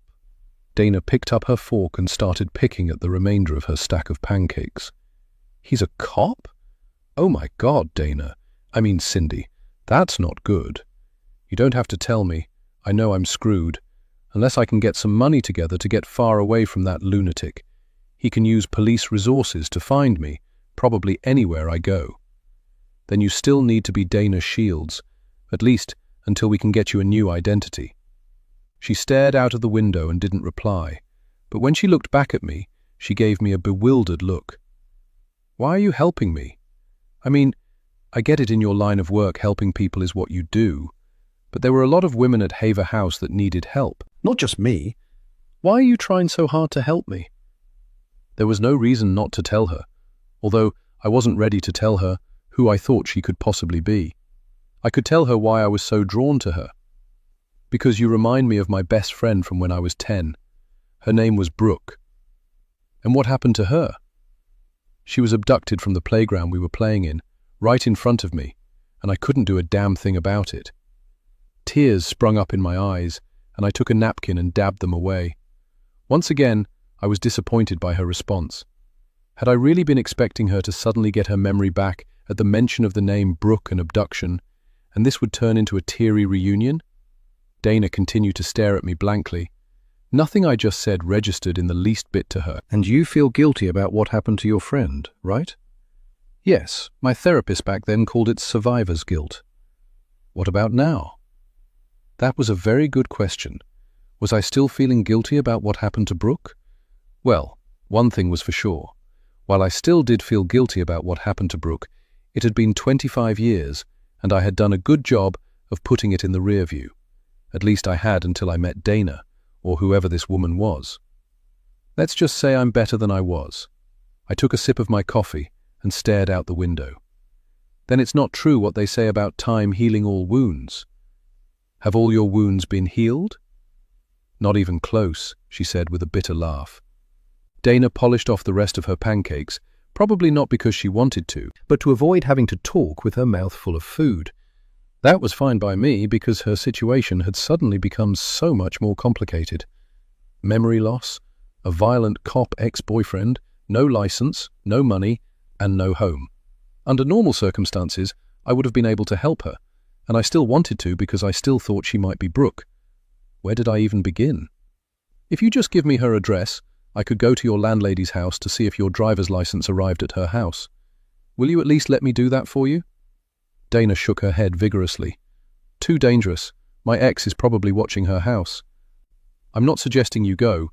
I can go and tell her that I'm there from social services to check on you if anyone asks me why I'm there. She was silent for a few minutes as she contemplated what I said, and I could tell she was conflicted. She really did need her driver's license. But then what? If her ex-boyfriend really was after her, and he was a cop, what would stop him from tracking her to Elmhurst? What's your ex's name? Why do you want to know? What difference will it make for you to know his name? Up until that point, Dana had had my sympathy, but now she was dodging questions and being evasive. A knot of apprehension was forming in my stomach. All right, I'll leave it alone, and you're right. We don't want him tracking you to Elmhurst. At some point, though, you're going to have to try and get your license. Can you keep calling your landlady to see if she'd be willing to mail it to you? Yeah. She nodded in agreement, clearly relieved. But I wasn't going to try to make her go to this woman's house. I can keep trying. I guess we came here for no reason. Probably best to get home. We left with me wondering if this had been the plan all along, to deter me from going to this woman's house. What was she hiding? Thanks, Ava. I know I'm not easy to deal with, but I really appreciate all your help. She got into the passenger side of my car, and once I was behind the wheel, I turned to look at her. I don't even know what to call you anymore. Do you still want me to call you Dana, or would you prefer I call you Cindy? You can call me Dana. I left Cindy behind when I came to Elmhurst. Back in Elmhurst, I told Dana I needed to go to the shelter and dropped her off at the library. Then I proceeded to look up the address of the real Dana Shields. I needed to know who the hell was living in my house, and maybe this woman could tell me. Chapter 19. Leah. I couldn't get Natalie Hammond's stump of a missing pinky finger out of my head. I wished I'd never gone to see her. If she were telling the truth, that meant she had owed money to some very dangerous people. How far was I willing to go to uncover the truth of what really happened 25 years ago? One thing was for certain. If I got on the wrong side of these people, I might not survive to even make a documentary. I came to this town with a clear vision of how I wanted to make this documentary, but now I found myself on another path. Time to pursue another angle. Chapter 20. Ava. Only one Dana Shields was listed on the internet white pages. She lived in a dicey area near downtown Dayton that made me hesitate over parking my car in front of the two-story house that had once been white. Now, most of the paint was hanging in strips, exposing warped wood underneath. The majority of the houses in the neighborhood were in a similar condition, but I could tell that this had been an affluent neighborhood 75 years or so ago. A brown and white pit bull mix in the next-door yard jumped on the fence and wagged its tail. I walked over and patted him on the head, and he licked my hand. "He likes you," said the elderly woman sitting on the porch of the house in question. I hadn't even seen her there, and the sound of her voice made me jump. "He's very sweet." I gave the dog a final pat on his head before returning my attention to the middle-aged white woman in a wheelchair. She wore a pink tracksuit with fluffy black house slippers. She peered curiously at me from beneath a white baseball cap that hid most of her hair. "Are you Ms. Shields?" "Depends on who's asking, and don't say a salesperson because I have no money." "No, ma'am. I'm here to ask you a question about a former tenant of yours, Cindy Ford." "Is she okay?" "She's fine. Would I be able to come up on the porch and talk to you about her?" "Come on up." I walked up the cracked stone path that led to her porch and carefully walked up the steps onto the porch, avoiding the places that were missing wooden slats. "What did you say your name was?" "I'm sorry, my name is Ava West." "And you're a friend of Cindy's?" Should I tell her the woman that she knew as Cindy was using her name and identity in Elmhurst? I had no idea if I could trust this woman, even though Dana seemed to. So I told her a form of the truth. "I'm her social worker. She applied for benefits a while back, and I'm here to assess her eligibility." "Is she home?" "You're out of luck if you're looking for Cindy because she's long gone. I haven't seen her in months. She rented my upstairs apartment and skipped out on the rent. Loaned her my car because she said she had a job interview in Indiana and would be back in a few days, and I ain't seen her since." "Did you report her missing or your car stolen?" "Why? Damn thing was on its last legs, and as you can see," she slapped the arm of her wheelchair, "I have no use for a car. Not when DoorDash and Instacart exist. And I'm not related to her. She's an adult and can do and go anywhere she wants." I got the impression from certain things she told me that she had been in an abusive relationship. Could her leaving have had something to do with the man she was involved with? "The man she was involved with?" Dana Shields snorted with laughter. "Cindy lived here for 5 years and I never knew her to date anybody. She kept to herself, went to work at her job over at Phil's Diner and came home. I don't even think she had any friends. I certainly never saw her getting any visitors." "Do you know where Cindy was before she came to live here? Is she from Dayton? Shouldn't you know that? Didn't you say she applied for some assistance? Wasn't there some kind of application that would have told you that?" "Yes, I'm just checking up on what she filled out on her application." She took a sip from a glass of what looked like iced tea sitting on a table next to her. No clue where she came from. She just turned up here a few years ago, needing an apartment to rent. My son Donnie's in prison and won't be getting out anytime soon. He lived in the apartment upstairs, and I needed a renter to help pay my bills. I rented to her against my better judgment, and she was a good tenant. Quiet, clean, and kept to herself. Best of all, she paid her rent every month on time. I couldn't believe it when she skipped out on me and left me high and dry. "Are you sure you don't know where she is?" The welcoming smile that had lured me up to the porch was gone now, replaced with a suspicious glare. "Ma'am, I assure you I wouldn't be here if I knew where she was." "Yeah," she said, looking me up and down. "I guess that makes sense." "And no one has come looking for her since she skipped out on the rent?" "Not a single soul. I just figured she slipped back into the same crack she crawled out of when she turned up here. Did she leave anything behind that could point to where she could be now? Nope, because if she did, I'd be making sure I got my money back. How? Small claims court. Just as soon as I find out where she is, I'm going to be filing those papers. I'm on disability and it barely covers my expenses. I need my $600. So, if you see her, I'd appreciate it if you would tell her that. I certainly will, ma'am. Thank you for talking to me. I headed back to my car feeling like the biggest sucker, But I was still holding out hope that some part of her story could be true. I got in my car and pulled out my phone to pull up Phil's Diner on Google and found out it was 4 blocks from where I was now. Maybe someone there would know or remember Cindy. Phil's Diner was a hole in the wall, a block from downtown Dayton. When I walked in, an older black woman with box braids wearing a blue uniform told me I could sit anywhere. 2 minutes later, she was back with a glass of water and a menu. "I'll be back to take your order in a sec, sweetie." I started to tell her that I was there to talk to the owner, but she left so quickly I didn't have a chance. 2 minutes later, she was back. I ordered a piece of banana cream pie, even though I wasn't really hungry after my big IHOP breakfast. "I'll be right back with that pie." The server, whose name tag read Brenda, turned to go, but I stopped her. "Hey, I was wondering if Cindy was working today." Brenda gave me a startled look before shaking her head. "Cindy left here months ago. A damn shame, too, because she was a really good server, could wait on multiple tables, and would even fill in the kitchen when our cook was out sick." "Well, I haven't seen her in a while, and had no idea she was no longer here." "You a friend of hers?" "More like an acquaintance." "That sounds about right. As long as I knew Cindy, she never had any friends. No boyfriends, no girlfriends, no friends, nothing. Sometimes I wonder if that's the best way to be." There it was again. Cindy not having any friends or family. Could she have been telling the truth when she told me about being an amnesiac found wandering down the side of I-70? I thanked Brenda and watched her head off to greet another customer, and then dug into my pie, savoring the creamy goodness, when an older white man slid into the booth opposite me. He was of medium build and looked to be in his early 50s, with thick brown hair going grey at the temples and a bushy moustache. He wore a blue and grey plaid button-down shirt and jeans. "Sorry to bother you, ma'am, but I couldn't help but overhear you talking to Brenda about Cindy. Do you know where she is?" "It's Ava West." I held out my hand across the table for him to shake, and his face reddened with embarrassment. "I'm sorry. I'm Henry Cox. I own the place."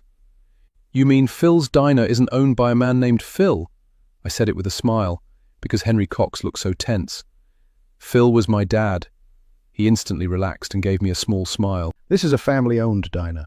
My older brother, Phil Jr., inherited when my dad died, and then 7 years ago he passed away without any kids, and that left me. And you guys make a mean banana cream pie." I put another forkful of pie in my mouth, purposefully ignoring his question until I could figure out what to tell him. Dana had lied to me, but that didn't mean I trusted this man enough to tell him where she was. Henry must have sensed my hesitation and looked around briefly before turning back to me. "Look, I won't contact her if she doesn't want to be bothered. I just need to know that she's okay." Then it finally hit me. This man had a thing for Dana/Cindy or whoever the hell she was. "I would tell you where she was if I knew. I'm looking for her myself." "Do you mind if I ask why?" "I befriended her recently. I've been trying to help her get back on her feet, but then she took off, and I haven't seen her since. Someone told me she used to work here, and that's why I'm here. If you don't know where she is either, I'm at a dead end." Henry Cox looked disappointed. His face fell, and I figured he'd had it bad for Dana. He slid out of the booth. "Would you happen to know if she had a boyfriend who was abusive, who she could have been running from?" Henry Cox shook his head. "If she did, she never told me. I know I shouldn't have, but I asked her out a few times, and she told me she wasn't looking for a relationship. So I settled for just being her friend." "Well, if I see her again, I'll tell her to get in contact with you." I wiped my mouth and started to grab my purse to leave. "I'd appreciate that. The pie is on the house. Also, tell Cindy not to worry about the money and that I understand." "Money? What money? She stole all the money from the safe before she left. Chapter 21. Leah. Does this mean you're going to participate in the documentary? I asked Detective Michael Avery as he stepped inside my Airbnb in downtown Elmhurst. Avery had been my secret contact at the Elmhurst Police Department ever since I decided to do this documentary. So far, he had nixed all my offers to appear on camera to talk about the case. That told me he knew the Elmhurst Police Department had dropped the ball when investigating the Brooke Peters abduction. He looked around the Airbnb I'd been renting and then gave me an unamused look. "You know I can't do that, Miss Quinn. And I can't stay long. I'm on a case. Why did you want to meet with me?" "That murdered woman found in the park. That would be it. I'm working on an open homicide investigation, and I don't have a lot of time to spend on a 25-year-old cold case." "That's what you say, but you're also the one who gave me information about that so-called cold case that you had no business giving me. So why don't you cut the act and just admit that you want this case solved as much as I do?" "Oh, so you're trying to solve the case now? I thought you were just doing a documentary, and please don't tell me you're one of those damn podcasters digging into old cases and muddying the waters." "I am not a podcaster, although doing a podcast on this case would probably be a really good idea and cost a whole hell of a lot less than this documentary is costing. Be that as it may, Miss Quinn, I'm still a busy man. What do you want that you couldn't talk to me about over the phone?" "I heard some very interesting gossip about Natalie Hammond and her connection to dangerous people she owed money to, and people think whoever she owed money to may have grabbed Brooke by mistake when they really wanted Ava, right? Then you knew about this." "This is strictly off the record. I'll admit mistakes were made in this case, but we weren't complete screw-ups back then. The people in question were brought in for questioning and their facilities searched. We came up with no trace or link between Brooke Peters' abduction and these people." "Why doesn't anyone want to say who these people are? Are we talking about organized crime?" "Hardly," Avery said with a chuckle. "Try drug dealers, most of whom are now either dead, in prison, or in the wind." I let out a low whistle. Natalie Hammond must have been crazy to borrow money from drug dealers, either crazy or just plain desperate. "Then you're positive they weren't involved?" "They were strictly low level. There was no trafficking involved, mostly drugs and guns and money laundering." "What made you look into them in the first place?" "Brooke's brother Sam got mixed up with these losers. He was selling weed and got robbed. He also owed these people money, and we thought maybe there might have been a connection, but there wasn't. He was lucky he just got off with a beating from them. He had to tell his mother what he was doing, and she paid them back the money he owed them, but we never found a connection to Brooke being abducted. That completely knocked me for a loop. I hadn't heard anything about Sam Peters dealing drugs. Everything I'd heard about him was that he'd been a straight A student and a protective older brother." "What about the father, Nate? Did you ever track him down? I heard Julia threatened to kill him over something he did to Brooke." Now that's a new one on me. I hadn't heard that. All I ever heard was that Nate Peters was a junkie and out of the picture for good. No one had seen him in years, never could track him down. It's like he disappeared into thin air. No activity on his social security number, zero social media presence, just gone, and that was a few years before Brooke was abducted. Are we done? He was antsy to be gone, and I wondered what would happen to him if his superiors knew he was feeding me information, although not a ton of it, to be honest. Just one more question. He was already at the door and turned and gave me a slightly annoyed look. "Why are you helping me? You act like this case is a lost cause, but yet you're here. Why?" "This case was my first case as a detective, but I wasn't the lead. I didn't have much authority. A missing 10-year-old black girl wasn't the priority it should have been, and it's bothered me ever since. I'm hoping this documentary will jog somebody's memory so we can finally find out what happened to that little girl." He left, not bothering to close the door behind him. I shut and locked the door, more determined than ever to find out what happened to Brooke Peters. Chapter 22. Ava. Henry Cox was the third person to tell me that Dana was a thief. Granted, she hadn't stolen directly from her former landlady, but she'd skipped out on a $600 rent, which amounted to the same thing, not to mention stealing the woman's name and car. Henry Cox was so lovesick, he was willing to overlook the fact she'd stolen money from the diner safe. She most likely used that money to live off of, but why would she be bothered to steal change from Adele's desk?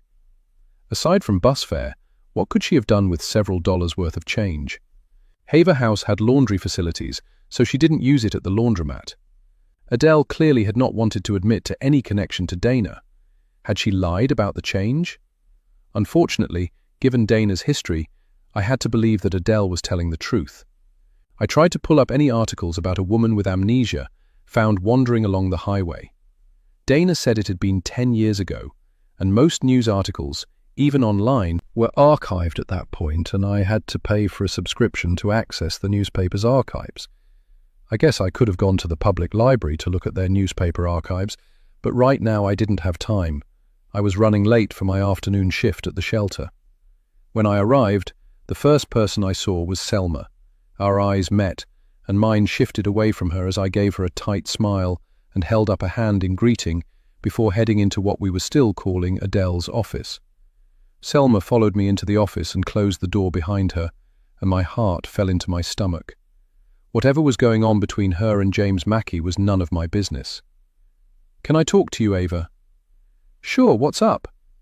I sat down behind the desk, and Selma took the seat in front of the desk. I saw you and James during the memorial service here in this office," I blurted out.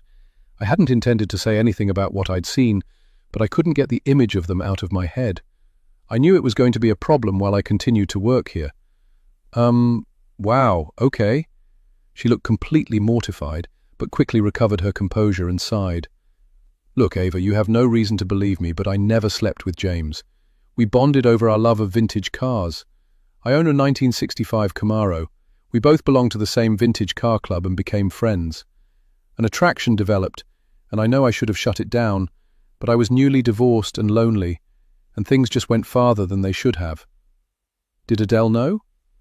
"If she did, she never said anything." The night of Adele's memorial was the first time I'd seen James in over a month. Seeing him in so much pain, I got a little carried away. I shouldn't have kissed him. I remembered the way I'd seen her lips pressed against his neck and his hand on her lower back. Either she was lying to me or to herself, probably both. "Trust me, Ava, I know how this looks and how bad it makes me look. This is hard to believe, but James really loved Adele. Over the years they had grown apart, and I think our friendship filled the void that was missing in his marriage. I am not justifying what happened. I know it was wrong, and like I said, I never slept with James. I understand if you no longer trust me, nor want to work here anymore." Her voice sounded very strong and assured, without the hint of a tremble or a crack, but she looked like a wreck, with dark circles under eyes, swollen from crying. This isn't how I wanted things to be. Whatever was going on in James and Adele's marriage, as well as Selma Ross's choices in her private life, were none of my business.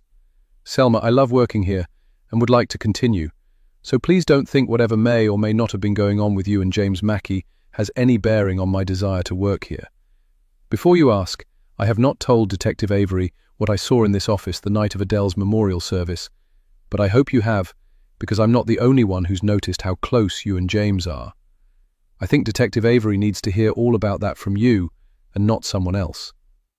Selma looked shocked, her swollen eyes widening in surprise, but she nodded like she understood. I hope she did, because I didn't want to have to be the one to tell Detective Avery about my boss and her murdered employee's husband.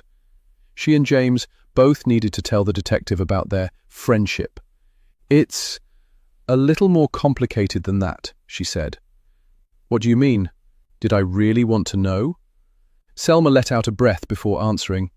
"Look, I never told anyone this, but there have been some discrepancies in our accounts." "As in?"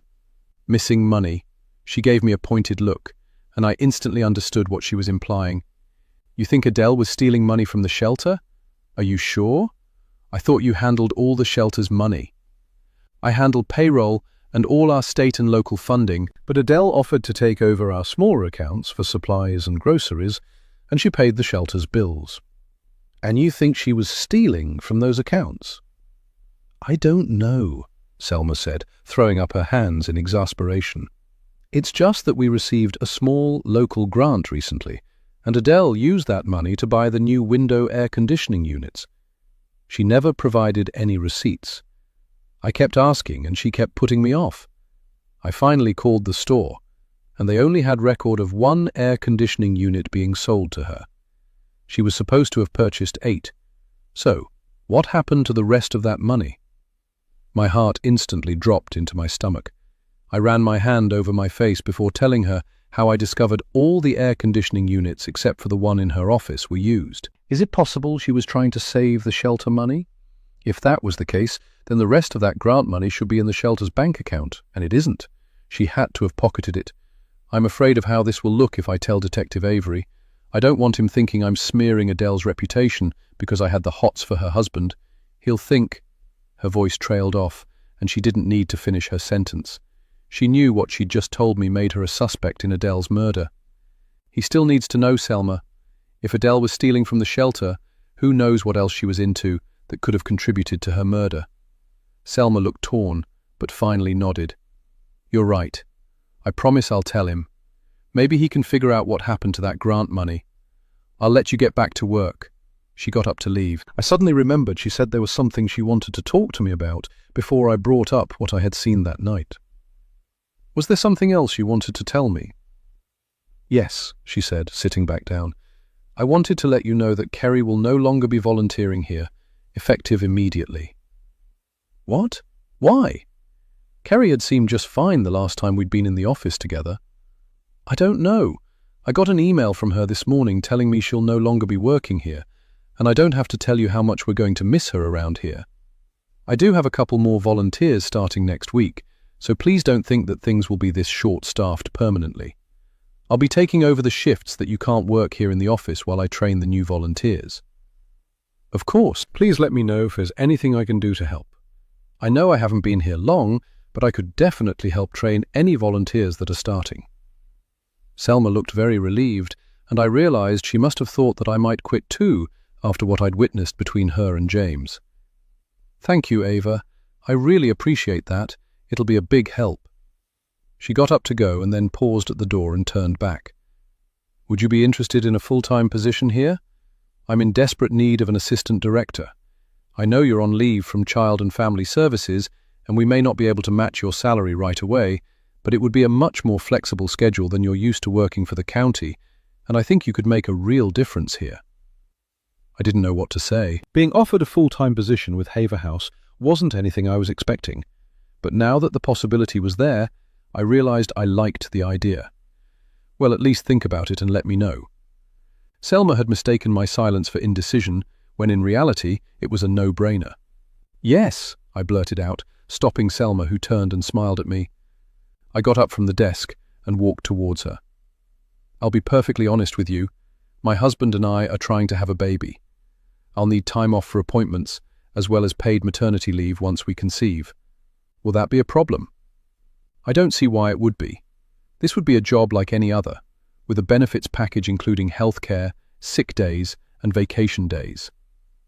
Then I'm in. I would be honored to be Haver House's assistant director. I am so glad to hear that, Ava. Now, it's time I got back to my office, because I'm sure I've got a ton of emails to go through, and I need to get the paperwork started. She left me standing there smiling and excited about the opportunity. Then what she told me interrupted my thoughts. Kerry wasn't coming back. Why?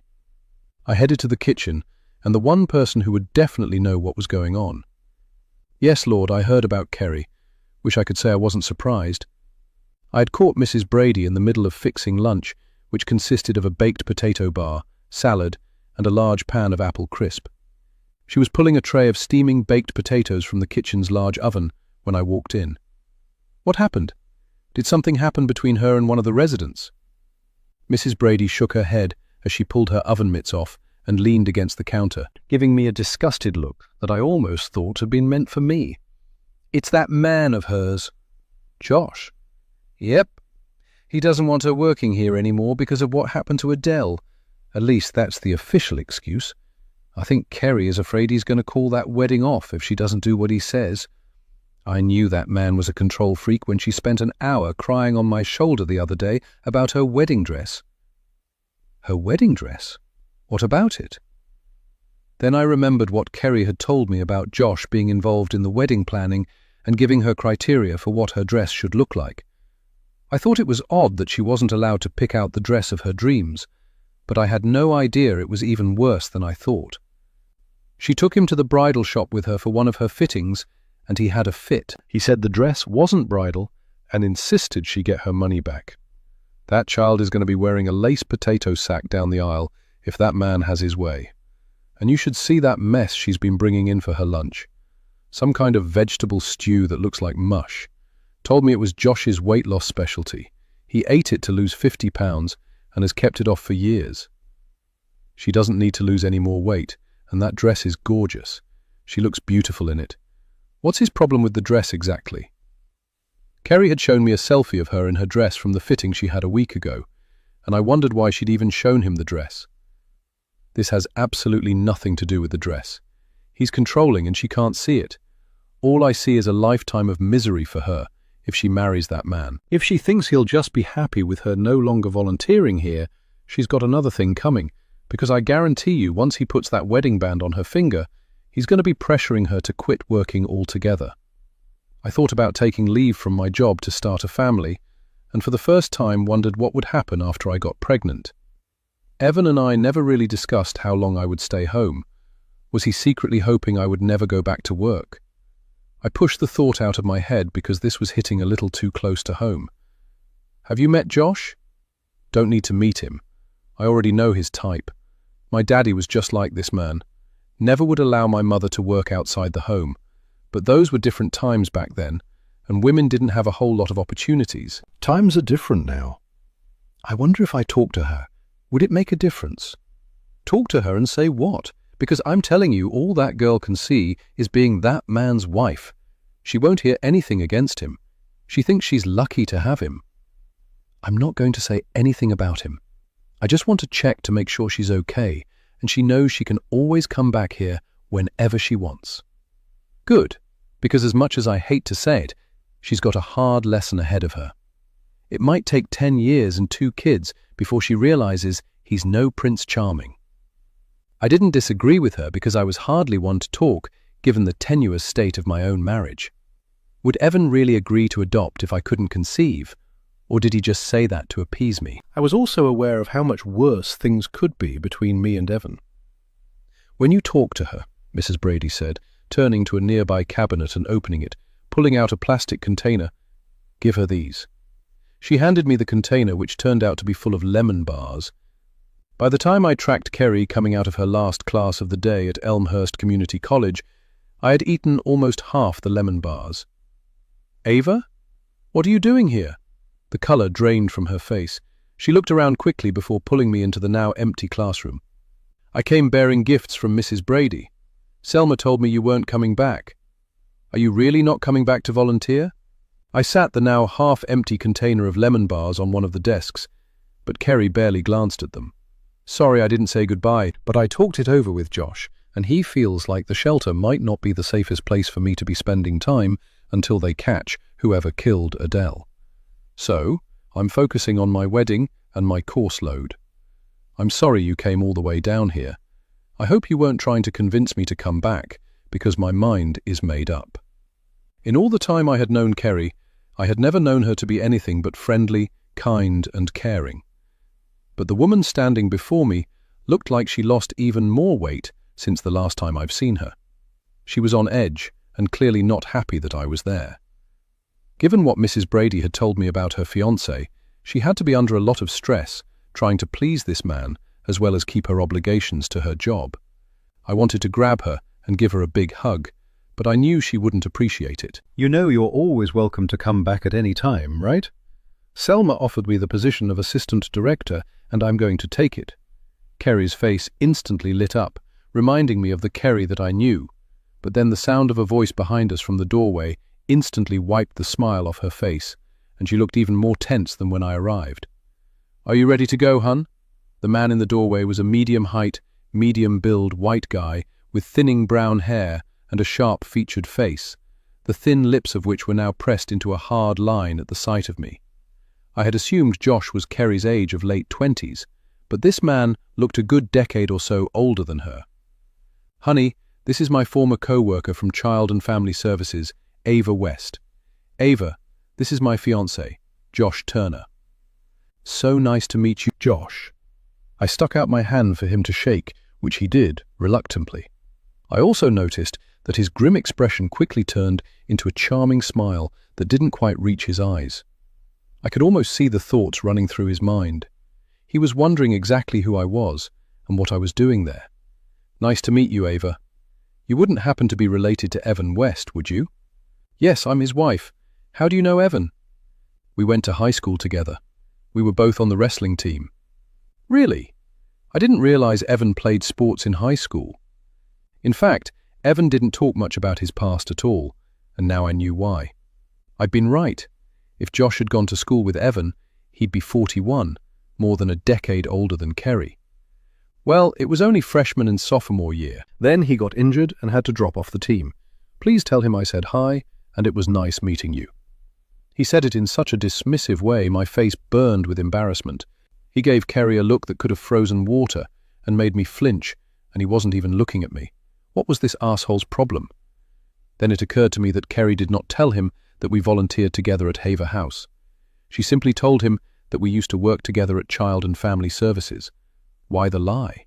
I figured if Kerry was lying to him, it was for a good reason, and I didn't want to get her into any more trouble with him than she probably already was. He was eyeing the container of lemon bars with a frown on his face. It was so nice to see you, Ava. It's been too long. Kerry pasted a phony smile on her face and started edging towards the door, but Josh wouldn't be rushed. How long has it been? Josh looked from Kerry to me. Not since her going-away party when she left to come to work here last year. I just happened to be in the building. I passed by and saw her. I couldn't believe my luck. Really? He said, clearly not buying my story. What brings you to campus today? I graduated from here and one of my old professors, Dr. Martin, asked if I could come in to talk to her class. I even brought lemon bars. I just gestured towards the plastic container sitting on the desk. Would you guys like one? I nervously snatched the container from the desk and opened the lid. Josh looked into the container with a grimace, like I was offering him crack. No, thanks, said Kerry. I've got a wedding dress to fit into. She let out a nervous laugh that set my teeth on edge. Why was she so afraid of this man? Was he physically abusive? I gave her arms and legs a quick once-over to see if I could see any visible bruises and was happy to see nothing but toned, tan skin. But in the few minutes I'd known him, I deduced this man's abuse was most likely emotional. Sugar is a vice I quit a long time ago and my life is much better for it. Kerry, are you ready to go? He held out his hand, which she quickly took, and I watched the two of them leave the classroom without so much as a backwards glance. I knew I probably wouldn't be invited to the wedding. After leaving the classroom, I gave the remaining lemon bars to a group of students studying in the common area down the hall. What had Kerry gotten herself into? Since I didn't want to make any problems for her and had a feeling her asshole fiancé would check, I swung by my old professor's office, happy to see that she was there, and appreciated the big smile that lit up her face when she saw me in her doorway. Paulette Martin had been my favorite professor during my time at Elmhurst Community College. It had been a long time since we'd spoken, and I hated that this was the reason I was coming to see her now. Ava Hammond, get in here and give me a hug. I quickly stepped into the room and into Dr. Martin's warm embrace. Hi, Dr. Martin. You have no idea how wonderful it is to see you. And it's Ava West now. That's the kind of thing someone says after they didn't get such a warm welcome from somebody else. Let me guess. Josh Turner? How did you know?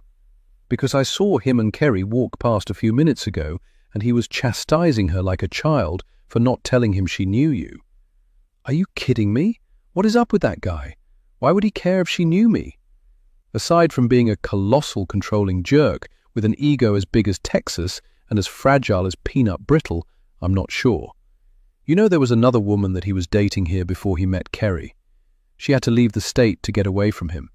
A few people tried to warn Kerry about him, but she wouldn't listen. Not much we can do if she doesn't want to hear it.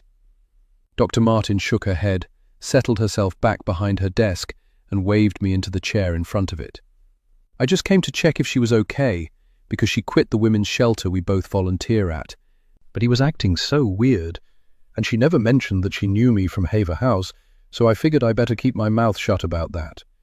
By the way, if he happens to come by here and ask if I spoke to one of your classes, can you please just tell him yes? I don't want to make any more trouble for Kerry. It's nice to see you, Ava, but you didn't have to ask me that. I would have backed you up no matter what. Isn't Haver House where that woman who got killed in the park worked? Yes, I worked with her. She was a sweetheart. No one knows why she was even in the park. Last I heard, the police have no suspects or a motive. You know her husband works here, right? James Mackey works here. He's one of our part-time adjuncts. He teaches life skills. I figured he was out on leave because of what happened to his wife, but I saw him heading into class this morning. I didn't know that. Is the adjunct's office still on the 5th floor? I might pop up and see how he's holding up. No, they moved it because of construction. It's down in the basement. I'm headed that way to class, so I'll walk you out. We were about to leave when another question popped into my head.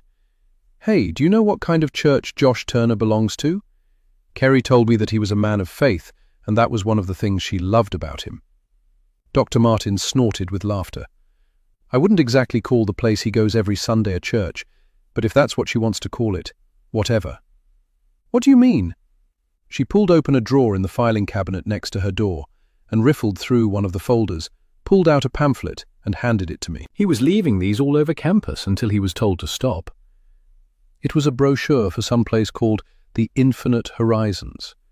I flipped through it and quickly realized it had very little to do with traditional religion of any kind.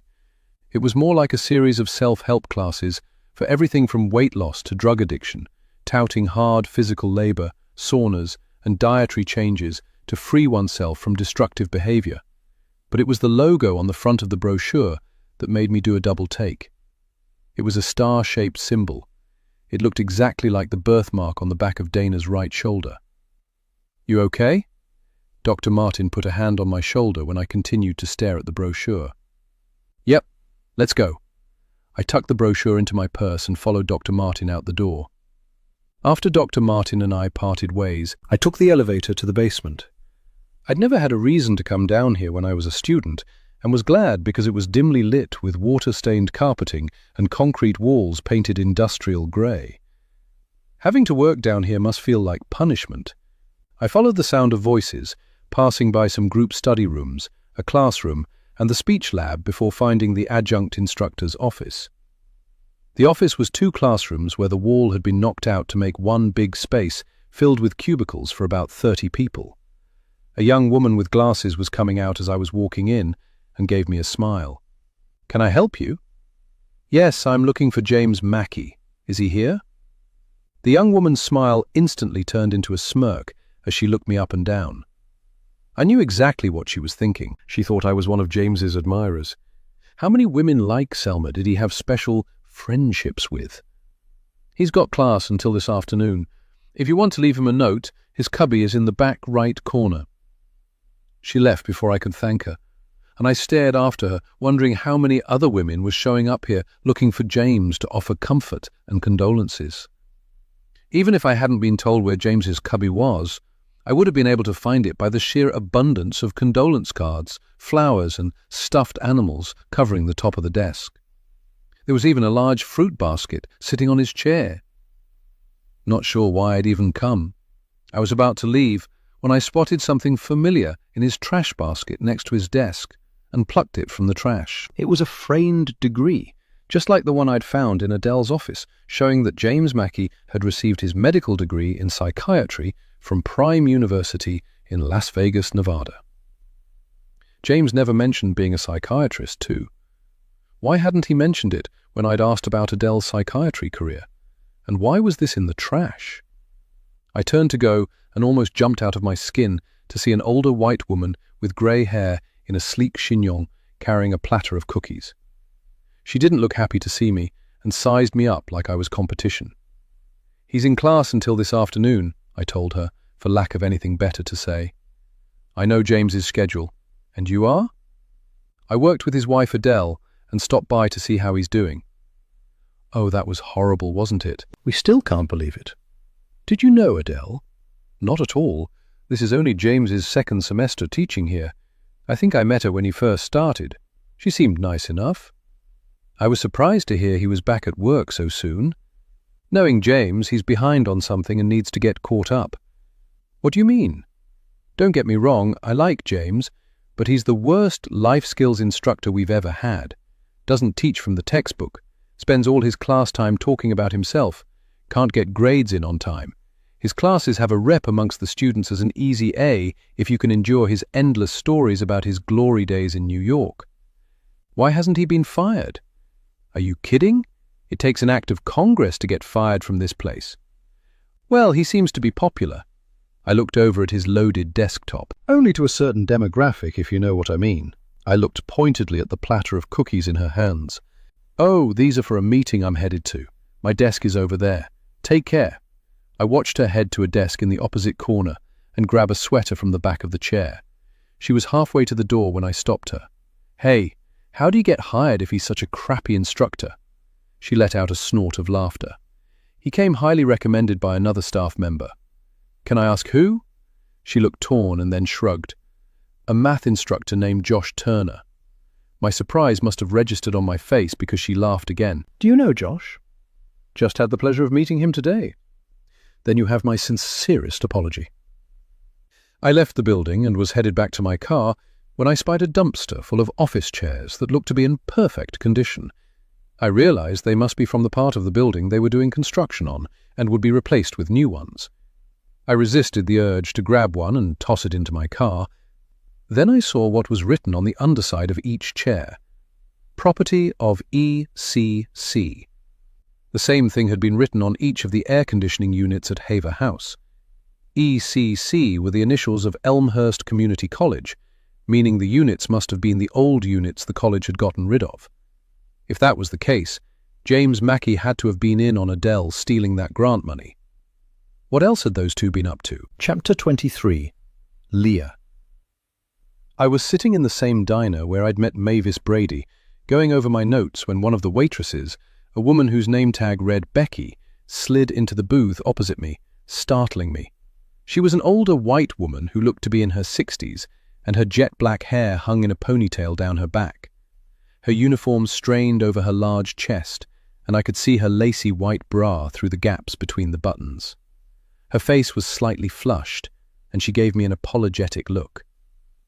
I am so sorry, ma'am, but could I talk to you for a minute? She looked around quickly, making sure there were no customers waiting at the hostess station. But it was 2:30 in the afternoon, and I was the only one in the diner. The lunch rush was over, and it was way too early for dinner. Sure. I sat my pen down and closed my notebook to give her my full attention. What can I do for you? Well, she said, looking around once again before giving me her full attention. I couldn't help but overhear when you were in here talking to Mavis Brady. Are you really doing a documentary about that poor Peters girl that got abducted? I am. Did you know Brooke Peters or her family? I was trying to remain calm because I had a feeling this woman was about to tell me some very valuable information.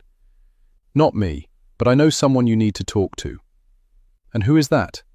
I found myself leaning forward in my seat, causing Becky to lean back in hers. My cousin Vivian Barnes. Why would I need to talk to your cousin? Because for 25 years, she swore that she saw Brooke Peters a good 2 months after she was abducted, but no one, including the police, would believe her. Now that knocked me for a loop. I thought she was going to tell me that the Peters family ate regularly in this diner and had some kind of heartwarming story to share about them. But nothing prepared me for this. I just stared at her without speaking, too shocked to say anything. I already told her about you being in here with Mavis the other day and that you were doing a documentary. She's really anxious to talk to you. She slid a piece of paper across the table to me with a phone number scrawled on it, with the name Vivi underneath. Just give her a call any time. She's hoping to hear from you. Becky quickly slid out of the booth to go seat a couple that had just walked in. I stared at the scrap of paper before snatching it off the table, hoping it wasn't too good to be true. It wasn't. An hour later, I was at Vivi Barnes's home. We sat out on her back patio with lemonade and sugar cookies and watched her 2 granddaughters, Callie and Kaylee, play in the backyard. I'd already been there for 20 minutes, and Vivi had yet to tell her story. I could tell she was hesitant, probably because of what Becky had told me, that no one had believed her.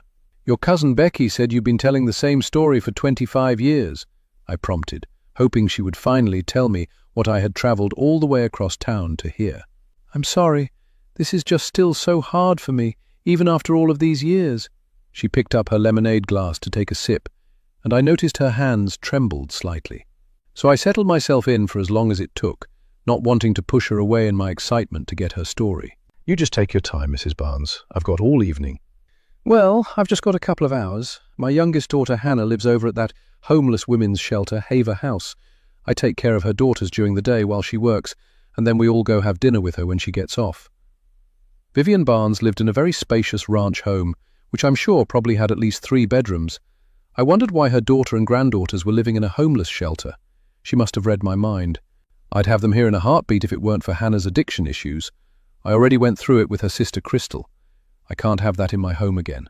She's doing well right now, but that could turn on a dime, just like it did for her sister. "Where's her sister Crystal now?" I asked, not really caring about the answer, just trying to be patient until she told me what she had to tell me about Brooke Peters. "Dead. They said it was an overdose.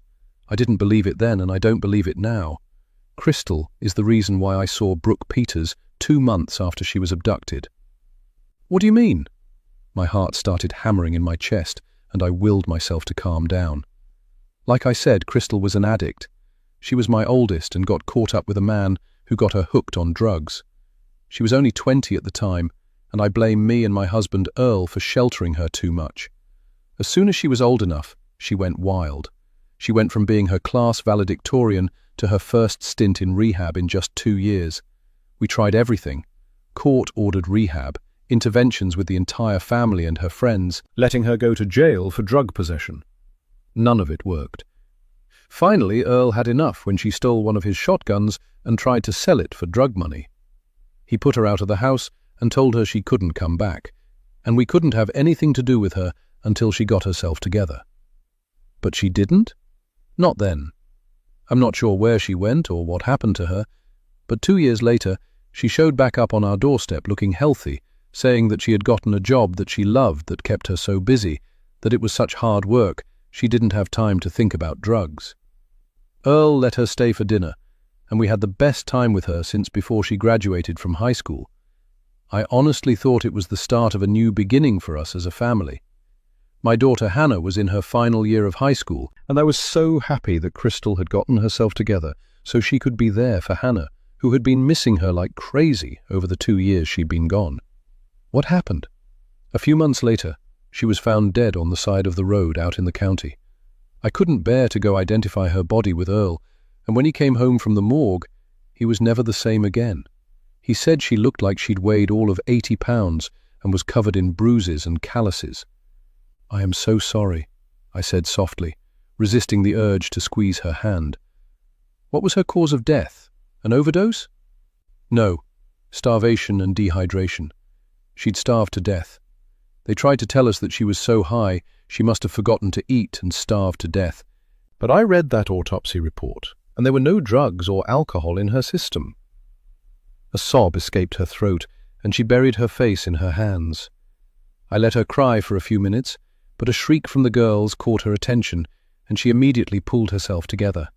"Calm down, girls, I told you about all that screaming." But the girls were having too much fun to pay attention to their grandmother, and their peals of laughter continued to fill the air.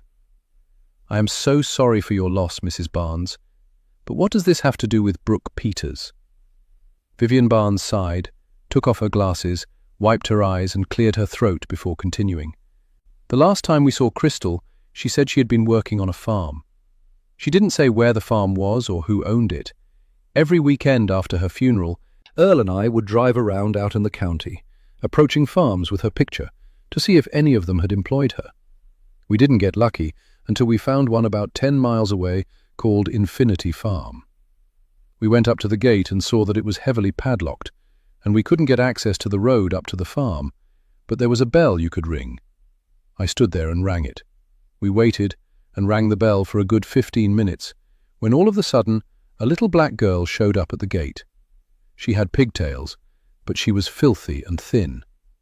"Brooke, My voice was barely a whisper, but Vivian didn't notice and kept talking. I remember asking her if she knew someone who could let us in, and she started crying. That's when she told us her name was Brooke Peters, and she wanted to go home and asked if we could take her to her mummy. Before we could even say yes or no, she tried to squeeze through the gate. She almost made it when a young guy with a shotgun showed up and snatched her, dragging her off screaming. We showed him Crystal's picture, and he told us he had no idea who she was and that we needed to get off the property before he set his dogs on us. I listened to the story and didn't realize that I was barely breathing until I got a little light-headed and sat back in the seat, letting out my breath. What did you do? Nothing we could do. We were trespassing and we had to leave. You better believe we reported what we saw to the police, because as soon as she told me what her name was, I remembered that there was a little girl that had been abducted from a park in Elmhurst named Brooke. We actually showed back up on the property 2 hours later with the police. The same man showed up with a little black girl with him, who said she was just kidding and that she was sorry. She never made eye contact with us. I knew immediately it was not the same little girl. I'm no racist, she said defensively, draining the rest of her lemonade. I'm not one of those white people that thinks all black people look alike. That was a completely different little girl than the one we saw just a few hours before. Let me guess. The police told you to stop wasting their time and accept the fact that your daughter died because of her addiction, right? Not only that, she continued, indignantly slamming her glass onto the table. They said if I bothered those people again, they would charge me with trespassing and wasting police time. Did you leave them alone? I went back a week later, parked on the road and walked up to the property. This time, the gate was unlocked because there was nobody there. They were all gone, and they never came back. They took Brooke Peters and any answers they had about my daughter's death with them. Unbelievable, I said for a lack of anything better to say. Earl died 5 years ago, and I made him a promise on his deathbed I would find out what happened to our girl. Hannah was just as lost as her sister and never got over her death. She started using drugs as a coping mechanism, and I'll be damned if I see her end up like her sister. We were silent for a few minutes as we watched the girls play. I was still trying to wrap my head around everything that Vivi had just told me, but I realized this woman wanted something from me that I wasn't sure I could give her.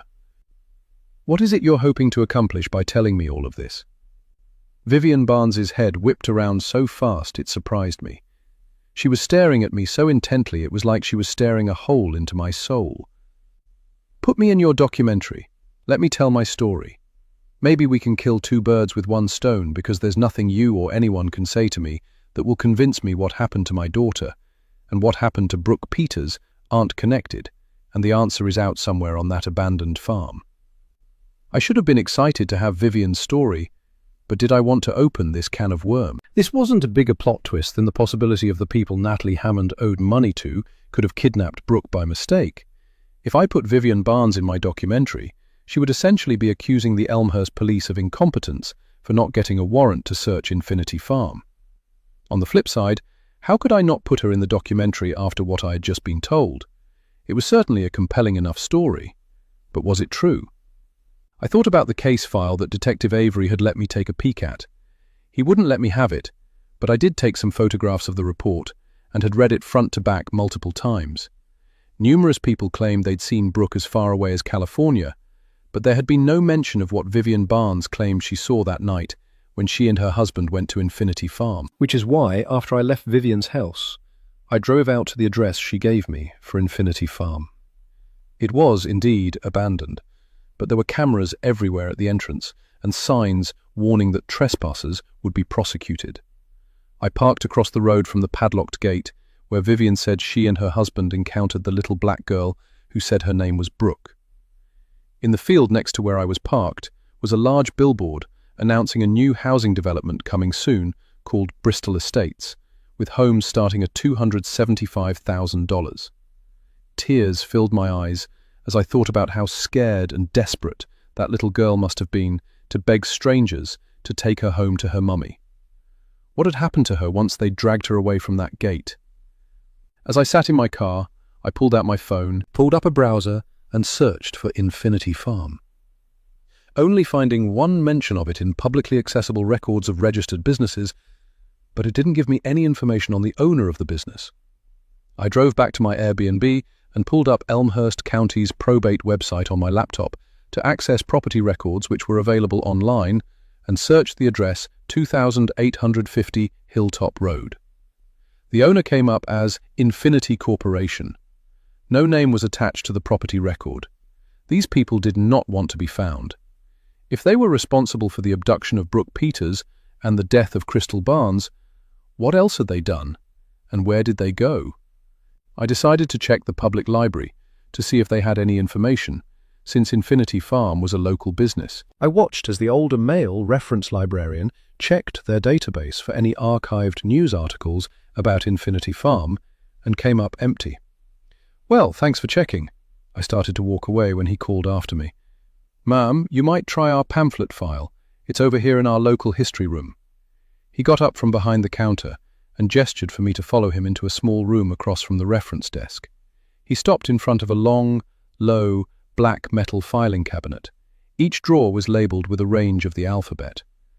"Are things filed by alphabetical order?" "No, they're assigned call numbers and subject headings. They don't show up in our card catalogue, but you can consult the index." He pointed to a small wooden card catalogue with 4 drawers that sat on top of the filing cabinet. "Thanks." I watched him go and pulled open the first drawer, quickly scanning the subject headings. I had expected to find mention of Infinity Farm in the agriculture section, but no luck. I didn't get lucky until I got to the 3rd drawer under local businesses and found a single entry that mentioned Infinity Farm. Unfortunately, what I thought was going to be a brochure about the farm turned out to be a faded, yellow, single-page flyer for a business called Helen K's Herbals, a store that sold herbal remedies for all kinds of conditions, from colds to hair loss, owned by a woman named Helen K. Sykes. There was a tiny notation at the bottom of the flyer, letting customers know that the herbs Helen K. used were sourced from Infinity Farm. Apparently, Infinity Farm had been a working farm that grew medicinal herbs. I saw there was an address for Helen K's Herbals. I drove past it on my way back to my Airbnb, only to find that small storefront, located between a laundromat and a tattoo parlor, was now a barber shop. I gave up and went home. Chapter 24. Ava. When I got home that night, I was happy to see Evan and Dana working together to make dinner. Evan was grilling some steaks on the back patio, while Dana was in the kitchen putting a salad together and checking on the baked potatoes. I wanted to hold on to this piece for as long as I could, and decided telling Evan about the job I'd been offered at Haver House could wait until tomorrow. I didn't want to ruin what was looking to be a very pleasant evening. At least, that's what I told myself. In reality, I was still reeling over the Infinite Horizons logo. Was I imagining that it looked like the birthmark on both Brooke and Dana's shoulders? "Hey, can you grab that sour cream and an avocado out of the fridge? I'm going to make myself some homemade avocado ranch because I'm not feeling that vinaigrette you and your husband are into on my salad."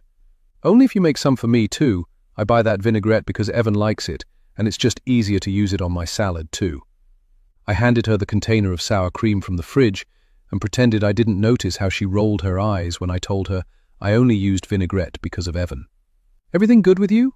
she asked as she got busy whipping together the dressing. "Why do you ask?" "You forgot to pick me up from the library. It's no biggie. I caught the bus, but I was just worried something had happened."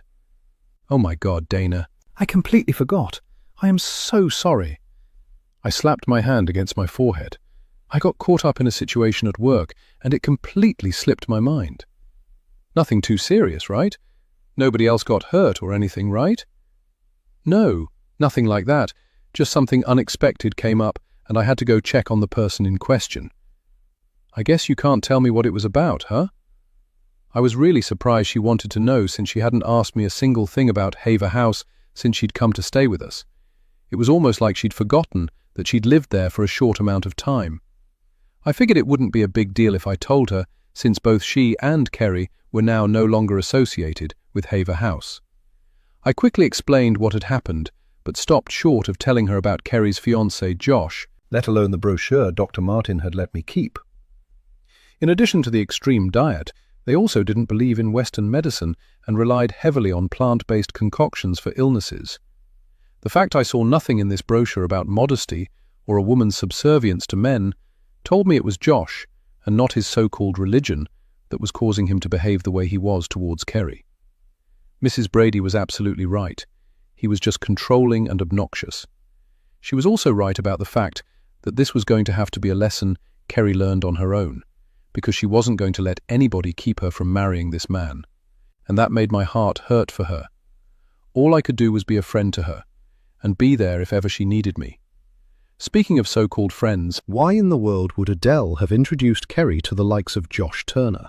How could she not have known what kind of a man he was? Kerry's the redhead with man problems, right? Yes, that's her. Why would you say she has man problems? How did Dana know about Kerry's relationship issues? Kinda hard not to notice when she's sitting in her car crying on the phone. I was in my car a few times and overheard her arguing with someone about a prenup. A prenup? Yep, from what I could hear it sounded to me like she wanted her fiancé to sign one, and he told her he would cancel the wedding if she didn't trust him. Well, they must have worked it out because as far as I know the wedding is still on. If the wedding is still on, that means she gave up trying to get him to sign it, because from what I overheard, her lawyer was really pushing for her to get a prenup. Sounds like a lot of money's at stake. I suddenly remembered Kerry telling me she was struggling with her grandmother's death and everything that came with it, and how Adele had been there for her. I'd wondered what she'd meant by everything that came with it. Had she meant an inheritance? Is that why Adele wanted to be there for Kerry? Because she knew Kerry had money? If Selma was right, and she'd been stealing from the shelter's accounts, it wouldn't be a stretch to think she'd have befriended a grieving young woman who'd just inherited a large sum of money. Earth to Ava. Come in, Ava. Deadpan Dana, giving me an odd look. You okay? Sorry, I didn't mean to zone out. No worries. Dana turned to put the sour cream back in the fridge, and her birthmark was in full view. I took a step closer to get a better look. You know, I've been meaning to ask you about that birthmark on your shoulder. I don't think I've ever seen one like that before. Birthmark?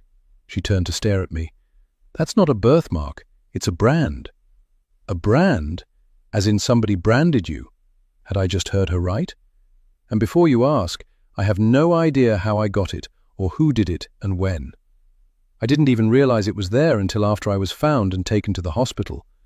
One of the nurses asked me about it, and I had no idea what to tell her, because I just don't remember. I'm not sure I want to remember. I could tell she didn't want to talk about it anymore. I left it alone, but I couldn't get it out of my head for the rest of the night. Evan and I were lying in bed watching TV, and I'd almost fallen asleep when I remembered meeting Josh Turner earlier that day. Oh, I can't believe I almost forgot to tell you. I ran into someone who says he knew you in high school. Who? Josh Turner. He's the fiancé of that girl I used to work with named Kerry, remember her? I remember enough about her to know she's too nice to be involved with Josh Turner.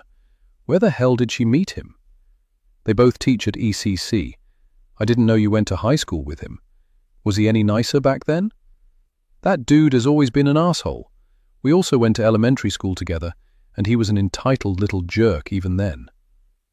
He said you guys were on the wrestling team together. You never told me you wrestled in high school. That's because my wrestling career didn't last very long, and Josh Turner is the reason why. All right, I sat up, giving him my full attention. Out with it. What happened between you two back in high school? The whole wrestling team was at a party at our coach's house after we qualified for the state championship. Josh's parents let him do whatever he wanted, but the rest of us had curfews and had to be home by midnight. Josh had his mom's minivan. We knew he'd been drinking, but he swore he was okay to drive. He wasn't. Ended up crashing into a telephone pole. They had to use the jaws of life to get me out of the passenger side. Oh my God, Evan, how are you still alive? By the grace of God, along with the seatbelt and airbag, I broke my leg in 3 places and fractured a couple of vertebrae, and had to wear a cast and a back brace for months. That was the end of my wrestling career. Thanks to Josh Turner's drunk driving and me being stupid enough to get in a car with him. Was he charged with DUI or underage drinking? No. The Turner family has some pull in this town. He got off with having to attend a youth outreach program for substance abusers in lieu of jail time. I was the one who paid the biggest price. Not that my wrestling career was going to lead to anything life-altering, but still, that was 4 months of my life that I'll never get back. Evan yawned, which was his signal that he wanted to go to sleep and not talk about this anymore. "Do me a favor." "I know, stay away from Josh Turner." "I'm not kidding." His voice suddenly turned serious, and I looked over at him to see the hard set of his jaw. "He's bad news, Ava. An arrogant, narcissistic, racist jerk. Promise you'll stay away from him." "I promise." I put a reassuring hand on his arm. He picked up my hand and kissed my fingers. That Josh was a jerk was pretty obvious. If he was racist, why had he recommended James Mackey so highly for the life skills instructor position at ECC? We kissed goodnight. I turned out the light on my bedside table, plunging the room into darkness, and settled myself against my pillow, feeling even more sorry for Kerry than I already did. Chapter 25. Dana. Dana stood on the sidewalk staring at the 2-story brick colonial, wondering if she had the nerve to ring the doorbell. It was after midnight, and a conversation was in order with the owner of this house.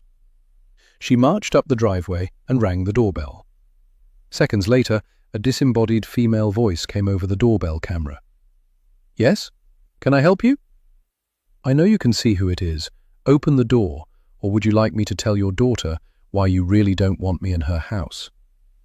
A minute later, the door opened a crack, and Natalie Hammond appeared, wearing a green silk robe and looking even less friendly than when Dana saw her at Ava's house. "What are you doing here, and what kind of game are you playing with my daughter?"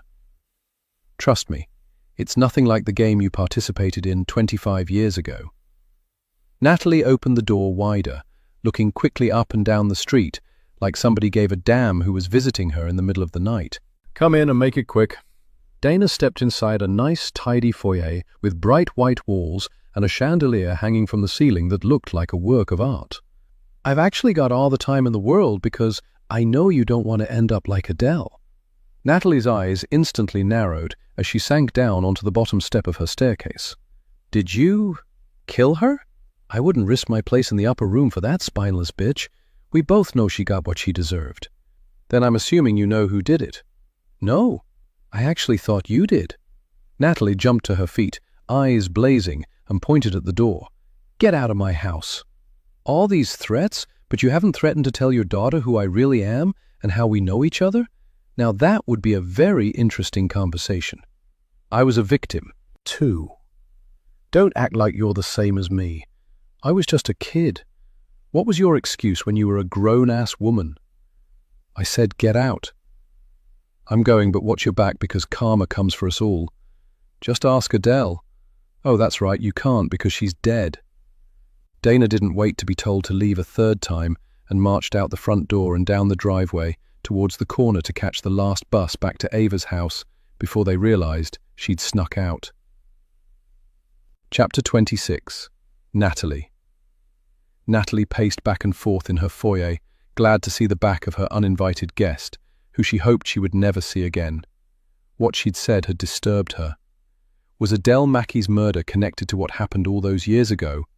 How was she going to keep this from Ava? She had only done what she had to do to keep a roof over their heads. How could she be blamed for that? Any mother would have done the same. It wasn't like she had a choice when she'd had to borrow so much money and then couldn't pay it back. All of those thoughts and more were swirling around her head when her doorbell rang again. Thinking her visitor had come back to harass her some more, she flung her front door open only to be met by a figure dressed in a dark hoodie with the hood pulled low over their face. She couldn't even get a word out before the knife sliced into her side and hot breath hissed in her ear. You knew, and you did nothing. All those innocent people being fooled, abused, and taken advantage of, and you did nothing. You said nothing. Natalie screamed as her assailant pulled the knife out of her, poised to stab her again, when a voice rang out from across the street and the figure in the hoodie took off running. "Natalie, what's going on over there? Are you okay?" It was Mr. Hernandez, her neighbor from across the street, but Natalie couldn't speak. The searing pain snatched all the breath from her lungs as she pressed her hands to her side to staunch the flow of blood. Mr. Hernandez and his wife were at her side in an instant. He ripped a strip off his t-shirt to press it to her side. "Call 911, he told his wife as he lowered Natalie to the floor of her foyer, commanding her not to move or speak. "Ava." "Don't speak. We'll make sure to call Ava after we get you to the hospital. Tell her, I'm sorry," was the last thing Natalie said before it all went black. Chapter 27. Ava. My mum was lucky. Whoever stabbed her had missed major organs but nicked her liver. Another few millimeters and the knife would have penetrated her gallbladder. I've been practically living in her hospital room for the past 2 days, trying to wrap my head around who in the world would have wanted to kill my mom. She didn't seem to have any idea either. Mom said she had no memory of the attack beyond opening her front door. They had her on pain meds, so trying to get any kind of conversation out of her was difficult. The newspapers were having a field day connecting what had happened to my mom to Adele Mackey's murder, theorizing that some kind of serial slasher was stalking Elmhurst. My mom's doorbell camera hadn't been charged in months, so, while she was able to use it to see who was at her door, the camera was not recording and didn't pick up her attacker. When I checked the doorbell camera app on her phone, I saw the camera had registered 2 people at her door within 9 minutes of each other. One of these people was definitely her attacker, as Mr. Hernandez, her mom's neighbor, had seen the person at mom's door when he'd been rolling his trash dumpster down to the curb. He thought the person was a man in a black hoodie and jeans who ran off on foot as soon as he yelled across the street. Police had already been to take my mom's statement, but realized they would have to come back later, as she was still groggy from surgery and couldn't remember much of anything. Thankfully, the police had an officer stationed outside her door in case the freak who stabbed her tried to come back and finish the job. I was thankful she was still alive and felt horrible for getting so irritated with her the last time she'd been to the house. Dana has been a godsend, cooking up food and bringing it to the hospital for Evan and I, and keeping an eye on the house. She wouldn't come into my mom's hospital room, and I figured it was probably because my mom had been so rude to her when they met. "Ava?" My mom was attempting to sit up, wincing at the effort it took. I was out of my seat instantly, crossing the room in 2 strides to get to her side. "Mom, don't try to sit up. Let me just adjust the bed for you." I grabbed the remote that controlled the bed, pressing the button, and gauged by my mum's facial expression how far to raise the bed before her wound started bothering her. "Do you want some water?" "No, but can you scratch my back for me? I don't want to rip my stitches trying to reach it, and it's driving me crazy." "Can you lean forward just a little?" My mom grimaced as she leaned forward just enough for me to get my hand behind her back. In the process, her hospital gown came loose, exposing her back and right shoulder, and I did a double take. On the back of her right shoulder was the same star-shaped brand that Dana had on her shoulder, the one that looked just like Brooke's birthmark. I knew it was a birthmark because that's what Brooke had told me. Where did this come from? I couldn't remember seeing it before. Granted, I haven't seen my mom in any kind of state of undress in years. Not since I was a little kid. "Mom, what's this on your back?" I ran my index finger over it, and my mom flinched like I'd shocked her. She didn't answer, and instead doubled over and cried out in pain. I immediately jumped up and ran into the hall to find a nurse. I had the strangest feeling that my mom wasn't in that much pain. She just didn't want to answer my question. 3 people with the same marks on their backs. Dana said hers was a brand, but either didn't remember or just didn't want to tell me who put it there and why. Now, my mom had the same brand on her shoulder. This wasn't a coincidence anymore. I also knew my mom was in no shape to answer my questions right now. But there was one person I could ask, even though I had promised my husband I'd stay away from him. The nurse gave my mum more pain meds, which put her to sleep, and I stretched out on the couch in her room and shut my eyes. I was asleep and dreaming in minutes. Chapter 28. Ava and Brooke. July 2000. "What's that on your back?" Ava asked, reaching out to touch the raised star-shaped mark on the back of Brooke's right shoulder. It was darker than the rest of her light brown skin. "That's my birthmark. My mom told me I got it from my dad. He had one just like it on his arm." "Does it hurt?" "No. I've had it since I was a baby. Lots of people have them. Don't you have one?" "No. I guess I'm just boring." Both girls laughed. Ava was spending the night at Brooke's house, something she'd rarely been allowed to do. But lately, Ava had the feeling her mother might have a boyfriend. She pushed the thought out of her head, because if her mom had a boyfriend, it meant she and her father were definitely getting a divorce. Her father wouldn't be coming home, and they wouldn't be a family again. She'd overheard her mom talking and laughing on the phone to somebody, and then when she let Ava spend the night at Brooke's, she cooked up a big dinner that wasn't meant for her. Ava knew something was up, and she was glad she wasn't in the house that night, because she didn't want to be a part of whatever it was. She didn't want to meet any man trying to take her dad's place. Even though her dad had stopped calling her like he used to, he was still her dad, and she missed him. Here, now you've got one too. Brooke reached out and pressed something onto the back of Ava's right shoulder. Ava reached behind her and pulled it off to see what it was. It was a small circle of brown construction paper. Brooke had put a tiny piece of tape on the back and drawn a star shape with a black ballpoint pen on the front. When Ava gave Brooke a weird look, her friend burst out laughing. "What's the matter? Now you've got a birthmark just like me. Don't you like it?" Brooke started tickling her, and soon both girls were shrieking with laughter until Brooke's mother Julia called up the steps, commanding them to settle down. Chapter 29. Leah. Detective Michael Avery just stared at me, not speaking, when I confronted him about Vivian Barnes's story. He looked away embarrassed, as well he should be. We were sitting in my car around the corner from the Elmhurst Police Department. I brought him a coffee to lure him out, which was now sitting untouched in my cup holder. "I'm not sure what else we could have done, Miss Quinn. We had no legal recourse to search that farm after another little girl swore she was the one who talked to Vivian Barnes and that she never told Mrs. Barnes her name was Brooke Peters. Did Mrs. Barnes also tell you the little girl was with her mother when she talked to the police? It's been 25 years, Detective. She can't be expected to remember every detail. I was reaching, and I knew it. But Vivian Barnes absolutely believed she'd seen Brooke at that farm, and I believed her. You also have to remember that Vivian Barnes was a grieving mother looking for answers about her daughter's death. And you didn't find it at all odd when she swore it was a different little girl to the one she saw? Even Mrs. Barnes agreed that it was late and it was dark. She admitted she could have made a mistake. I know you had to have noticed the thick glasses she wears. She has a pretty serious vision impairment which, if I'm remembering correctly, prohibits her from driving at night. Take all of that into consideration and pour a heaped helping of emotional distress on top of it, and it's a recipe for an honest mistake. You didn't find it suspicious at all when the people living on that farm just up and left without a trace. That looks pretty damn guilty if you ask me. Why would they just leave like that? Was the farm searched after they left?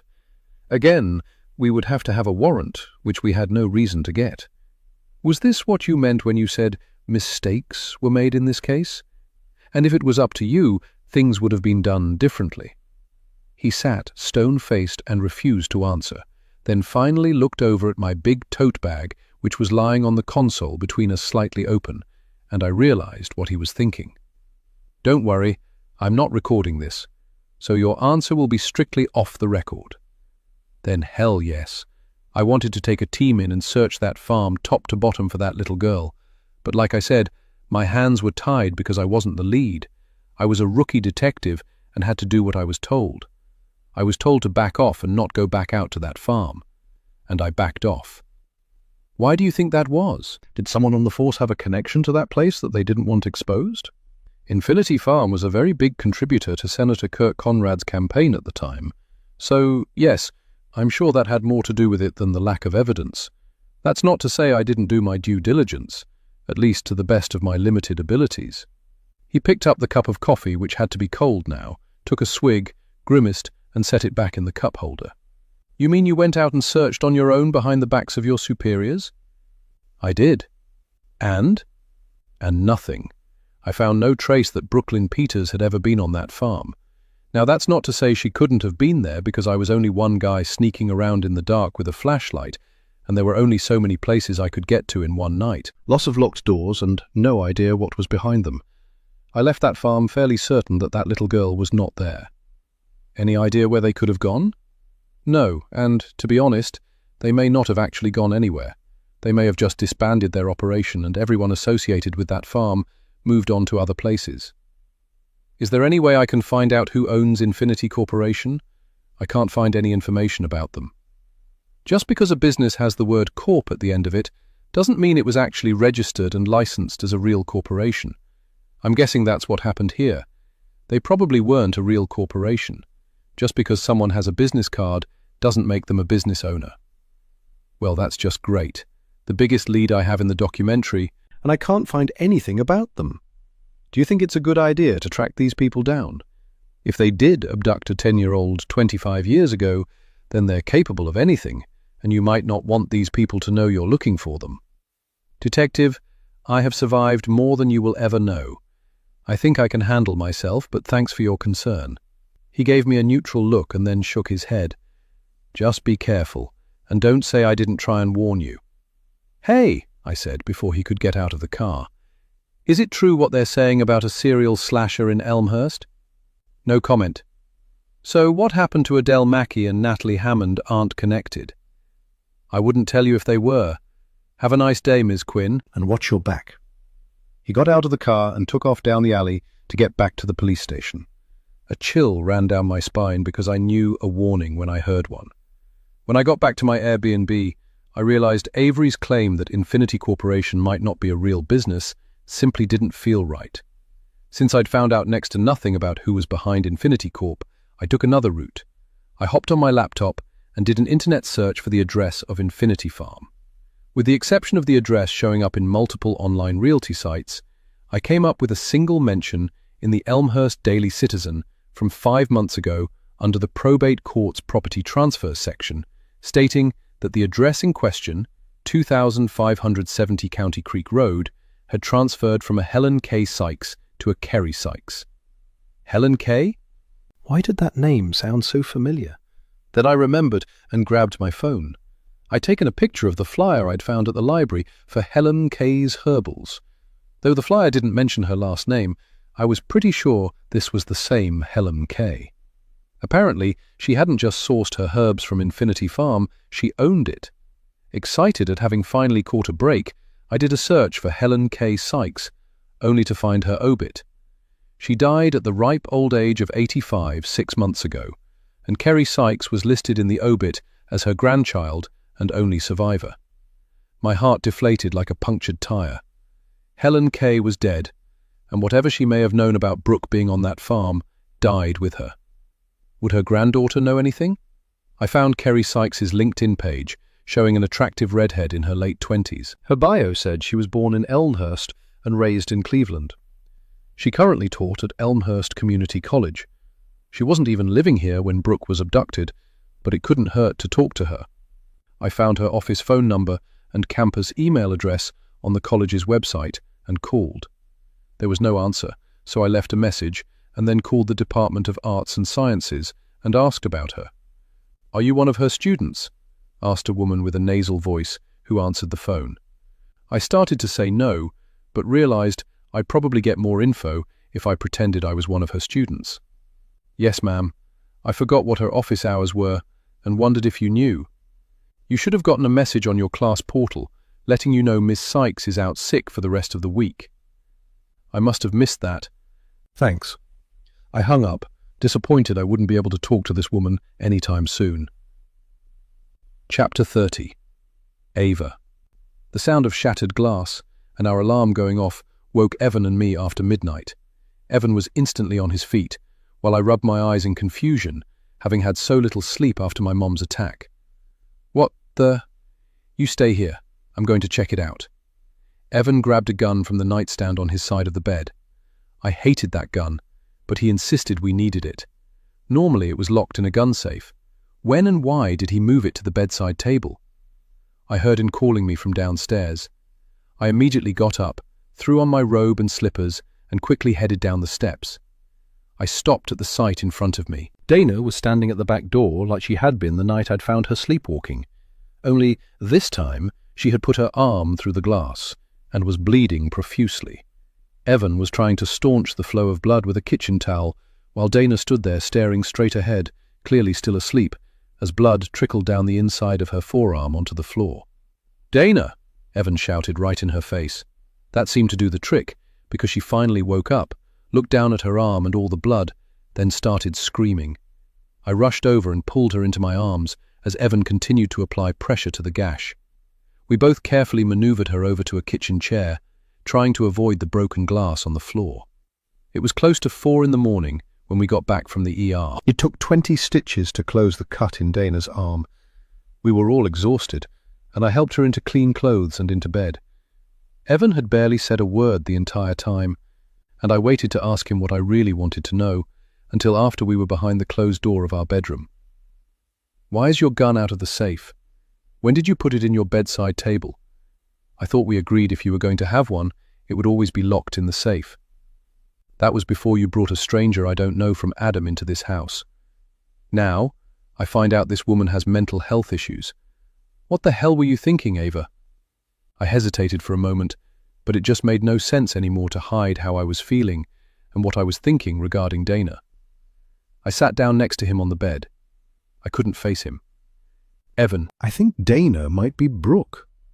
Brooke? Are you serious right now? How the hell can she be Brooke?" When I continued to stare at my hands and refused to answer him, he got up and knelt in front of me, taking my hands in his. "Babe, look at me," he commanded, until I finally raised my tear-filled eyes to his. "I'm sorry. I should have told you about this when I first suspected, but I really do feel like she's Brooke. She's about the same age. She has the same birthmark on the back of her right shoulder, and she even has an old stuffed turtle named Willa, just like Brooke had when we were kids." Evan let out a sigh and then stood to sit next to me again, wrapping his arm around me. I laid my head against his shoulder. All of those things could just be coincidences. If they aren't, then where has she been for 25 years? She told me she doesn't remember much of her life before 10 years ago, when she was found wandering down the side of a highway, and she still has no idea who she is or where she came from. That sounds awfully damned convenient if you ask me. I stood up abruptly and glared down at him. "You think she's dead, don't you? So did you before you started volunteering at Haver House and met this woman who could be anybody. Didn't you tell me she doesn't even have any kind of picture ID? Don't you think I know how this all sounds, but something in my spirit is telling me that this woman is Brooke. And if she is, I have to help her because—" I couldn't continue as a sob tore out of my throat, and I buried my face in my hands and wept. Evan pulled me into his arms and stroked my hair. "Because you couldn't help her the day she was abducted." "I know, babe. I know how guilty you felt all of these years because you couldn't help Brooke that day, but you've got to stop this. I don't know who the woman in our guest bedroom is, but I guarantee you she is not Brooke, and you're going to tear yourself apart trying to fix something that can't be fixed." I couldn't deny his logic and was too tired to try. "And we've got another problem." He reached out and tucked a strand of hair behind my ear. "What now?" I groaned, not wanting to hear about any more problems. "Your mom is getting out of the hospital at the end of the week. I don't think she's going to want to go back to her house right now. She can't be by herself, and our guest bedroom is occupied. Don't you think it's time Dana found another place to stay?" "I know you want to help her because you think she's Brooke, but family comes first." I fell asleep that night, with Evan curled around me, realizing he was absolutely right. At the same time, I knew my need for answers wasn't something that was going away anytime soon. Chapter 31. Ava.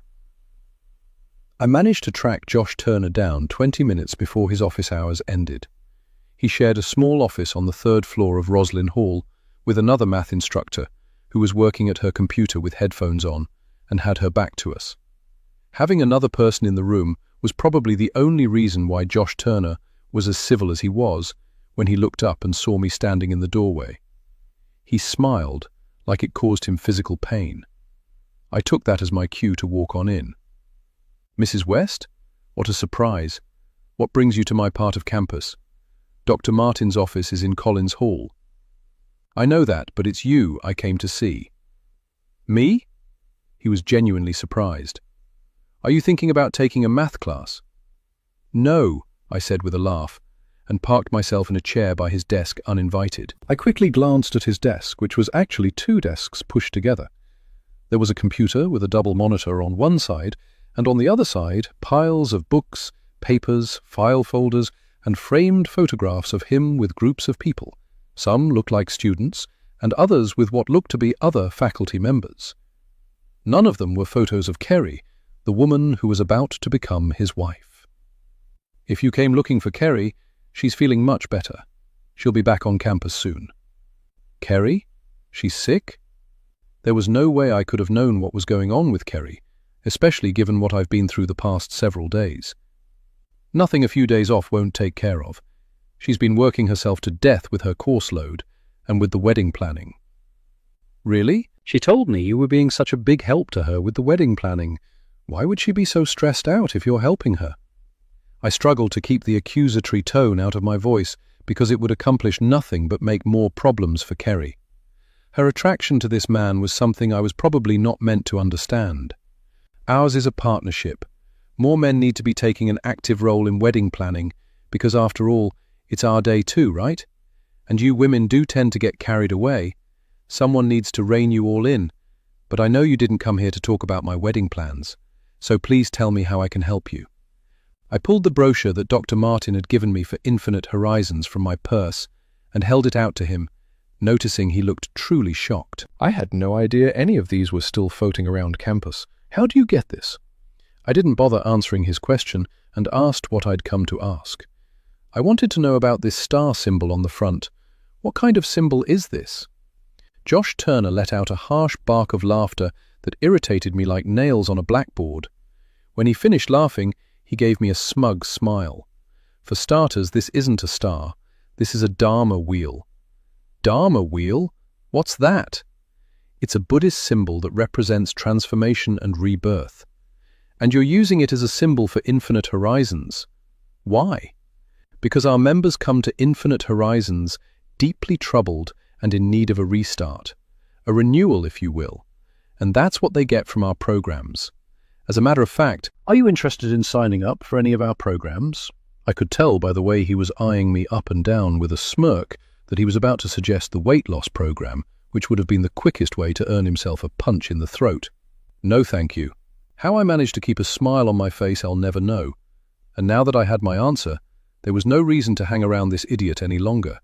May I ask why you're asking if you're not interested in any of our programs? It's just I've seen a handful of people lately with this symbol on the back of their shoulder and wondered what it was all about. And then I remembered seeing this brochure with the same symbol on the front. I figured if anyone would know, it would be you. There was no reason to lie to him about having seen the symbol, but I wasn't about to tell him my mother had been one of these people. And the people who have the symbols weren't able to enlighten you? No. Everyone seems to develop amnesia whenever I ask them about it. Well, what does that tell you? Not a damn thing, which is why I am asking you. Mrs. West, there are answers to every question that you want to know. Just know that the people you're asking are not obligated to share those answers with you. Did you just tell me to mind my own business? How very astute of you. Now, if you'll excuse me, he said, grabbing his big-ass leather briefcase and walking past me towards the door. I've got class. You know the way out. My husband said hi. He paused briefly, giving me a tight smile. I watched him leave, and as soon as he was out the door, his office mate, a young white woman with a bright pink bob, pulled off her headphones, turned to me, rolled her eyes, and shook her head. She must have been listening. We didn't have to say anything to each other to know what the other was thinking about her office mate. Girl, I am so sorry, I told her as I walked out the door. As I headed to my car in the parking lot, I heard someone calling out my name. I turned to see Dr. Martin rushing towards me with concern on her face. Ava, how is your mom doing? I heard about it on the news. She's on the mend. She gets to come home on Friday. I'm just so thankful that her neighbors were able to intervene before that lunatic killed her. And they have no idea who did this to her or why. People are saying it's connected to what happened to James Mackey's wife. They're not sharing any information, and they have no idea who did this. I think someone is picking random victims, and my mom was the unfortunate winner this time around. If there's anything I can do, just let me know. I'm there for you, you know that, right? I hugged Dr. Martin. Thank you. I really appreciate that. She started to head back towards the building when something Josh Turner said popped into my head. Dr. Martin? She turned and I walked over to her. I heard Kerry was sick. Do you know what's going on with her? We haven't seen her all week. I tried calling her, but it just goes straight to voicemail. Josh always stops into the department every day to give us an update on her. I trust him about as much as I trust straw rain boots. I would feel so much better if I could actually talk to her. If you hear from her, please let me know. I'm worried about her too. Dr. Martin nodded and headed back into the building.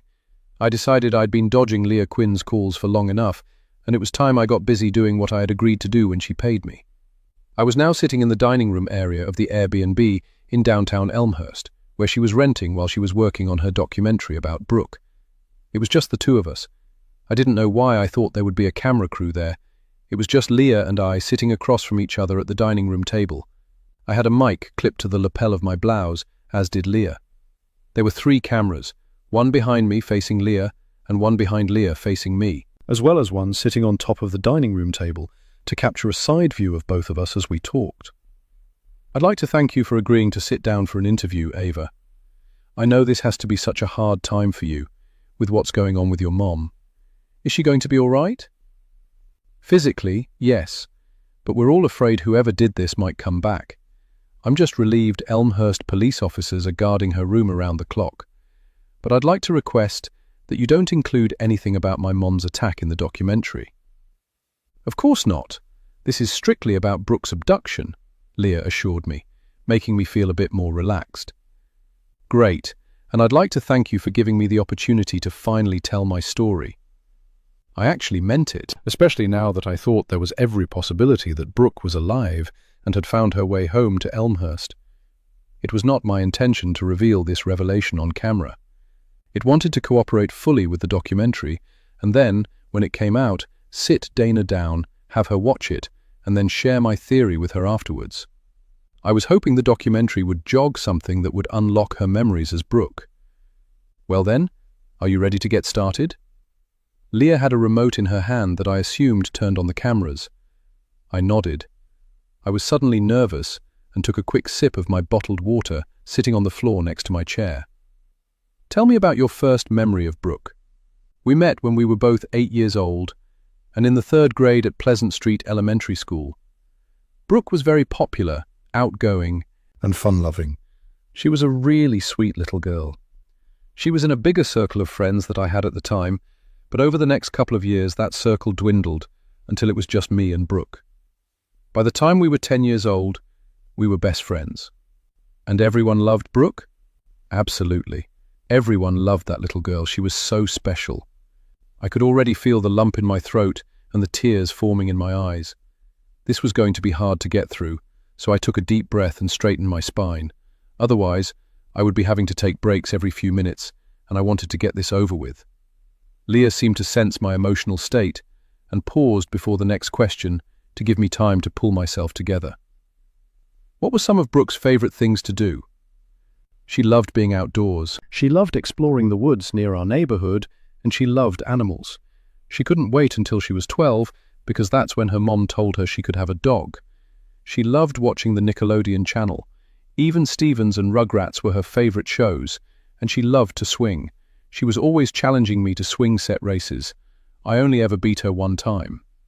Leah would probably love hearing about me beating Brooke in that swing set race, which led to our being in the park that day. I'd certainly punished myself enough over the years about winning that race. If I'd let her win, would she still be here? But I wasn't about to bare my soul in that way on camera for anybody. Would you say that Brooke was a happy, well-adjusted little girl? Yes, I would. She always had a smile on her face and a laugh that made everyone around her laugh too. So far, nothing I had told Leah Quinn had been a lie. But there was another side to Brooke, one that I didn't like much and thankfully didn't see often. With the 6-year age gap between her and her brother Sam, and with her being the youngest, Brooke was spoiled and could be difficult to deal with when she didn't get her way. There was a time the year before her abduction when her mom took us to the movies, and we couldn't agree on what to see. She'd wanted to see Stuart Little, and I wanted to see The Iron Giant. We'd gotten into a huge argument, and neither one of us got to see what we wanted.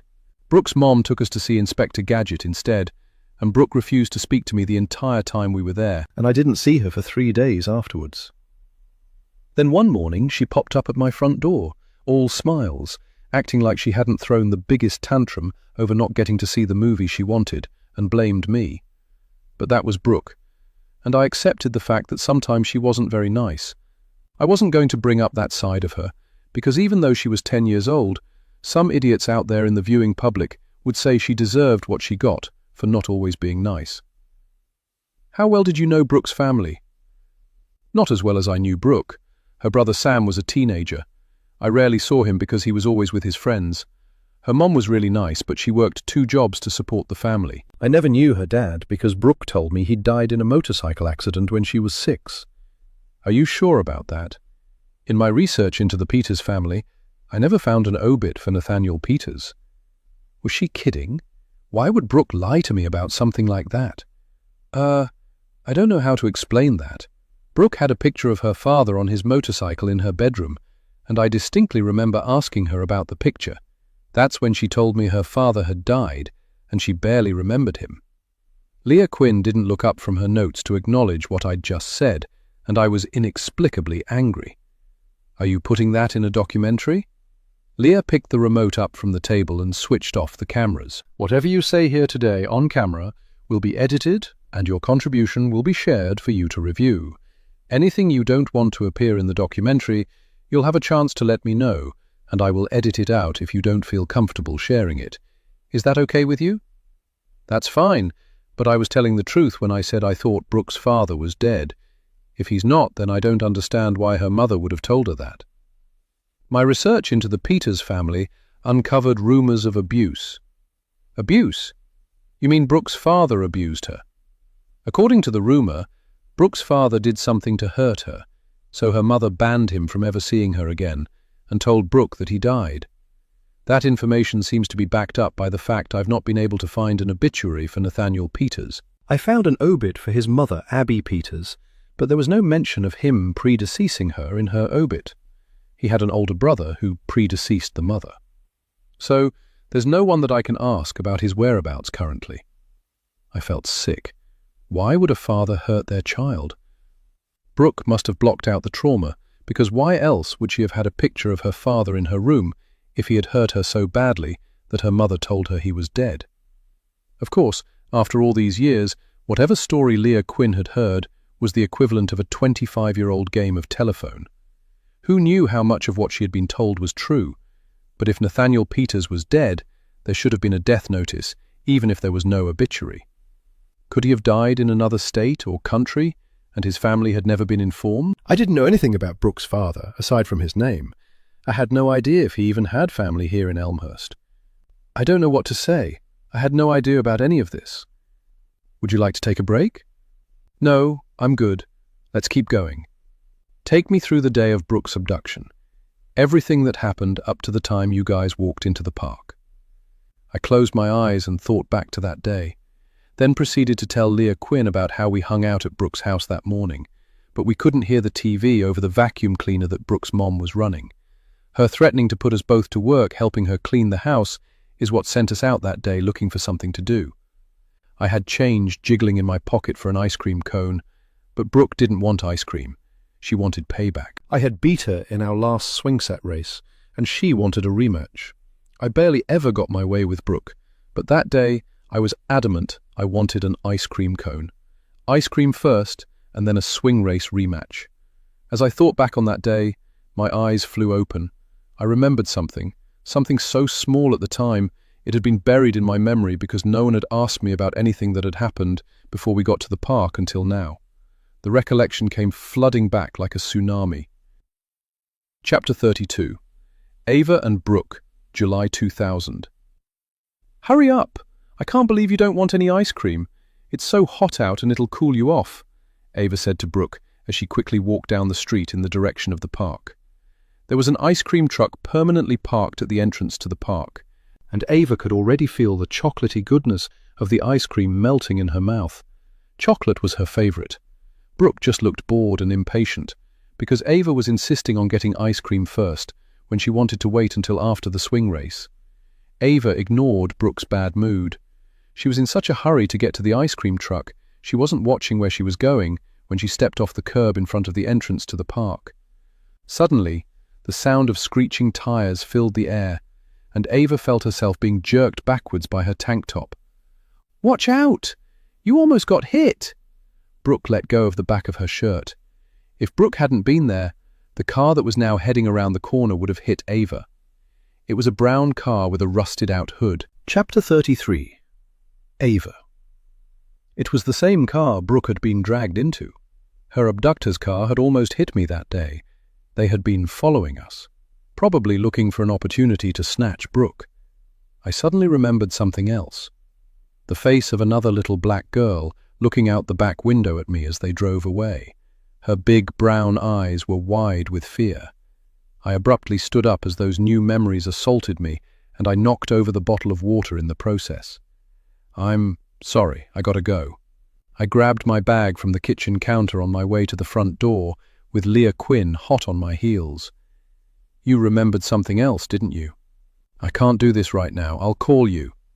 I hurried out of the house like I was being chased by the devil. I couldn't get the key into my ignition because my hands were trembling so badly.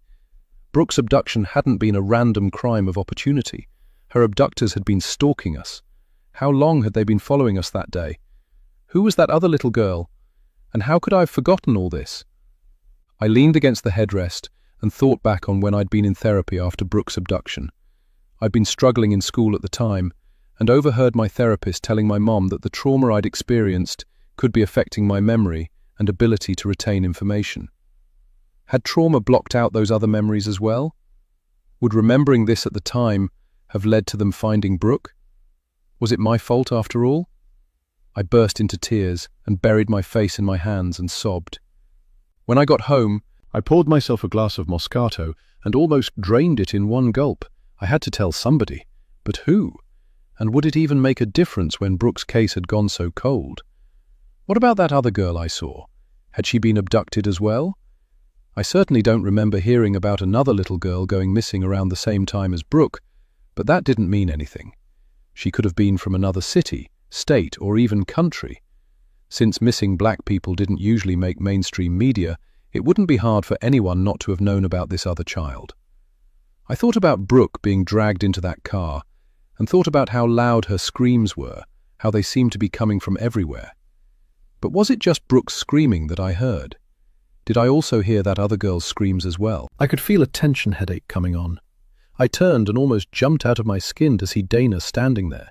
She was dressed in a nightshirt of mine, with her right forearm bandaged. When I left that morning, Dana was still in bed. She looked tired, with dark circles under her eyes. She also looked uncertain, like she was unsure about whether she had worn out her welcome or not. "Morning, sleepyhead. Do you want something to eat?" "I am so sorry about last night. You must be regretting letting me crash here." "Why would I blame you for something you can't help? I can't imagine you want to have night terrors, do you?" She shook her head wearily, and then took a seat at the kitchen island while I heated up the sausage, gravy and biscuits I had made that morning when I couldn't sleep. I fixed myself a sandwich and sat across from her. We ate in silence for several long minutes. "I heard you leave the house this morning. Did you have to go to work?" "I was being interviewed for a documentary about my friend that disappeared when we were kids. Do you remember I told you about that?" "Yeah," she said nonchalantly. "I remember you telling me about that. How did she disappear?" "She was abducted right in front of me from a playground when we were 10 years old." Her head jerked up, and the stunned look on her face made me think for a split second that she may have remembered something. Again, I was disappointed. "And you have no idea who did it or where she is now?" I wanted to scream at her, but didn't. Her case remains unsolved. No trace of her has ever been found in 25 years. "Seriously? That is messed up."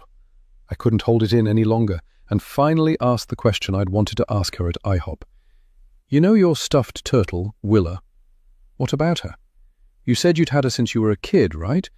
But you also told me you didn't remember anything beyond 10 years ago, when you were found wandering down the highway. So, how do you remember always having Willa?" I wasn't asking because I was trying to catch her in a lie. I was asking because I thought she might remember being Brooke and just didn't feel safe admitting it. It sounded like an accusation, and Dana took it as such as she let out a sigh, wiped her mouth, and tossed her napkin on her plate. "I had her when I was found. Since she looks so old, and the nurses at the hospital told me I refused to let her go, I just assumed I'd had her for a long time. I can tell you think I'm lying. I knew this wasn't a good idea. She hopped off the stool and headed for the stairs. Where are you going? I can't stay here. I'm sure helping me is filling some kind of void in you, but I can't stay here if you have to question every single thing that comes out of my mouth. What do I have to do to get you to trust me? I do trust you, Dana. It was just a question. You're allowed to ask me questions, and I'm happy to let you stay here. I'm just trying to make sense of your situation. Though, if this is how you're going to be every time I'm confused about something you told me, then maybe it would be best if you left. I was bluffing, of course. I didn't want her to leave, but there was something about her that triggered the same kind of annoyance in me as Brooke did when she and I were kids, when she wasn't getting her way. Back then, she had gotten used to me doing everything she wanted. The only problem was when I pushed back, but she never stayed mad at me for long, and once I was willing to stand up to her, the tantrums reduced. It was working with Dana as well. She stood poised at the bottom of the steps, then turned to me. Her eyes were filled with tears. She sank down onto the bottom step. I don't want to leave, but I don't want to fight with you either. You have no idea how thankful I am that you're letting me stay here. So you can ask me anything you need to, but I can't answer how I came to have Willa, because I honestly don't remember. It's okay. Come back and finish eating. I don't have to go into the shelter today, so we can do whatever you want to do. After we'd eaten and cleaned up the kitchen, I gave Dana some plastic wrap so she wouldn't get her bandage wet, and she went to take a shower. While she was in the shower, I took the opportunity to look around her room. She didn't have much, and hadn't even bothered to hang up the few items of clothing I'd lent her.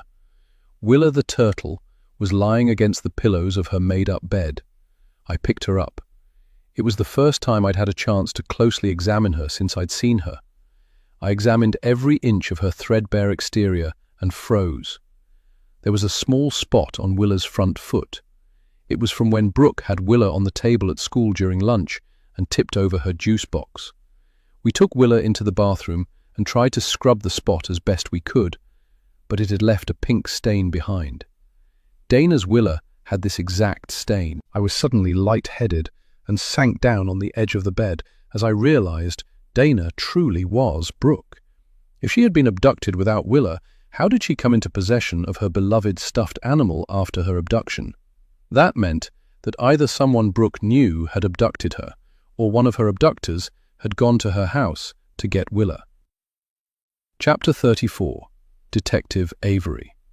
Detective Michael Avery sat in his unmarked police-issued Crown Victoria in front of the padlocked gate of Infinity Farm. He looked up at the cameras mounted on weathered wooden posts flanking either side of the gate. They were pointed at the winding drive leading up to the farm, and he knew none of them were working. It was just a decoy to keep people away. Reluctantly, he got out of the car, wondering for the millionth time what the hell he was doing there, and why he had let Leah Quinn get under his skin so badly. He didn't know what he was hoping to accomplish by coming here, other than making himself feel better. He had some bolt cutters in his trunk. It wouldn't take much to cut through the rusty lock, but he wanted to leave no trace of his visit. Instead, he climbed the gate and almost had it cleared before falling flat on his face, realizing he was way too old for this shit. The place hadn't changed much over the years since he'd last been here, except for the decay, the overgrown grass, the thick spider webs on the outsides of the windows, and the rusted-out farm equipment. He walked into a large barn with single beds lined up on either side and shone his flashlight up into the loft of the barn and saw even more beds up there. Pulling the barn door open all the way flooded the space with light. He looked around the room, but the beds were stripped and the mattresses and pillows left behind were covered in mold. Nothing had been left behind save for a few stray bobby pins, a man's plastic shaver crusted with rust, and a child's tennis shoe. He picked it up, and a large spider came scuttling out. Dropping the shoe, he kicked it against the wall. More spiders exited the shoe. Clearly children had been here, but had one of those children been Brooke Peters? He walked through the barn to the doors on the opposite end, noticing the 2 horse stalls on either side at the back of the barn. What he found next shocked him. A late-model blue Hyundai had been parked in the stall on the left. It wasn't nearly as dusty and grimy as everything else in the barn. Someone had recently left this here. The car was locked, and whoever had left it here had driven straight through the barn door and parked it in the stall. The barn had tire tracks in the dust, which he had walked right through without noticing. It shouldn't have surprised him that people were hiding things here. He was sure plenty of the locals knew that this place was sitting empty and wouldn't hesitate to hide stolen items. He was in the process of looking through the car's windows when he noticed it. The foul stench of decomp. It was coming from somewhere inside the car. He pulled his phone from his back pocket to call it in, while he tried to decide what excuse he could give for him being there. An hour later, the barn was officially a crime scene. The first officers on the scene managed to open the trunk to find the decomposing body of a man. At least, everyone thought it was a man. The body had been in the trunk in a barn in the hot August heat. Avery was surprised the body was still intact as he held a napkin to his nose to block out the stench that now filled the barn. So far, a search of the car yielded no identification that might tell who this guy was. Even the license plates had been removed, but Avery could tell by the lack of dust and grime on the car and by the tracks in the dust on the barn floor, the car had not been there for very long. Was the dead guy in the trunk the owner of the car, or just the unfortunate victim of whoever owned it? A search of the other buildings on the property showed that someone had been living in one of the sheds behind the main farmhouse. They found a sleeping bag, a plastic gallon jug of water, some canned goods, beef jerky, and some protein bars. Avery bent to pick up a protein bar wrapper and remembered seeing one that looked just like it inside the trunk. He had a feeling the guy in the trunk had been squatting in the shed, but how did he end up in the trunk? And who the hell was he? "Detective Avery," said a young uniformed officer. "We got a hit on the VIN number for the car." "That fast?"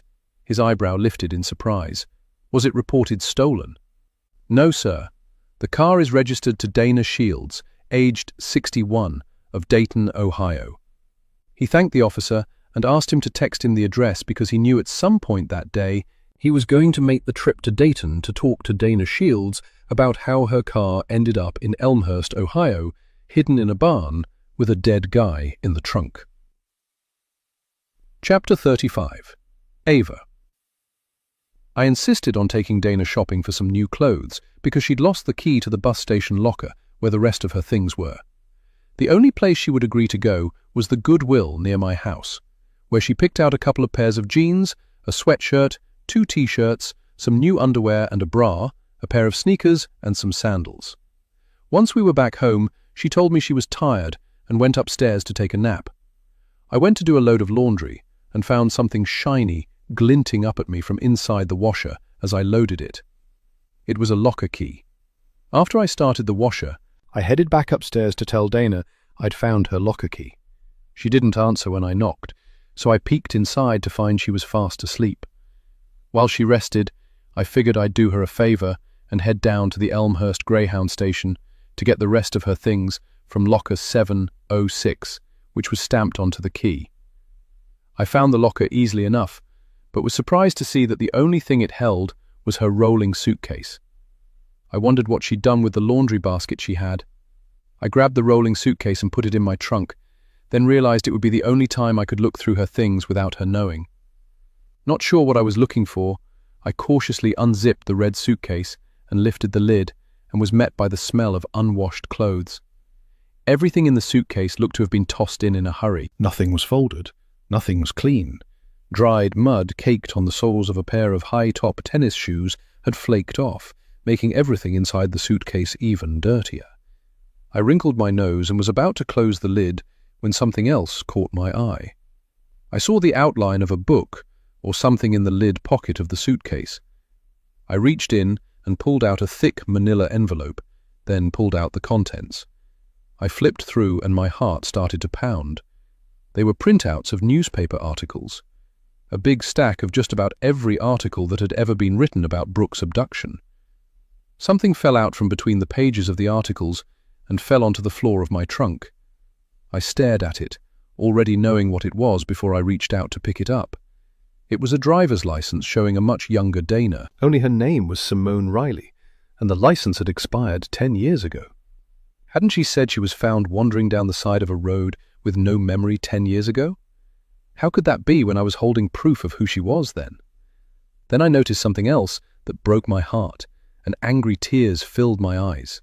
It was the date of birth listed on the license, February 5th, not April 23rd, which was Brooke's birthday. What shocked me even more was the year. Brooke had been born in 1990, like me. The woman I'd opened my home to, Simone Riley, was born in 1982. She was 43, not 35. I knew the chances of her being Brooke were slim, even though I'd convinced myself otherwise, but I still felt like the biggest fool. Dana, or rather Simone, had been lying to me all along about everything, From having amnesia to not knowing who she was. Everything about her was a lie. Was it because she was a con woman who had targeted me, knowing I would be vulnerable enough to take her in if I thought she was my missing best friend? I stuffed the envelope back into the pocket, but it wouldn't go in all the way. I reached inside and pulled out a wadded-up red tank top. Then I realized the tank top wasn't red. It was tan, and the front of it was stiff with dried blood. But whose blood? Dana had gotten blood all over herself the night before when she'd cut her arm, but her suitcase had been in the bus station locker for days, and I hadn't noticed any cuts on her that would have created a blood stain this large. So, whose blood was this? All I knew is I needed answers, and I planned on getting them. I closed my trunk and tossed the envelope onto the passenger seat and tore out of the bus station parking lot so fast I almost clipped a car turning into the lot. When I got home, I marched straight up the steps and flung the door to the guest bedroom open, only to find it empty. Whoever had been staying in my house, eating my food, and taking advantage of my hospitality, was gone, with only an envelope left on the bed. It read, "I'm so sorry, Ava. It's safer for both of us if I go. Thank you for everything. But here's something you need to know." Inside the envelope was an old, faded Polaroid picture. It showed a group of men and women, with an older man standing in the middle of them. His arms were around the shoulders of the boys on either side of him. The photo was so grainy, I could barely make out the faces of any of the other people, but I recognized the man in the middle of the picture. It was James Mackey. Chapter 36. Leah. I was in the middle of my 5th cup of coffee of the day, editing the video footage that I had gotten so far from the handful of people who'd agreed to be interviewed for the documentary. Every so often I would look at my phone or at the door, hoping maybe Ava West would come back to finish her interview. So far, she hadn't, and she also hadn't answered any of my texts to see if she was all right. What the hell happened? Everything was going so smoothly, and then all of a sudden all the color drained from her face, and she bolted. I went over the footage, and what I'd asked her again and again, but could not figure out what I had said or done to cause this reaction. Clearly, she'd remembered something when I'd asked her to go over the day Brooke had been abducted. Her odd reaction was triggered when she was telling me about her and Brooke walking to the park. As I was getting up to put my coffee cup in the sink, my phone beeped with a text. I snatched it up thinking it was Ava rescheduling her interview, but it wasn't. It was a text from Detective Avery, and all it said was, "Turn on the news." Most people I know got their news from social media these days, but I knew that's not what Avery was talking about, and switched on the flat screen on the wall directly in front of the couch, flipping through the channels until I found a local news station. As soon as I saw the picture of police cars in front of Infinity Farm, I sank down onto the couch in disbelief. According to a female reporter standing across the road from Infinity Farm, a body had been found on the property that had yet to be identified. Not surprisingly, the reporter brought up the connection between the report of the sighting of Brooke Peters at the farm 25 years ago. Was she implying that the body found at Infinity Farm was Brooke Peters? Because I, of all people, knew that couldn't be true. Chapter 37. Brooke, July 2000. Brooke screamed and screamed until her lungs felt like they would burst before one of the 2 men in the front seat turned around and swung at her, missing her face by millimeters. She attempted to get as far away from the passenger seat as she could, but she could only go so far. To her left was another black girl who looked about her age. She had wedged herself so tightly into the corner of the back seat and was so rigid with fear she looked like she might break apart if Brooke touched her. "Shut the hell up," shouted the man who had grabbed her at the park, the one she had foolishly thought had puppies to show her. The man driving was black and had a blue baseball cap on.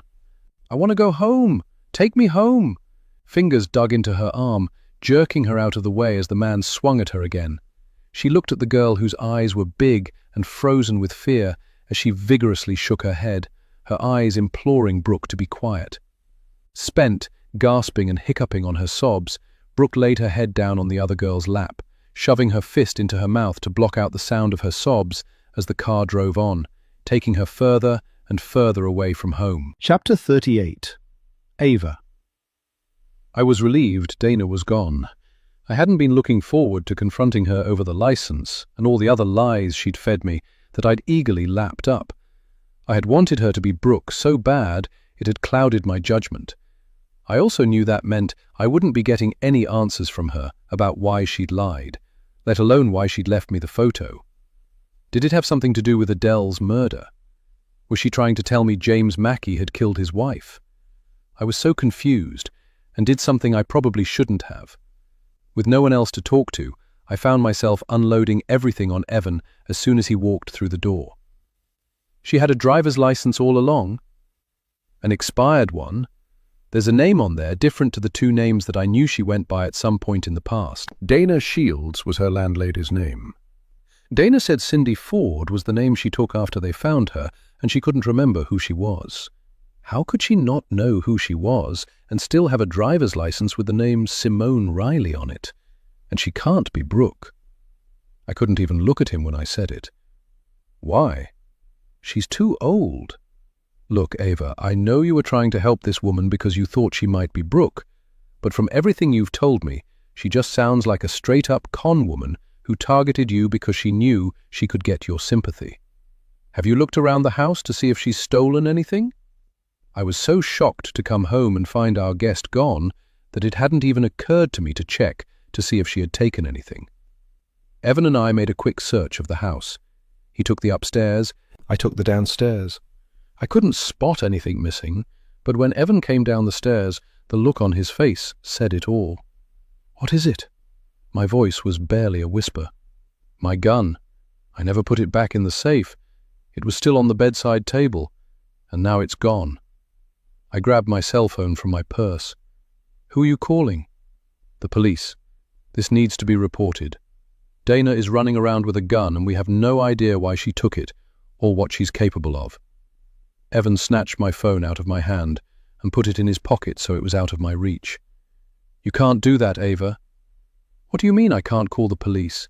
You got your gun rights back, didn't you? You said you petitioned the court, right?" "Not exactly." "What do you mean, not exactly?" "I petitioned the court. They denied me.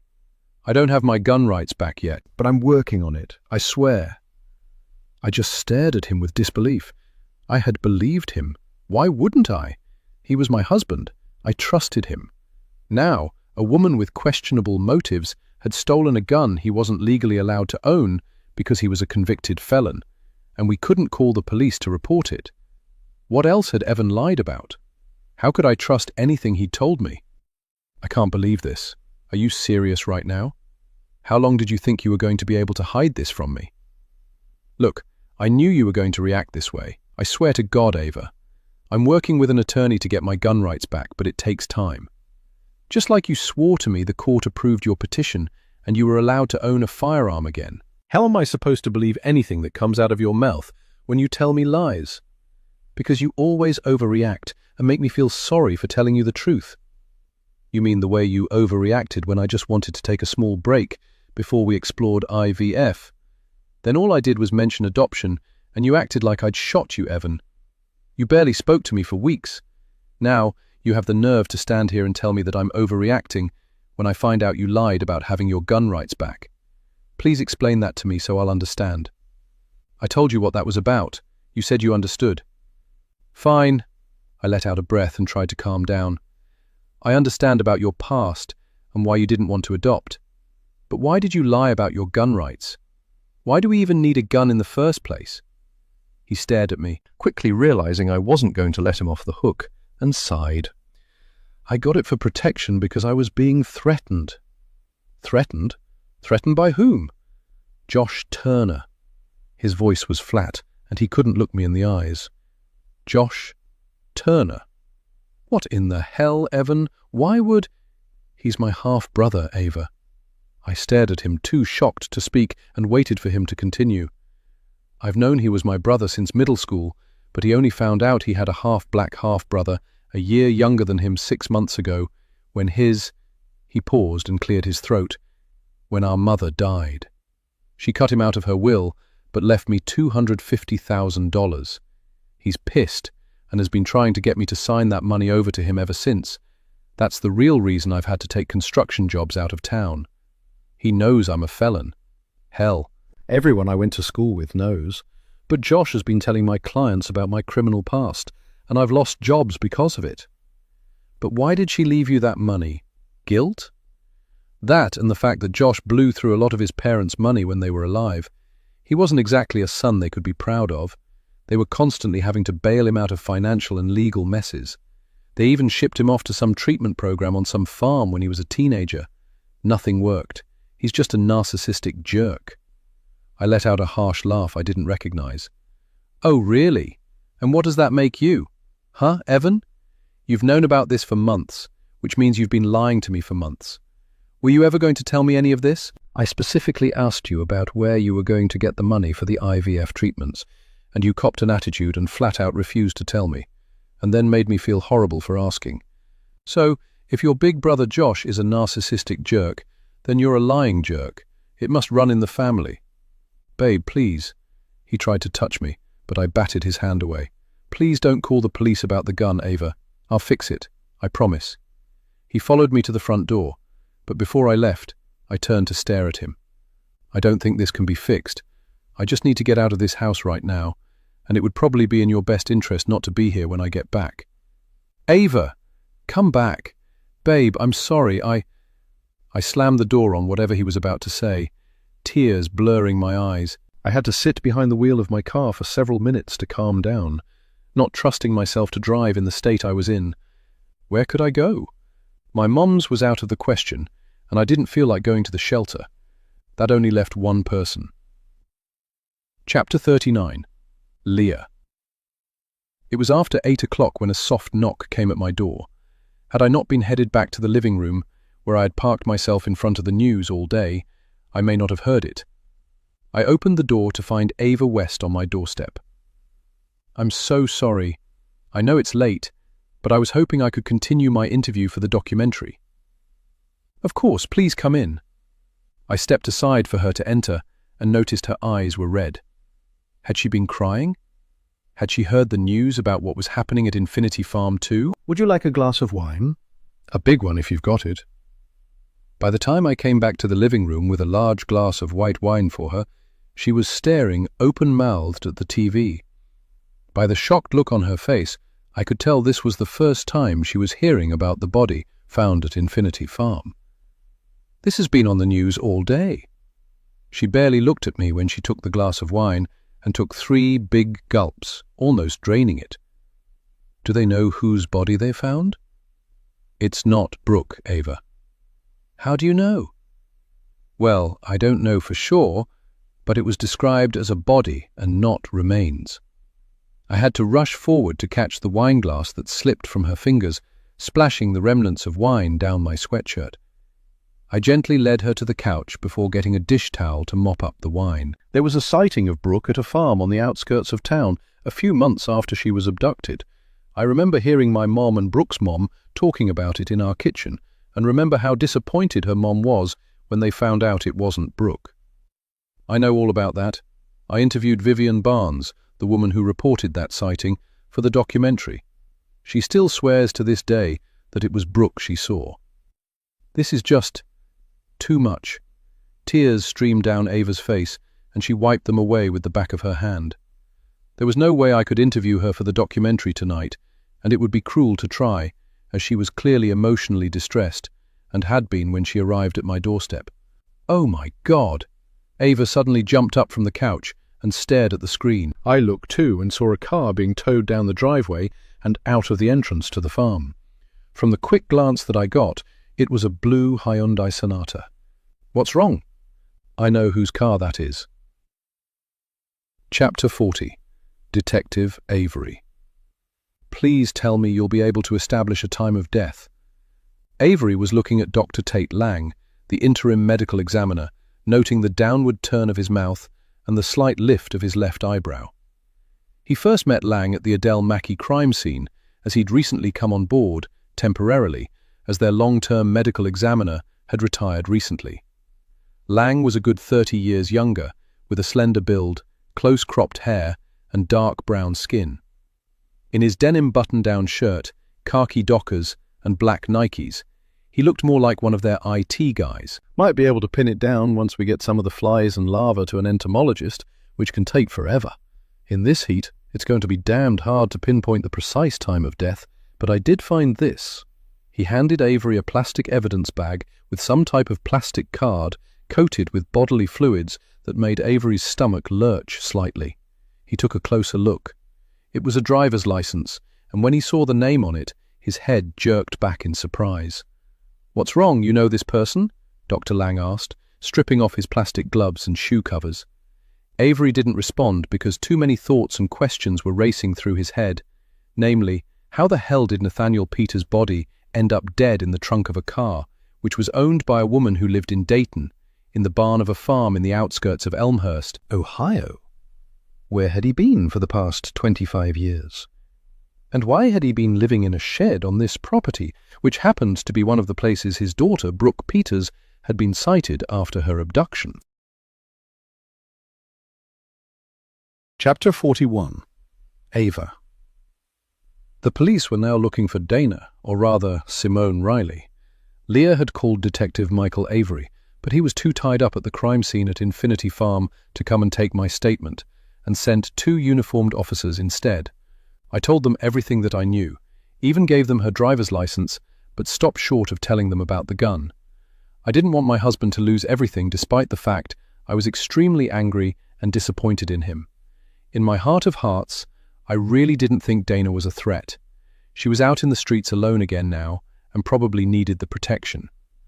I told the officers that came and took my statement that I didn't think she was involved in whatever happened at Infinity Farm, but I wasn't sure I really believed it. She told me she sold the car. But how could she have sold it when it didn't belong to her? She couldn't have had the title. She'd borrowed the car from the real Dana Shields and never brought it back. In her note, she said it was safer for both of us if she left. What had she meant?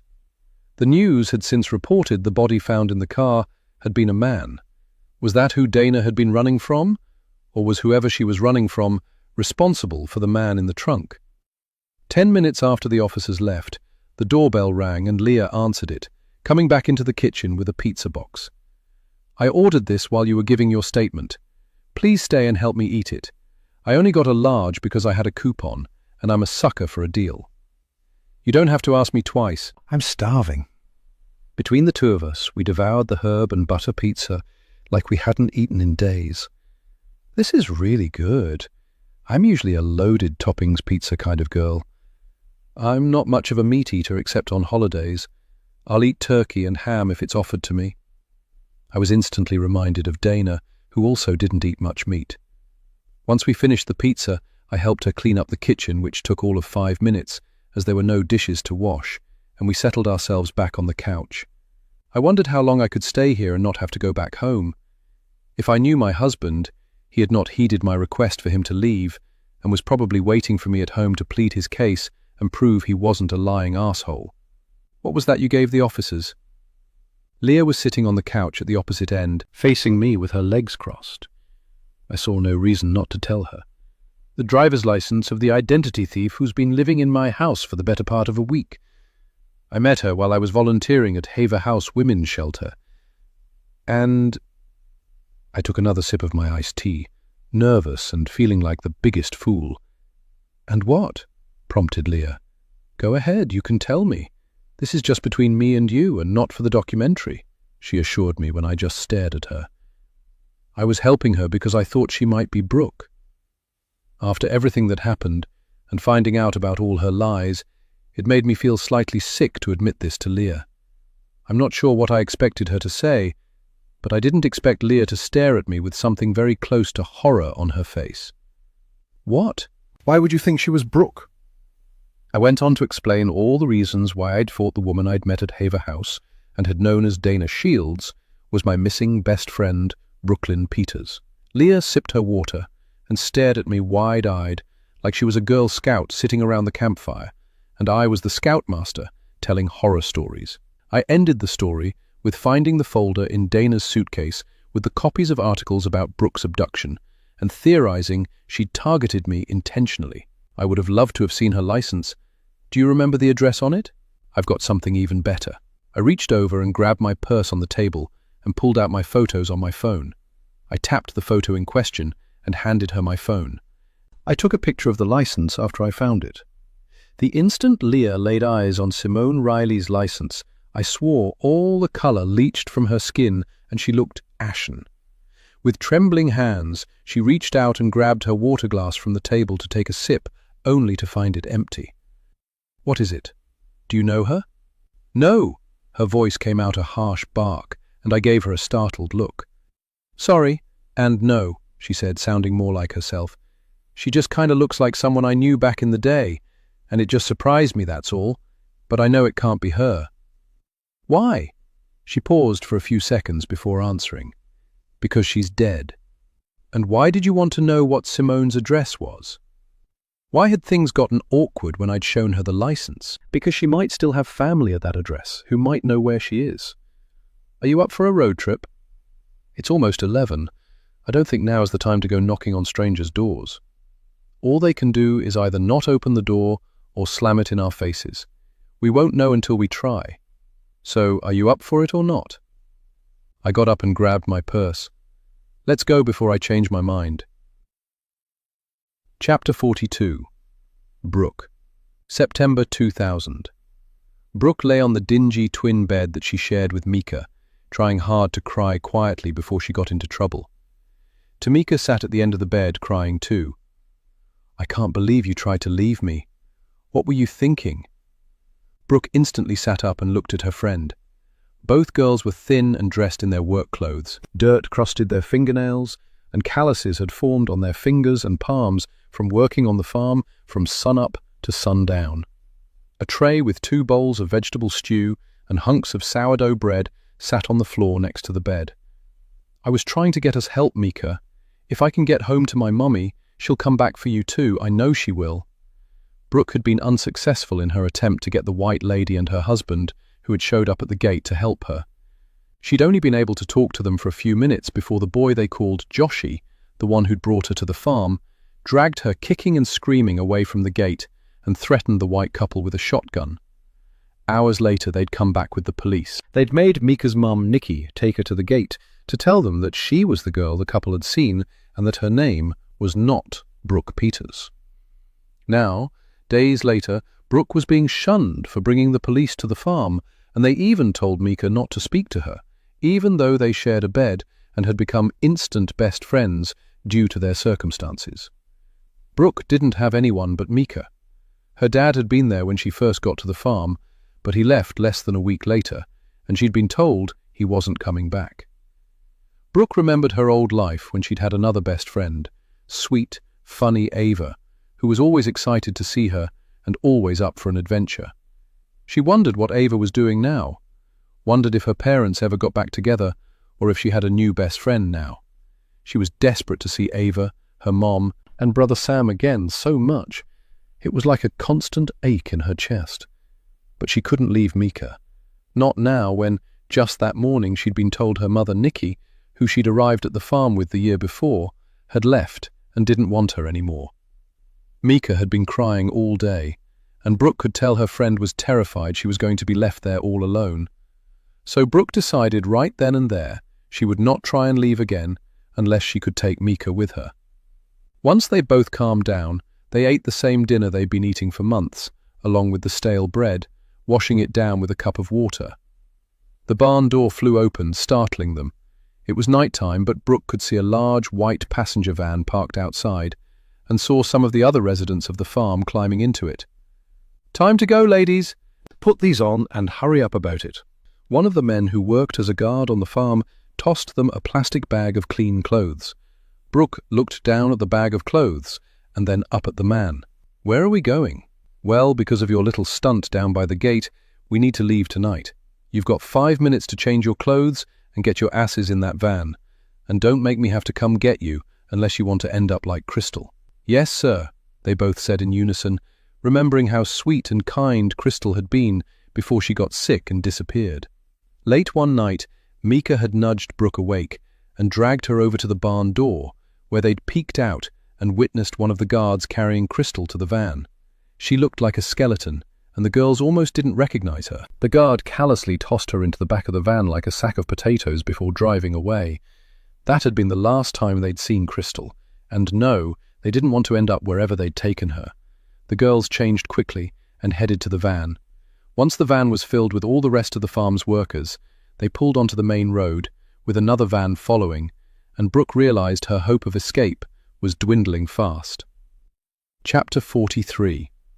Leah. The address on Simone Riley's license was for a modest tri-level in Beaver Creek, Ohio, a suburb of Dayton.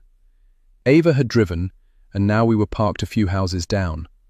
We didn't dare get out of the car yet, because there was a police car parked in the driveway of the address. "Maybe we should just leave," said Ava. "We've been waiting for 20 minutes, but it didn't seem as if the officers were about to leave, and we had no idea how long we would be waiting."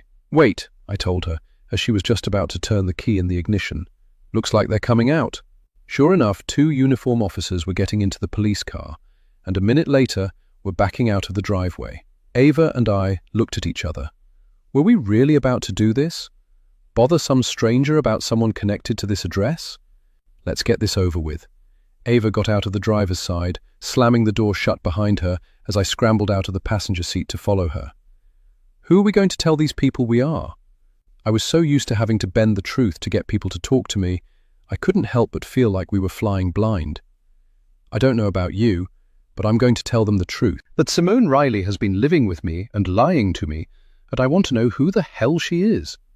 She marched right up to the grey front door with 2 large black terracotta pots of orange marigolds sitting on either side of it and rang the doorbell. An elderly woman, who looked to be in her 70s, answered the door. She was tall and imposing, with bright white hair that was in sharp contrast to her dark brown skin. She didn't look so much angry as she did weary. "It's going on midnight. What in the world do you want?" Instead of answering, Ava pulled up the picture of Simone Riley's driver's license up on her phone and held it up to the woman's screen door and watched as her eyes widened in shock. "You know my daughter?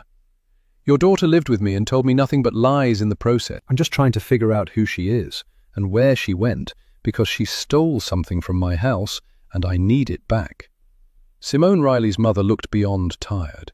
I could tell that as far as her daughter was concerned, this was far from her first rodeo. "Come on in then." She stepped away from the door and I tailed Ava into the house. We followed the older woman up the steps into a living room area with white carpet and oversized brown leather furniture that looked old but well taken care of. The house smelled like apple cinnamon candles and a perfume I hadn't smelled in years. Shalimar. My mom used to wear it, and I had to blink back tears as the unexpected memory hit me hard. In between the living room and the kitchen was a dining room where she gestured for us to sit. "I'm Ava West, and this is Leah Quinn," Ava said as she sat down at the oak dining table with me sitting right next to her. "I am Amelia Riley. Simone is my oldest." "When was the last time you saw Simone?" I asked. "I haven't seen my daughter in 25 years. I know she must have done something, or you wouldn't be here, right? First the police, and now you two. What has she done?" I sat there and listened to Ava explain to Amelia everything that she had experienced with her daughter and why the police were looking for her. If I expected Amelia Riley to be upset, I was disappointed. "You know, those cops never told me exactly why they were here looking for her. Just wanted to know if she was here. Thank you for explaining why they came looking for my child." "Ma'am, can I ask why you haven't seen Simone in 25 years?" I asked.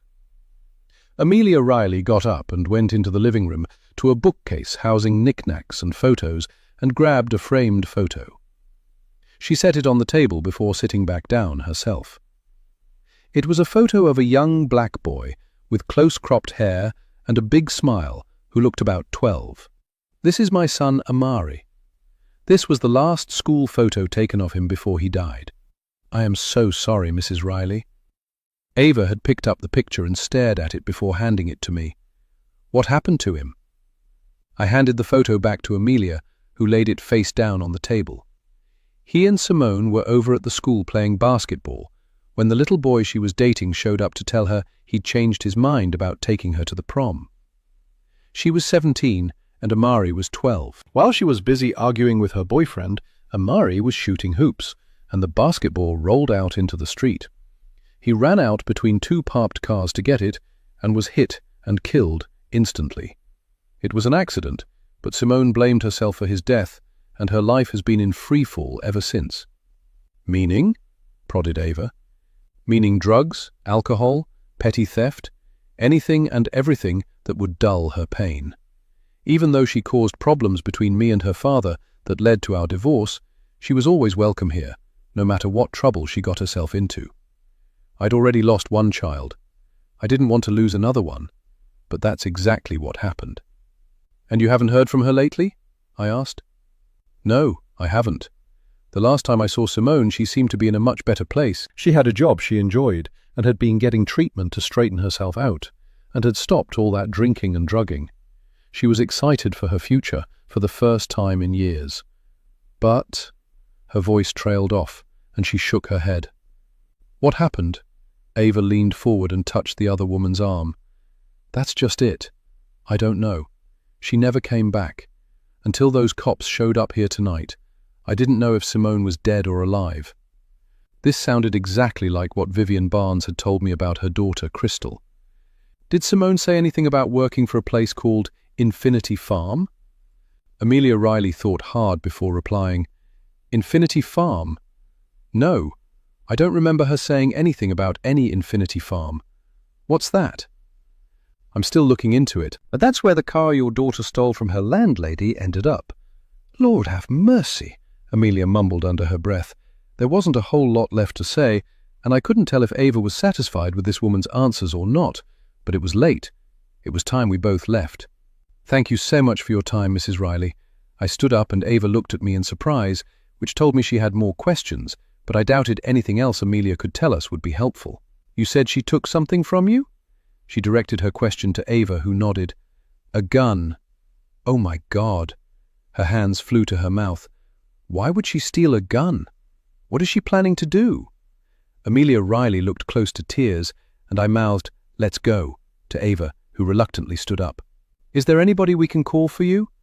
I hate to leave you like this." "I don't think you should be alone." Ava shot me a look that made me flinch. "I'll be fine, young lady. Are you two women of faith?" She looked from me to Ava, and Ava quickly nodded. I was relieved not to have to answer that question, as I wasn't sure what I believed in. "Yes, ma'am," Ava confirmed, subtly nudging me in the arm, and I grudgingly nodded as well. "Then the best thing you can do is pray for me and Simone. Pray that God has mercy on us." "Why did you do that? I had more questions for her." Ava shot me a disgusted look once we were back in the car. "What more could she have told you that would change what has already happened? What answers are you still looking for? For starters, I'd ask her about this." She thrust her phone at me, and I saw a picture of a dingy old stuffed animal. It could have been a turtle, but it was hard to tell. Something about it sparked a memory that I instantly snuffed out. You wanted to ask her about an old stuffed animal? I realize now that the woman I knew as Dana is not Brooke. But how the hell did she come to have Brooke's favorite stuffed animal, Willa the turtle? You think there was only one of these turtles ever made? There are millions of those things mass-produced, and lots of kids have them. I could tell Ava wanted to argue with me, but I was tired, and it was late, and even though it had been my idea to go on this little expedition, I was mentally worn out. The drive back to Elmhurst was silent, and I could tell Ava was not happy with me. By the time we got back to my Airbnb, she seemed back to her old self. "It's late. Why don't you crash here on the couch until the morning?" "Thanks, Leah. And sorry about earlier." "You have nothing to apologize for. I get it. I do." She had no idea just how much I got it. It was almost 3 o'clock before I settled into a troubled sleep, waking at 7:45 the next morning to find the pillow and blanket I'd given Ava folded neatly on the couch. She was gone. It was a little while before I noticed that my folders full of notes on Brooke's case, which had been on the dining room table, had been disturbed, including the one detailing Mavis Brady's story about Ava's mom, Natalie. Shit. Chapter 44. Detective Avery. In all the years that Detective Michael Avery had been a cop, he'd never got used to autopsies. It was bad enough when the bodies were fresh, But a body that had been in a hot trunk and was bloated and decomposing was its own special kind of hell. You found something? Avery had his back purposefully turned away from the table with the body of the victim on it. I can show you better than I can tell you. Dr. Tate Lang tried but failed to hide his amusement at Avery's discomfort as the older man followed him over to the autopsy table. Avery was relieved when Dr. Lang pulled back the sheet covering Nate Peters to reveal the corpse was face down on the table, the man's back exposed. It was covered in raised, round scars. What the hell is all that? He took a step closer to the table and leaned in with his hand over his nose and mouth. Brands? Avery looked up at the young doctor, not sure he'd heard him right. You mean someone branded this man? Exactly. And before you ask, each brand represents a different spiritual meaning. Such as? This one, said Lang, pointing to a brand on the back of the victim's right shoulder, is a Dharma wheel, and we've also got the Tree of Life, a lotus flower, the moon. But what do they all mean? Avery was too impatient to listen to the laundry list of symbols branded onto Nate Peters' back. They all mean the same things: transformation, rebirth, and growth. He couldn't have done this to himself, right? No, detective. Someone would have had to have done this to him. And how old are these brands? Any of them recent? No, they're all well-heeled. I'd say at least a decade or more old. So, why are you showing me decades-old brands on a dead man's back? Lang sighed and headed over to his desk at the back of the morgue and pressed a key on the keyboard. Because when my lab assistant was logging the victim's distinguishing marks into our system, the brands got flagged and pulled up another body with one of these brands on the back of their right shoulder. A 24-year-old woman found deceased on the side of a road out in the county back in 2000 by the name of Crystal Barnes. I called you down here because I thought there might be a connection between the two deaths. Shit, Avery swore softly under his breath, wondering how many botched cases were going to come back to bite him in the ass. You okay, detective? Just fine. And what about the cause of death of Mr. Peters? He wasn't stabbed, was he? Stabbed? No. Try a heart attack. So not a homicide. I didn't say that. Avery followed Dr. Lang back over to the autopsy table and watched him lift up one of the dead man's bloated hands, the fingernails of which were torn and bloody. Someone locked this man in the trunk of that car, and he died of a heart attack trying to claw his way out. Chapter 45. Ava. A quick pit stop at home to shower and change revealed that Evan was not there, but I had more than a dozen missed calls and texts from him. I checked his closet. All of his clothes were still there, including his overnight bag, meaning he would definitely be coming back after work. He was the last person I wanted to see, but all of that paled in comparison to what I'd seen in Leah Quinn's files when I couldn't sleep last night and got up to get some water. I saw the files lying in a pile on the dining room table and couldn't help myself. I read all the statements from people she'd interviewed about Brooke's case, most of which I had already heard before.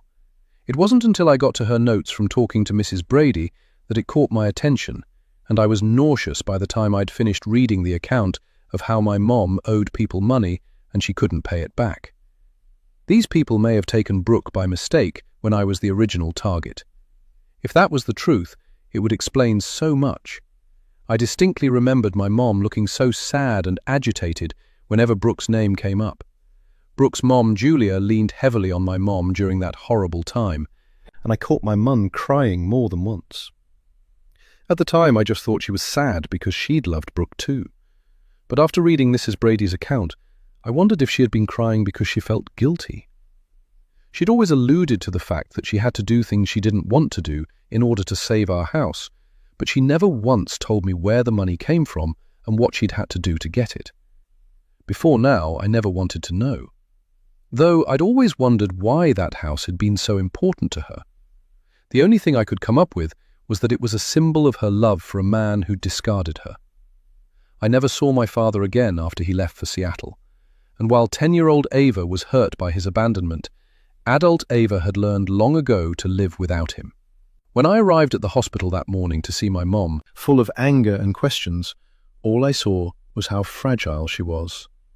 She looked like she'd aged 10 years. When she saw me, a smile lit up her face, and compassion took the place of my anger.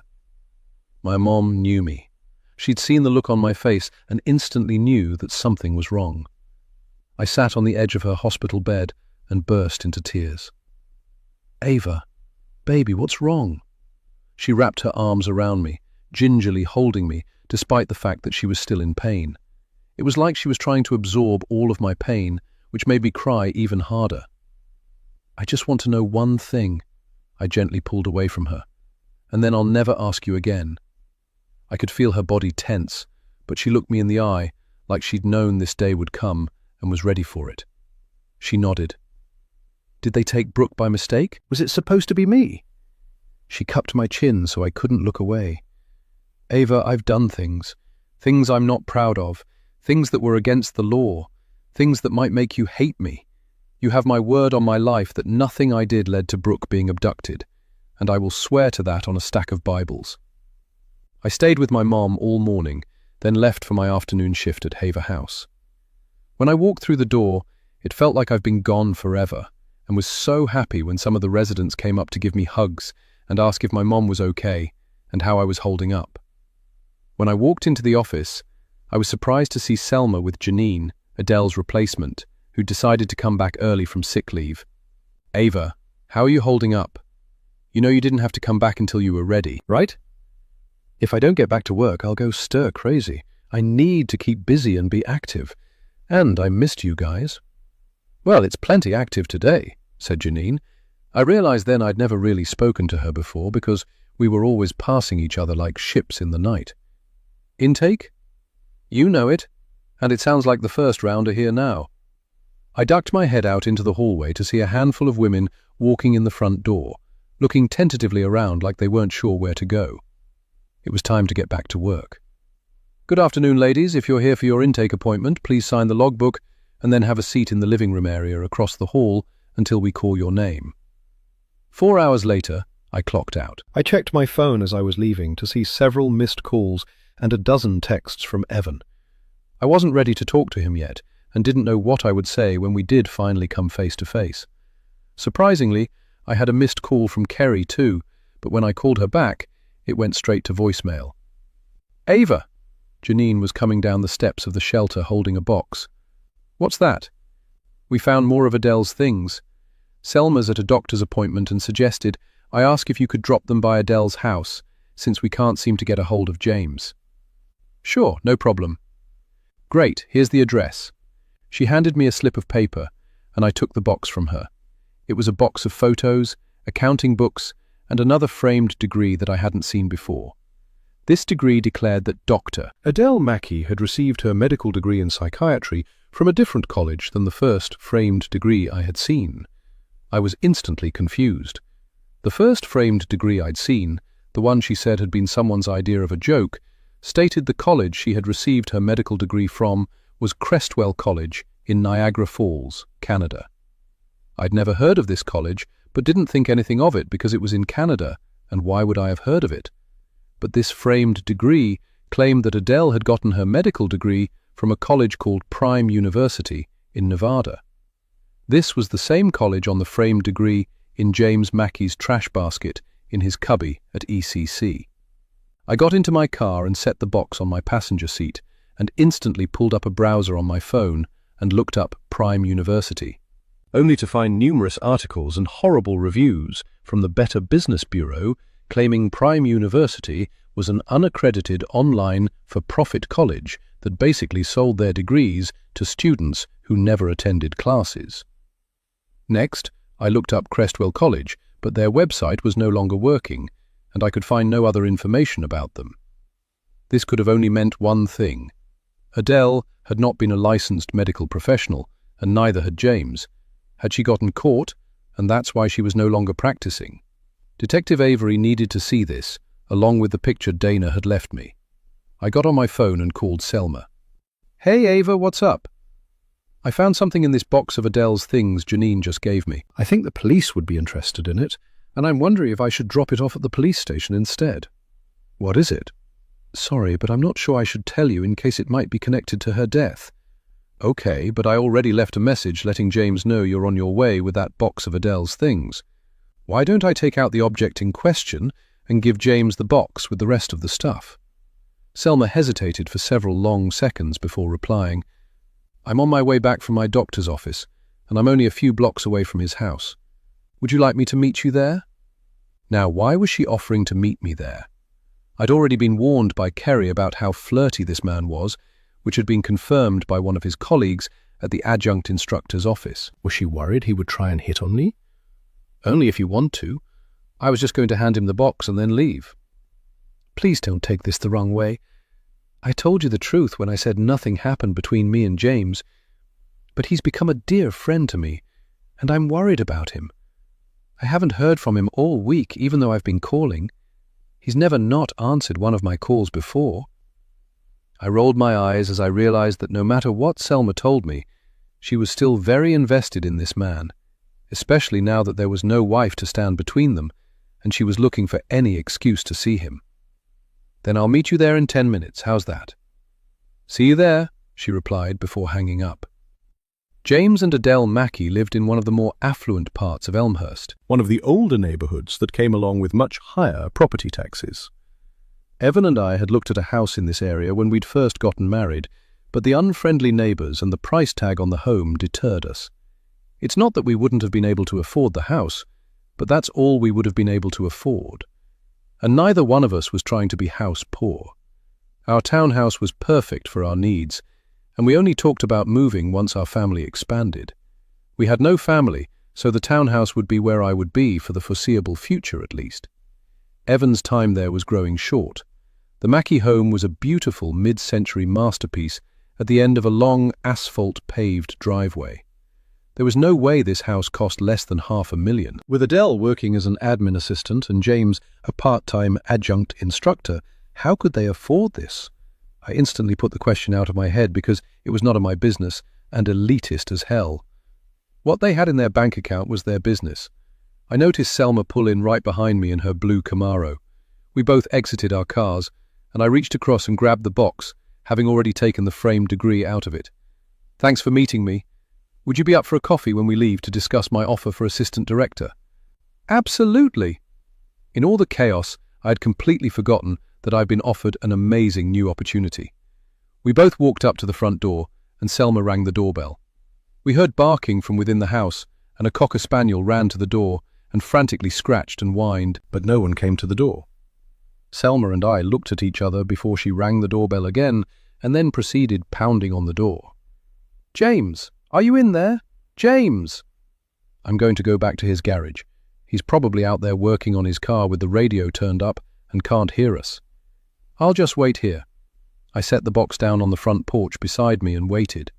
No one came to the door. Instead, I heard an ear-piercing shriek from Selma and quickly raced around the house towards the garage at the end of the drive, slightly behind the house.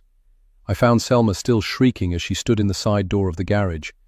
The sickly sweet stench of death was wafting out of the door. I shoved her aside and followed her line of sight to see James Mackey dead on the garage floor next to the Camaro he must have been working on. His throat had been slit from ear to ear. Selma had to be sedated, which left me to answer Detective Michael Avery's questions. Avery looked beyond exhausted himself, with dark smudges under his eyes. "We meet again, Mrs. West. I hear your mother is going to be released Friday, is that right?" "Yes, and I know you're busy, but now there's a second person who's been killed with a knife. There would have been a third if my mom's neighbor hadn't interrupted her attacker. This has to be the work of a serial killer, right?" "Maybe. I can't confirm that definitively. Everyone wants to throw around the term serial killer, but we don't want to cause unnecessary panic, and that's why we are very careful before we start flinging that term around." I just stared at him and sighed. although I didn't know why I felt so frustrated, as the police had protocols to follow, even in the face of overwhelming evidence pointing to what should have been an obvious conclusion. He knew this was a serial killer, but hadn't been given clearance by his boss to admit it. I dealt with it on more than one occasion in my job as a social worker, and it frustrated me to no end. I might have some information you can use, at least, in Adele's murder. Might also have something to do with what happened to James, I told him, instead of berating him for not seeing the obvious. I'm all ears, Mrs. West, because I need all the help I can get. I retrieved the phony degree from my car and handed it to him. This is the second framed degree that I found showing Dr. Adele Mackey, having received a medical degree in psychiatry. I saw a similar one in James Mackey's trash basket at ECC. Did you know he taught there? I did. But what does it have to do with the Mackey's deaths? One of the colleges was shut down for being a degree mill, basically, and the other one doesn't seem to have existed. Could be some of her former clients may have found out and been very angry, because I'm sure if they had a psychiatry practice, they weren't treating people for free. That makes sense, because we haven't been able to find a shred of evidence that Adele Mackey was licensed to practice psychiatry in the state of Ohio or any other state. Now you know why. I was still holding out the degree to him until he finally took it and tucked it under his arm. Thank you, Mrs. West. If you've already given your statement to one of my officers, you're free to go until we have further questions. What about Simone Riley? I called out after him as he started to walk away. What about her? Well, have there been any sightings of her? I trailed behind him as he continued walking away from me. Not to my knowledge. Now, if you'll excuse me. I watched him lift the crime scene tape that had been erected across the driveway and head back to the garage, then realized I'd completely forgotten to show him the photo Dana had left me. Selma was in no state to drive herself home. She stared mutely out the window the entire drive to her house. She'd insisted on taking the Mackey's dog Juniper home with her, and the dog lay across my back seat looking sad and confused by her changed circumstances. If she hadn't been drinking from the toilet and managed to tear open a bag of dog food in the pantry, she'd have been close to death herself. I can stay with you for a while, Selma. Thanks, Ava. I'm fine. It's just such a shock. I've been calling him for days and he was dead the whole time. Who could have done this? Probably the same person who killed Adele. How long have you known Adele? She was my first hire as director for Haver House, and we've been open for about 4 months. So not long. You know, I almost didn't hire her. Really? My ears instantly perked up. Why? She interviewed well, blew all the other candidates out of the water, but I was never able to verify any of her professional references. The phone numbers she listed were disconnected, and none of the messages I'd left on the numbers that were working were ever returned. We were about to open, and I didn't have time to do another round of interviews and just trusted she would work out. And she did. She was amazing at her job until I found out she was stealing from the accounts. I think James was helping her. What? Selma's head whipped around and her eyes widened in shock. I told her about the used air conditioning units having come from Elmhurst Community College, where James worked, and could tell she didn't want to believe it. Was anything about them real? She asked with a sigh. I don't think so, and I think they paid for their secrets and lies with their lives. After I dropped Selma off, I went straight to my mom's so I could grab her some clean clothes to come home in. I purposefully went through the garage, ignoring the crime scene tape blocking off the front door, as well as the bloodstains on her front stoop. But I couldn't ignore the bloodstains that were still left behind in her foyer and felt my stomach roil. I grabbed a bucket, a mop, and cleaning supplies from under her kitchen sink and got busy scrubbing up the dried blood. When I was done, I took a bucket of soapy water and poured it over the bloodstains on her front stoop, and then took the hose to spray away the remaining blood. I wasn't sure if it was the sight of all the blood, the smell of the bleach from the cleaning supplies, the stress, or the fact that I hadn't eaten anything but a banana since early that morning. But once I straightened up after putting the cleaning supplies back under the sink, a wave of nausea hit me hard, and I had to run to the powder room in the foyer, barely making it before heaving my guts up. Afterward, I gargled and splashed cold water on my face before heading up the stairs to pack my mom some clothes. Within 10 minutes, I'd gathered toiletries, underwear, shoes, and an outfit for my mom to wear home. I searched her closet for something to put it all in and found her work travel suitcase. It was way too big, so I went in search of an overnight bag. I ended up having to pull a stepladder from the hall closet to search the upper shelves of her closet, which were filled with purses and shoe boxes. Not finding what I was looking for, I got off the stepladder and then searched the back of the closet, only to find a lone cardboard box with what looked like canvas tote bags folded up and sitting on top. I soon discovered half the box was filled with old files and brochures. Annoyed and overheated from being in the hot closet, I pulled the box out to search it more thoroughly. Underneath the folded tote bags, the box was filled with glossy brochures with a smiling couple on the front. It was James and Adele Mackey. Only their names in these brochures were Jonathan and Annette Mosby. They were standing outside a house that wasn't the one they lived in, a small brick ranch near a wooded area I didn't recognize. I flipped through it and found out it was a drug treatment program called Infinity's Children. The glossy brochure, which was the equivalent of a magazine, showed pictures of the people in the program, with most of them teenagers and young adults. There were a few older adults, but not many. Annette was listed as a lead psychiatrist, who supposedly had spent more than a decade counseling individuals suffering from all kinds of addictions, from gambling to shopping to drug and alcohol addiction. Meanwhile, her husband Jonathan was listed as the program's director and also a licensed psychiatrist. It wasn't until I was almost at the end that I finally understood what Dana had been trying to tell me when she left me that photo. The same photo was in this brochure, and I could clearly see all of the people in the picture. The man I knew as James Mackey was in the center with his arms around what I thought at the time were two teenage boys. The one on his right was a young white man, who I now recognized as Josh Turner. But the other person on the left-hand side I'd been mistaken about. It wasn't a young black man like I had originally thought. It was a young black woman with short, natural hair. It was Simone Riley, also known as Dana Shields. Josh was smiling his smug, shit-eating grin that hadn't changed much in the 25 years since this picture had been taken. But Simone stared straight ahead at the camera, unsmiling and rigid, her torso angled away from James Mackey. I didn't recognize anyone else in the picture as they were identified as a mix of staff and members of the program. One of the people identified was a young blonde woman named Crystal Barnes, who must have been Vivian Barnes's daughter. Crystal was standing next to a smiling black woman named Nikki Clark. Was this what I was meant to see?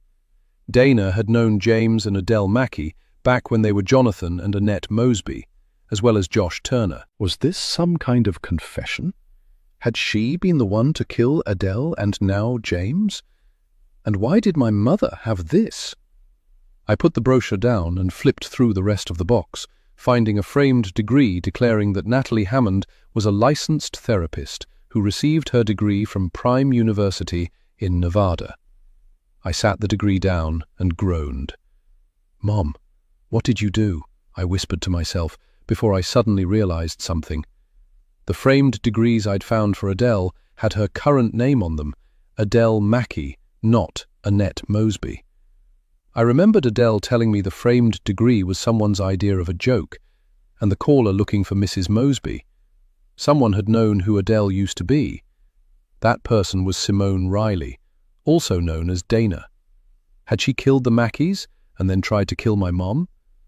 As for my mom, she hadn't finished college. She'd done 2 years at ECC and then became a flight attendant. She wasn't a college graduate, let alone a licensed counselor.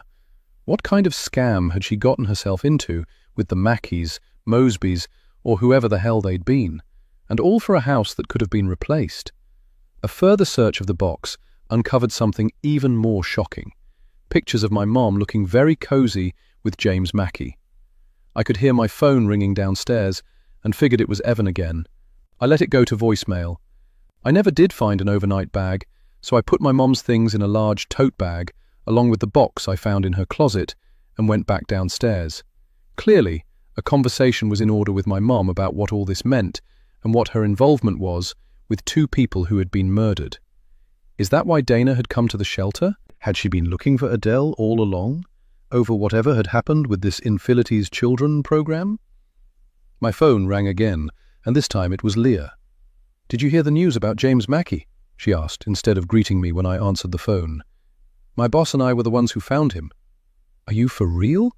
What happened? Was he stabbed too?" "Look, I need your advice. I found something at my mom's that I think you need to see, and I have no idea what I should do with this information. I'm on my way." I pulled up in front of Leah's Airbnb, but before I got out, I finally checked the voicemail I'd gotten while I was still at my mom's. It hadn't been Evan, it was Kerry, but she didn't leave a message. All I heard was muffled background noise and what sounded like labored breathing. Every time I tried to call Kerry back, all I got was her voicemail. I had no idea where she lived, as we'd only been work colleagues and never socialized outside of work. Then I remembered.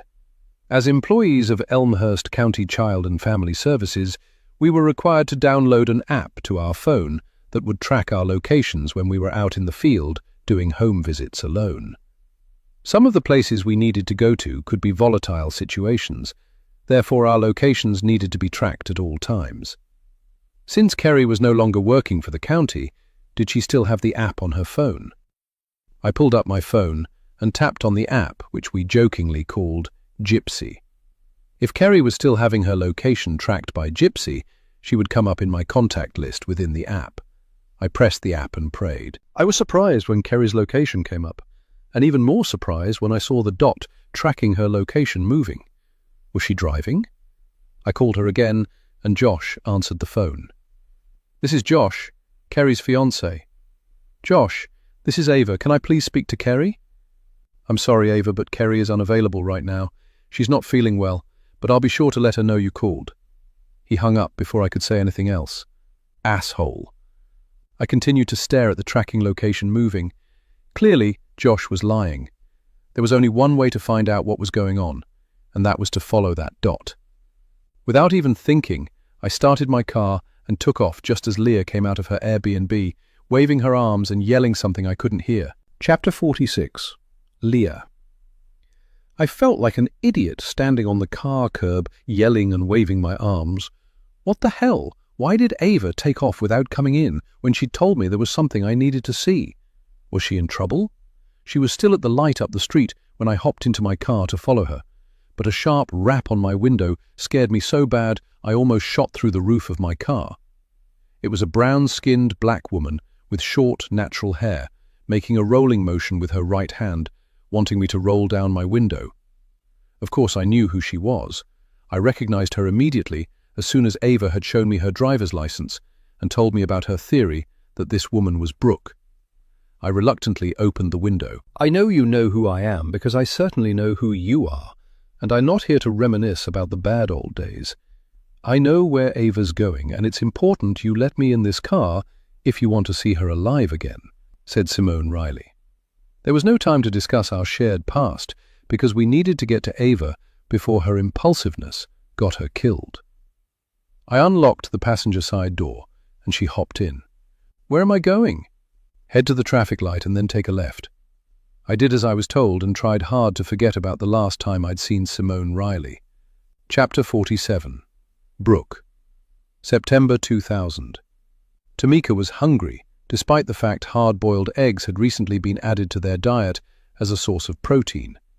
Now they got 2 hard-boiled eggs along with their daily apple and bread for breakfast, but it hardly mattered when Mika hated eggs. So she gave her eggs to Brooke in exchange for Brooke's apple. Having an extra apple did nothing to ward off the hunger that was coming later in the day.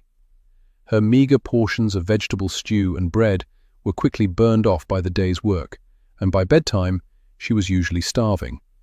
"We're going to get caught, Mika," pleaded Brooke, as they crept into the kitchen after 10 o'clock that night in search of something to eat. "How? Everybody else is in bed, and I'm so hungry my stomach hurts." They crept into the dark pantry, only to find all of the cabinets had padlocks on them. "See," said Brooke in a harsh whisper, "all the food is locked up. I already told you that." "That's not locked up."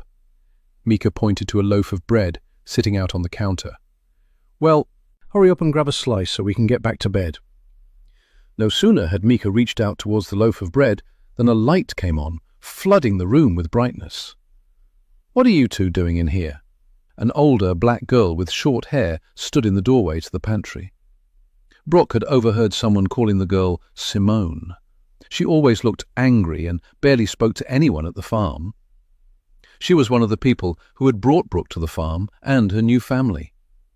Brooke avoided her and that mean white boy who lured her to the car like the plague. "I was hungry and wanted something to eat." Brooke stepped in front of Mika, instantly angering her friend, who shoved her aside and took a step forward. "I'm the one who's hungry, and I want a piece of bread." Mika crossed her arms, glaring at the older girl defiantly. Neither of the younger girls were sure of what this girl would do, but they didn't expect her to grab the loaf of bread, open it, and pull out 2 thick slices. She handed a slice to Brooke and a slice to Mika, who instantly snatched it out of her hand and shoved half the slice into her mouth. "What's going on in here?"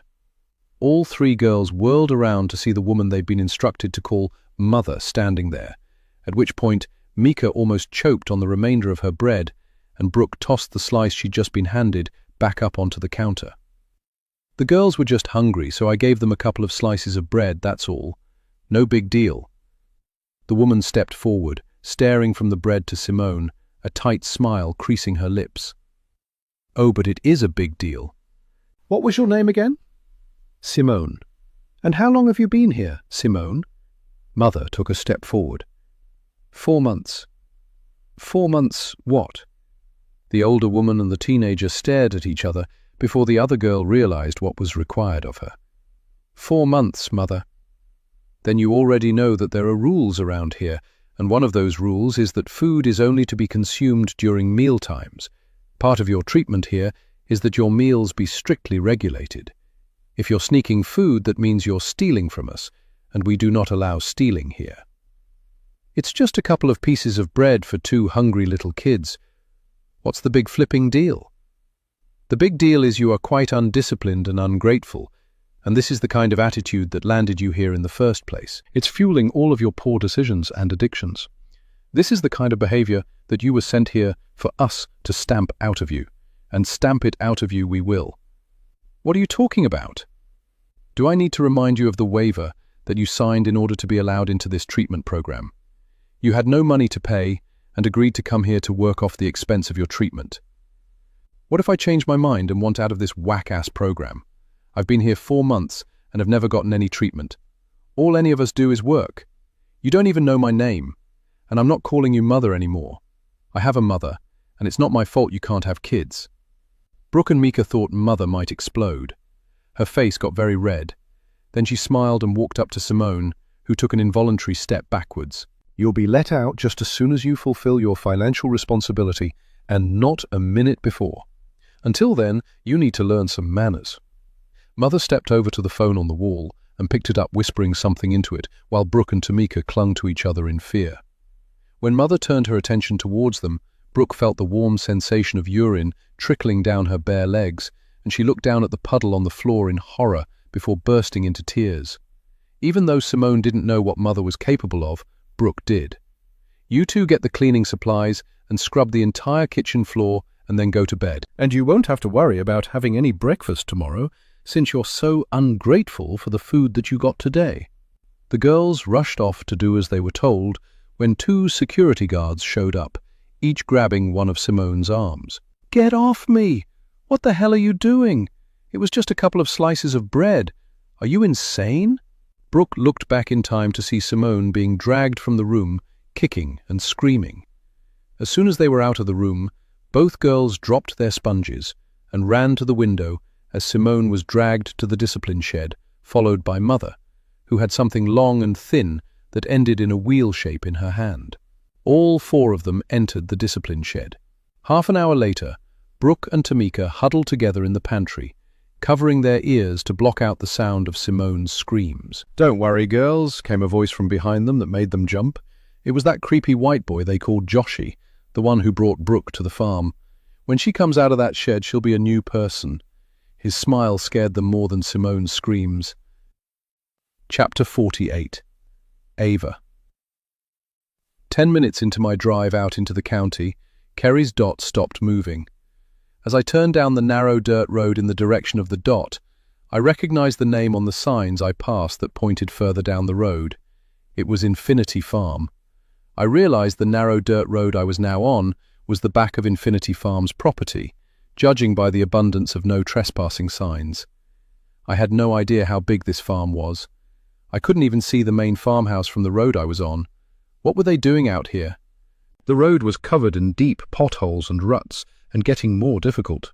My car didn't have four-wheel drive. So I parked along the side of the road and got out to walk the last half-mile to where Kerry's location was marked on the map on my app. Before long, I arrived at a clearing and saw Kerry's red Honda CR-V parked near the road. 50 feet away, I could make out a man digging a hole, but it was what lay next to the hole he was digging that made me rush forward as a scream tore from my throat. A pale, thin woman lay unmoving on a dark-colored tarp on the ground, dressed only in a dirty white t-shirt and panties. Her limp red hair obscured her face. "Kerry!" I was just about to reach the tarp when something whizzed past my face, followed by searing pain that sent me sprawling on my arse and clutching my forehead. Josh Turner, sweating and panting from his exertions from digging the hole, had swung the shovel at me when he'd seen me rushing towards Kerry, and cut my forehead. "Sorry, but I hope you're not here for a family reunion.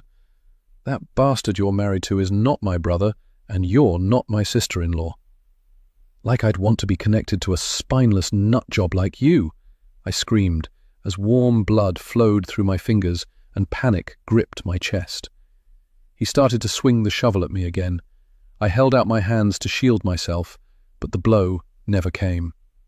The woman I'd known as Dana was holding my husband's gun to Josh's temple. About 10 feet behind her was Leah Quinn. "Easy there, Joshy. You don't want to do that. Drop the shovel or I'll blow your head off. And since we go way back..." "You already know what I'm capable of." "You wouldn't dare." Josh Turner's jaw was so rigid with anger it sounded like he was hissing. Dana's swift blow to the back of his head with the gun caused him to cry out in pain and drove him to his knees. "You never learned your lesson, did you, Joshy? That's why you were always in the discipline shed. I only needed one trip, but you were a repeat visitor. Go ahead and admit it. You liked it when Mother used the brand on you, didn't you? You believed all her bullshit about symbols giving us the ability to transform." Mother. Was she talking about Adele? Instead of waiting for Josh's response, Dana reached out and grabbed the back of Josh's thin, blue t-shirt and yanked hard, tearing his shirt and exposing at least a dozen raised round brands on his back. Some were Dharma wheels, but there were others I didn't recognize. I let out a gasp. Oddly enough, Leah, who had walked over to my side and was pressing a napkin to my forehead, was unfazed. She stared at Josh with undisguised loathing, and that's when I realized she knew Josh Turner. But how? Josh twisted away from Dana and quickly got to his feet, lunging for the shovel before Dana fired a bullet at the ground between him and the shovel. He jerked to a stop and turned back to Dana, his eyes blazing with hatred. "You act like I'm some kind of a monster when you're the same as me. Did you tell her you and me were the ones who took that Peters girl? I was just supposed to be delivering herbs to that old lady's shop when you tagged along and dragged poor Mika with you. You said you had to give Brooke a message from her father. I had no idea you were going to snatch her and then pull a gun on me to make me drive back to the farm," Dana spat out in a low, menacing voice. "But it ain't no fun when the rabbit's got the gun, is it? That kid was being corrupted by her mother and that weed-smoking brother of hers. Mother was just trying to save her and show her a better way. She needed a discipline of the farm. She didn't want her turning to drugs like her dad had. I'd have done the same thing if she were my daughter, and if it was so horrible, why didn't Nate take her back home?" "You mean like your parents did to you? Their alcoholic teenage son who was out of control. They sent you out here because they didn't know what else to do. Told you it was an addiction program when it was nothing but a work camp for con artists who needed free labor, and you were stupid enough to buy into all the crap your parents and the Mosbys fed you." I was suddenly lightheaded and wanted to throw up. All this time I thought strangers had taken Brooke, but the father she'd been told was dead knew where she was all along. Her own flesh and blood had betrayed her. I wanted to scream and rage on her behalf. "That's a lie!" Josh's face was bright red, and the veins in his neck bulged. "Well, if Nate Peters was Father of the Year, then why did you kill him and dump his body in the trunk of the car I drove to the farm? Were you trying to frame me?" She let out a loud, harsh laugh. Josh continued to glare at her. "He breezed back into town a month ago needing a job and a place to lay low. I hired him to guard the farm. There's only one working camera on this whole property, and it picked you when you showed up with that car. I came out here to see what was going on, and found him rummaging through the trunk, looking for stuff to sell because he'd fallen off the wagon and was using again. He needed to be punished. I shoved him into the trunk. I came back 2 hours later to let him out, and he was already dead." "Try again, you lying asshole. I was squatting in the shed, the discipline shed at that. How's that for irony? I had no place else to go because I couldn't stay at Haver House after I found out good old Mother Mosby was working there. I never saw anyone else here. That's why I came, because I knew it was abandoned. Then one night you showed up here, Joshy, and you weren't alone, were you? I got scared and left the car behind because it was out of gas and booked it." "Wait." Leah looked from Josh to Dana as astonishment widened her eyes. "Nate Peters was the body they found in the barn?" Kerry groaned and her eyes began to flutter. I pushed Leah's hand away and knelt by Kerry's side, gently pushing the hair from her bruised face. "You get away from her. She's still my fiancée." Before he could reach me, Dana once again struck him with the gun. "What did you do to her?" I screamed at him. "Nothing she didn't want me to do. She told me she wanted to transform and be the woman I wanted her to be, the woman I knew she could be without her addiction to food. All I did was show her the way." Kerry chose that exact moment to open her eyes wide. My body was shielding her from view. I was the only one who knew she was conscious and saw her slight shake of the head, letting me know not to react. She quickly closed her eyes again, and I turned back to Josh and the others. "You're the one who killed the Mackeys and tried to kill my mom." I lunged at him, but Leah grabbed me by the arm and pulled me back. I jerked out of her grasp and whirled to face her. "And you know both of them, don't you?" "How?" Indecision flitted across Leah's face, and she instantly looked over at Dana, who stepped forward. "She knows us because we're all victims of this place, and of the Mackeys back when they were the Mosbys. They were con artists, masquerading as therapists for people desperate to cure their addictions. But there were 2 levels of treatment. The wealthy clients who could afford it were treated in a nice home they rented in town, while those of us who were just as broke as we were desperate were sent here to work on the farm in exchange for our treatment. Only there was no treatment, was there, Joshy? Just back-breaking work planting and harvesting herbs sun-up to sundown for that old lady who owned the farm. No treatment and no escape and hardly any food, but there was plenty of punishment. "They were geniuses," insisted Josh. "I never touched another drop of alcohol once I completed their treatment. I even started my own practice."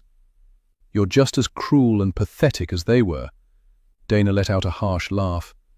"Wait a minute." I turned to Leah, staring at her like I was seeing her for the very first time as Dana's words finally sank in. Leah had been here too. I stepped towards Leah. "You aren't—" I couldn't finish as a lump formed in my throat and tears blurred my eyes. "Are you—" I reached a hand to Leah, and she gently took it and shook her head. "No, Ava, I'm not Brooke. I'm so sorry, but I—" She never got to finish what she was about to say because Josh tackled Dana to the ground and the gun went flying. He began to pummel her with his fists and had already bloodied her nose. We ran to her aid when a voice rang out. "Stop it, Josh!" Kerry was on her feet and had grabbed the gun. She pointed it at Josh. She was unsteady and almost fell, but managed to hold on to the gun. "Kerry, honey, give me the gun." Josh straightened and took a step towards her. She stumbled back. "Give me the gun, sweetie. That's not a toy. My grandma owned this farm. It's been in our family for generations. Everyone who ran the farm and grew the herbs was given a share in the profits of Helen Kay's herbals. She shipped all over the world." "What?" she began, and then swayed on her feet again briefly before regaining her balance. "Are you all talking about? What was going on out here that you think my grandma was a part of?" She looked around wildly at all of us, swinging the gun in an arc. "Your grandma didn't do anything wrong." Dana had gotten her feet. The blood from her nose had dripped down onto her shirt, making her a bloody mess. She took a few steps towards Kerry, who swung the gun in her direction, stopping Dana in her tracks. "Your grandma never came to the farm the entire time I was living here. They purposefully kept her away. She'd call up and let us know what she needed for her remedies, and I was always the one they made pick the herbs and deliver to her shop. Sometimes I would stay and help her pack the orders and then drop them off at the post office. She was the sweetest woman and would always give me homemade peppermint drops. The Mosbys took advantage of her kindness and turned this farm into a hellhole. She had no idea what they were doing out here." "So, is that why Adele introduced you to Kerry?" I said to Josh, who gave me a look so venomous I almost flinched. "This land is worth a lot of money, isn't it? Adele told me she and James came back here because some land they owned had grown in value, but they didn't own it. Not yet, anyway." Josh didn't answer and continued to glare at me. "Oh my God." A sob tore out of Kerry. "Is that true? You just wanted this farm?" "It wasn't my fault," he screamed. "The Mosbys found out old Helen Kay died and how much this land had grown in value. They came back to town with new names and threatened to tell the police I took the Peters girl. They were dead broke and desperate. They said if I didn't marry Kerry and kill her to get this land for them, they'd go to the police. All I ever did was love you, and you were going to kill me?" She let out an anguished cry, and the arm holding the gun fell to her side. "I love you too.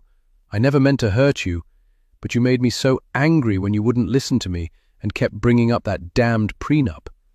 I was looking at spending the rest of my life in prison if I didn't get this farm." Josh took a step towards her. "So it was her or you, and you picked you," I said, twisting the knife. "Shut up," he screamed, as he took another step towards Kerry. "You love me." Kerry took a step back and pointed the gun at him again, stopping him in his tracks. "You love me, but you were going to kill me?" "No, I wasn't." "Then who's that hole for, Joshy? Because now that your supposed blackmailers are dead, you need to get rid of any connection you had to this farm, including her." Dana had walked over to stand next to me, but Josh ignored her to focus on Kerry. "Hun, you got sick from that diet I put you on, and I just came out here because I knew there was probably something growing out here that could help you. Just put down the gun, Kerry, and we can talk about it." Kerry shook her head as tears streamed down her face, and then she said the one word she'd probably never used the entire time she'd been with Josh Turner, and the sound of it made him lose his mind. "No! Give it to me now," he roared as he charged towards his fiancée with blood in his eyes. The bullet hit Josh center mass in the chest, dropping him like a rabid dog before Kerry collapsed in the dirt next to him. Hours later, when Evan arrived at the ER where they'd stitched up the wound on my forehead, he found me vomiting into a trash can because I didn't know where the restroom was. Between what happened on the farm, seeing Josh's dead body, remembering all the blood on me, Kerry, and Dana, plus the needle used to stitch my wound, it all finally caught up with me, and a wave of nausea hit me hard after the nurse left the room. "Easy," said Evan, helping me to my feet and then giving me a tissue to wipe my mouth. "Are you okay?" "Yes, but my head is killing me." Evan guided me over to a chair next to the examining table. "I'm going to get you some water." He turned to go when I stopped him. "Evan, Josh is dead." "I know. The police told me. As his next of kin, I have to go to the morgue tomorrow and officially identify his body." "I'm sorry," I said, although I wasn't sure what for. "Don't be.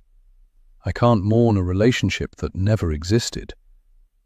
Minutes later, Evan returned with a bottle of water for me, and the nurse who gave me my aftercare instructions told me to come back in 2 weeks to get my stitches removed. I perused the instructions and noticed something was missing. I spoke up as the nurse was leaving the room. "Hey!" "Wait." "Yes." She stopped and came back into the room. "Do you have a question?" "Why can't I have any painkillers? My head is about to explode." The nurse looked taken aback, but walked up to me and put a hand on my shoulder. "Mrs. West, we can't prescribe you painkillers. That's standard practice for women in their first trimester." First trimester? I was instantly dizzy, and Evan had to steady me. Had I just heard this woman right? You mean you didn't know you were pregnant?" Neither Evan nor I answered because we were suddenly sobbing in each other's arms. Chapter 49. Ava. 2 weeks later, I was eating my lunch in the playground at Haver House, sitting in one of the swings when Leah arrived. I'd seen very little of her since what happened at Infinity Farm. I had questions. So many, in fact, that I wondered if she'd left town because she didn't want to tell me something I didn't want to hear about Brooke and her ultimate fate. Leah sat down on the swing next to me and gave me a smile. "I hear congratulations are in order.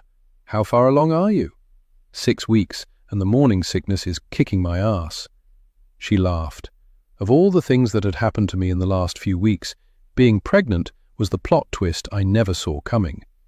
Evan was still living at the townhouse in the basement, and we were in marriage counseling.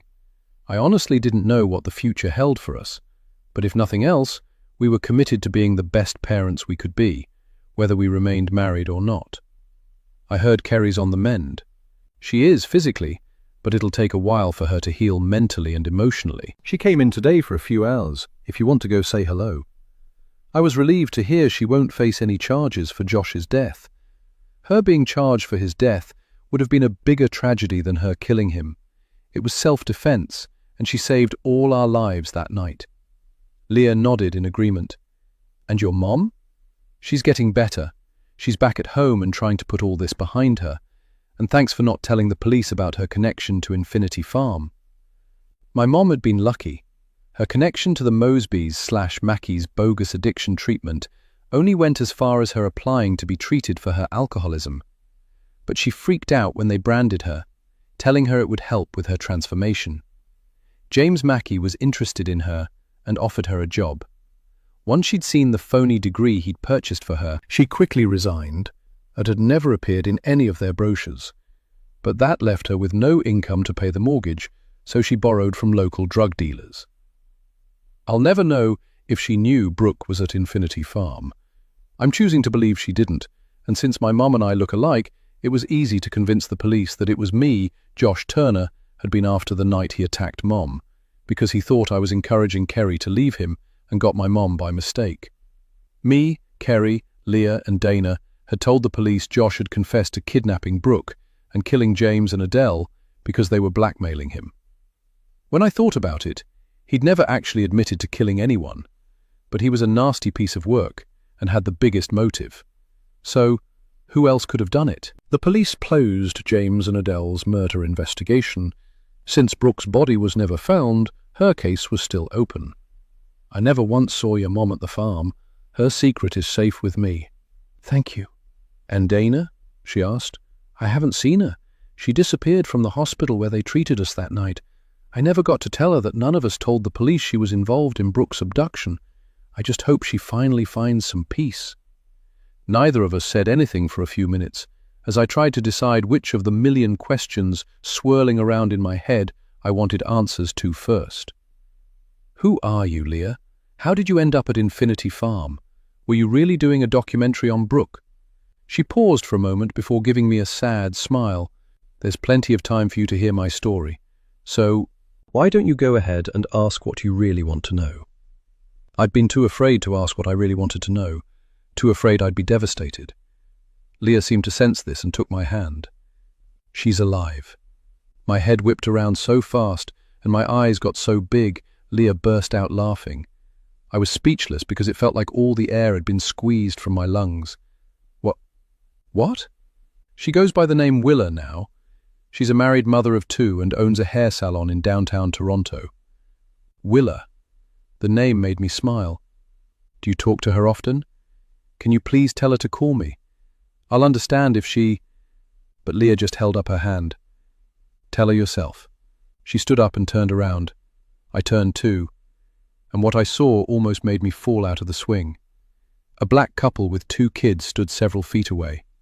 The man was tall, light-skinned, bald, and built like a linebacker. He held a little boy who looked about 2 and was sucking his thumb, while a little girl with shoulder-length braids who looked about 8 held his free hand and stared at me with undisguised curiosity. But once my eyes fell on the brown-skinned woman with the pixie cut and big brown eyes holding the little girl's other hand, I lost it. I knew her name was different now, but this was my Brooke. A sob tore out of me as I rushed forward. She dropped her daughter's hand and rushed towards me, meeting me halfway. We clung to each other and sobbed. I guess I owe you an ice cream cone, don't I? Tears slipped down her cheeks as she pulled away from me. Just make sure it's chocolate. I pulled her back into a tight embrace, too afraid she'd disappear again if I let her go. We were so caught up in the moment, we didn't notice that Leah had slipped away. A few hours later, Willa and I sat on my back patio eating ice cream sundaes, while her husband Brock and their kids, Elias and Abby, watched a movie inside with Evan. I thought I'd have a million questions for her, but just being here with her and knowing she was alive and safe and sound was enough. I kept staring at her like she was going to disappear again, and there was one question I needed to know. Why didn't you guys come back? Why not let everyone know you were alive? Willa's spoon froze halfway to her mouth, and she looked at me and nodded like she'd been waiting for years to answer this question. Then she put her ice cream bowl down on the table next to her to give me her full attention. We didn't come back because we were scared, Ava. When the Mosbys fled Elmhurst after I tried to get help, they took us all to another farm in Indiana. My mom always believed it was really me that had been spotted at that farm and hired a private detective to track the Mosbys to Indiana and then a private security team to extract us. Once we were out and the Mosbys went on the run, my mom traveled back here to Elmhurst to tell the police I was alive. And what happened? Willa let out a breath and shook her head. She quickly found out she couldn't trust the Elmhurst Police Department. We changed our names and fled the country. Why? Because we had no idea where the Mosbys had gone or if they'd come after us, and the Elmhurst PD had a corrupt cop on their payroll. I waited for her to elaborate when another question suddenly popped into my head. And who's we? Who were you rescued with? Just then Abby came bursting out of the house with little Elias toddling after her to tell their mum and Aunt Ava what a good movie we'd missed. I knew my questions would have to wait. Chapter 50. Leah. Detective Michael Avery was surprised to see me when I turned up on his doorstep after leaving Ava and Willa at Haver House. I'm sure he had no idea I knew where he lived, but he was polite enough to invite me into his small apartment, which was surprisingly neat and predictably Spartan, with only a black leather couch, glass coffee table with a blue ceramic ashtray in the center, and a flat-screen TV mounted on the wall over a console with a record player on top. The shelves below were crammed with vinyl records, mostly jazz and old-school hip-hop from what I could see from where I was standing. A beige leather recliner sat on the other side of the coffee table. A small kitchenette took up the opposite side of the room. Although clean, the apartment had a faint odor of cigarettes and onions. "I'm surprised you're still here, Miss Quinn." "Why is that?" I took a seat on the couch, and he sat down in the recliner, where, judging by the cup of coffee sitting in a cup holder on the recliner's arm, he'd been sitting when I rang his doorbell. "I'd have thought you must have gotten all the info you needed for your documentary." "I've actually decided to shelve the documentary on Brooke Peters' abduction. I'm focusing on a new case now." "And what case would that be?" "The case of another missing girl." "Another missing girl?" His eyes narrowed and he took another sip of his coffee. "What other missing girl?" "A little girl no one was looking for because no one knew she was missing. Her name was Tamika Clark. She arrived at Infinity Farm 26 years ago with her mom, Nikki, who was hoping to finally overcome her addiction to cocaine. It didn't take long for Nikki to realize that the so-called treatment at Infinity Farm was a scam when she wasn't getting any better. Then one day she just disappeared, and they told Tamika her mom had left because she didn't want her anymore. Tamika still had her friend Brooke, who meant everything to her. "What does this have—" "I'm not done. My voice was soft but menacing. Avery instantly shut up. One night, a couple came to the farm looking for their daughter, Crystal, and Brooke begged them for help. After the police came out to the farm as a result, they rounded them all up and took them to another farm in a remote location in rural Indiana. It was the same setup. They were there for almost 2 years when 5 men in black clothing and night vision goggles showed up at the farm one night and tried to take Brooke. "Is that so?" Avery replied sarcastically, but Leah's hard look shut him up. You see, her mom, Julia, always knew Brooke had been at that farm. That's why the Peters sold their house and disappeared. They needed the money to pay a private eye to track Brooke down, and then a private security firm to extract her. She screamed and cried so much, not wanting to let Tamika go, that they had no choice but to take both of them. 2 days later, the FBI showed up and raided the farm and shut it down, but the Mosbys had disappeared. Julia took Tamika in, and Brooke's family became Tamika's family, but she never forgot her real mother, Nikki. And because Julia was afraid of Nate and the Mosbys, they got new identities and emigrated to Canada. Julia died a few years ago, but she made Tamika promise her on her deathbed to find out what had happened to her mother. Avery leaned forward in his recliner, with his hands on his knees. "That's an intriguing story, but what is it you want from me, Tamika? You're the other girl in the story, right?" I stared at him, waiting for the emotions I'd been suppressing to come surging back, but I felt nothing. Instead, I reached into my tote bag and pulled out an item from a clear plastic sleeve and held it out to him. "I want the truth, Nate. What happened to Nikki Clark? What happened to my mom?" He stared at the one and only album of a rap group called In the Cut, circa 1986, with its 3 members, Tony Greer, Johnny Mosby, and Nate Peters, all dressed in black tracksuits, bucket hats, and gold chains on the cover, as Mavis Brady's words from our interview echoed in my head. His name is Nathaniel Peters, born and raised right here in Elmhurst, ran off to New York City right out of high school trying to be a rapper, and no one saw him for about 12 years. "Are you recording this?" He nodded towards my tote bag. "You have my word that I'm not." He reluctantly took the album from me, staring at it fondly like it was a long-lost friend. He traced a finger in the dust across the image of his younger self, absently wiping the dust on his pant leg. "Where'd you find this?" It was hard to track down. I finally found it in the basement of an old record shop that was going out of business. But he'd barely heard a word I'd said. "I remember when this came out. We thought we had made it, but the record company had no money to promote it. Radio stations wouldn't play it, and 6 months later, we were dead broke and owed the record company money for the copies that didn't sell, and all of us had a nasty crack addiction. Tony got shot and killed trying to rob a bodega for drug money, and Johnny and I stuck together and ended up back in Elmhurst. How'd you figure it out? I could never understand why you were so eager to help me, but gave me so little information. You wanted to control the amount of information I got. I had to ask myself why, and went digging into you, Detective Avery. You didn't want me knowing you never worked the Brooke Peters case, did you? You didn't join the Elmhurst police force until after Brooke was abducted, and that was as a rookie police officer, fresh out of the academy. That's why no one ever saw Nate Peters again. You showed up back here in town a different man, Michael Avery, heavier, and with a beard that covered the cut on your face that Julia gave you for what you did to Brooke when she was 3. I had to cover that cut with stage makeup every single day when I first joined the force. No beards allowed. You have no idea how relieved I was when they allowed us to have neatly trimmed beards. He chuckled, like we were old friends reminiscing, and finally my anger flared to life. But Brooke couldn't cover the brand you gave her, you sick son of bitch. How could you do that to your own daughter? Julia told me Brooke was so traumatized she blocked the entire memory out. I never branded her, and I damn sure never abducted her. He angrily jumped up from the recliner and began pacing. Annette did. I continued to stare at him, not speaking until he finally calmed down and explained. When we got to Elmhurst from New York, the only place we could get jobs was on a herb farm out in the county run by a white farmer. We were still smoking crack, but Johnny slowly stopped. He'd be so worn out from working on the farm he stopped. He also started screwing the farmer's daughter, Annette.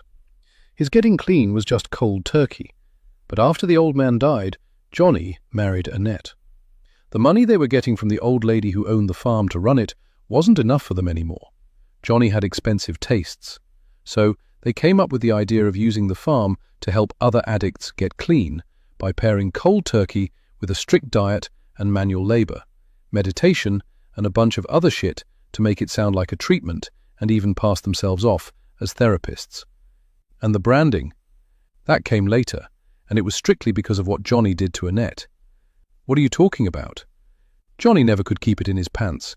He gave Annette chlamydia. She thought it was just a yeast infection and was taking herbal remedies that Helen woman who owned the farm was making, but it never got any better. By the time she was properly diagnosed, it was too late. She was infertile, and it broke her. She'd always wanted kids and started making us all call her mother, even Johnny. She'd lost it. The branding and the symbols were just a way for her to control us all. You're trying to tell me you had no clue they'd planned to kidnap your daughter? None. Julia wouldn't let me see Brooke because I made the mistake of bringing her to the farm when she was 3 on one of her weekend visits with me and letting Annette watch her while I went to score some drugs because I'd relapsed. Crazy-ass Annette branded her to protect her from becoming like me. Julia refused to let me see her for years. Then I found out Brooke's brother Sam was selling weed and made the mistake of complaining about it to Annette. She thought my daughter needed saving. I didn't know what she'd had Josh Turner do until after Brooke was already there. But once you found out, why didn't you take her home? Why did you leave her there? Johnny wouldn't let me. I tried to take her home, and he threatened to kill me. I did the best I could for her. I even snuck into Julia's house and got her stuffed turtle because she wouldn't stop crying. Johnny went ballistic when he found out and said I was going to get us all arrested for kidnapping. We argued. I left. By the time I came back, everyone was gone. I never did know where you all went for 25 years, until 6 months ago, when they showed back up here as James and Adele Mackey. Your best wasn't good enough. You should have gotten her out of there by any means necessary. I tried.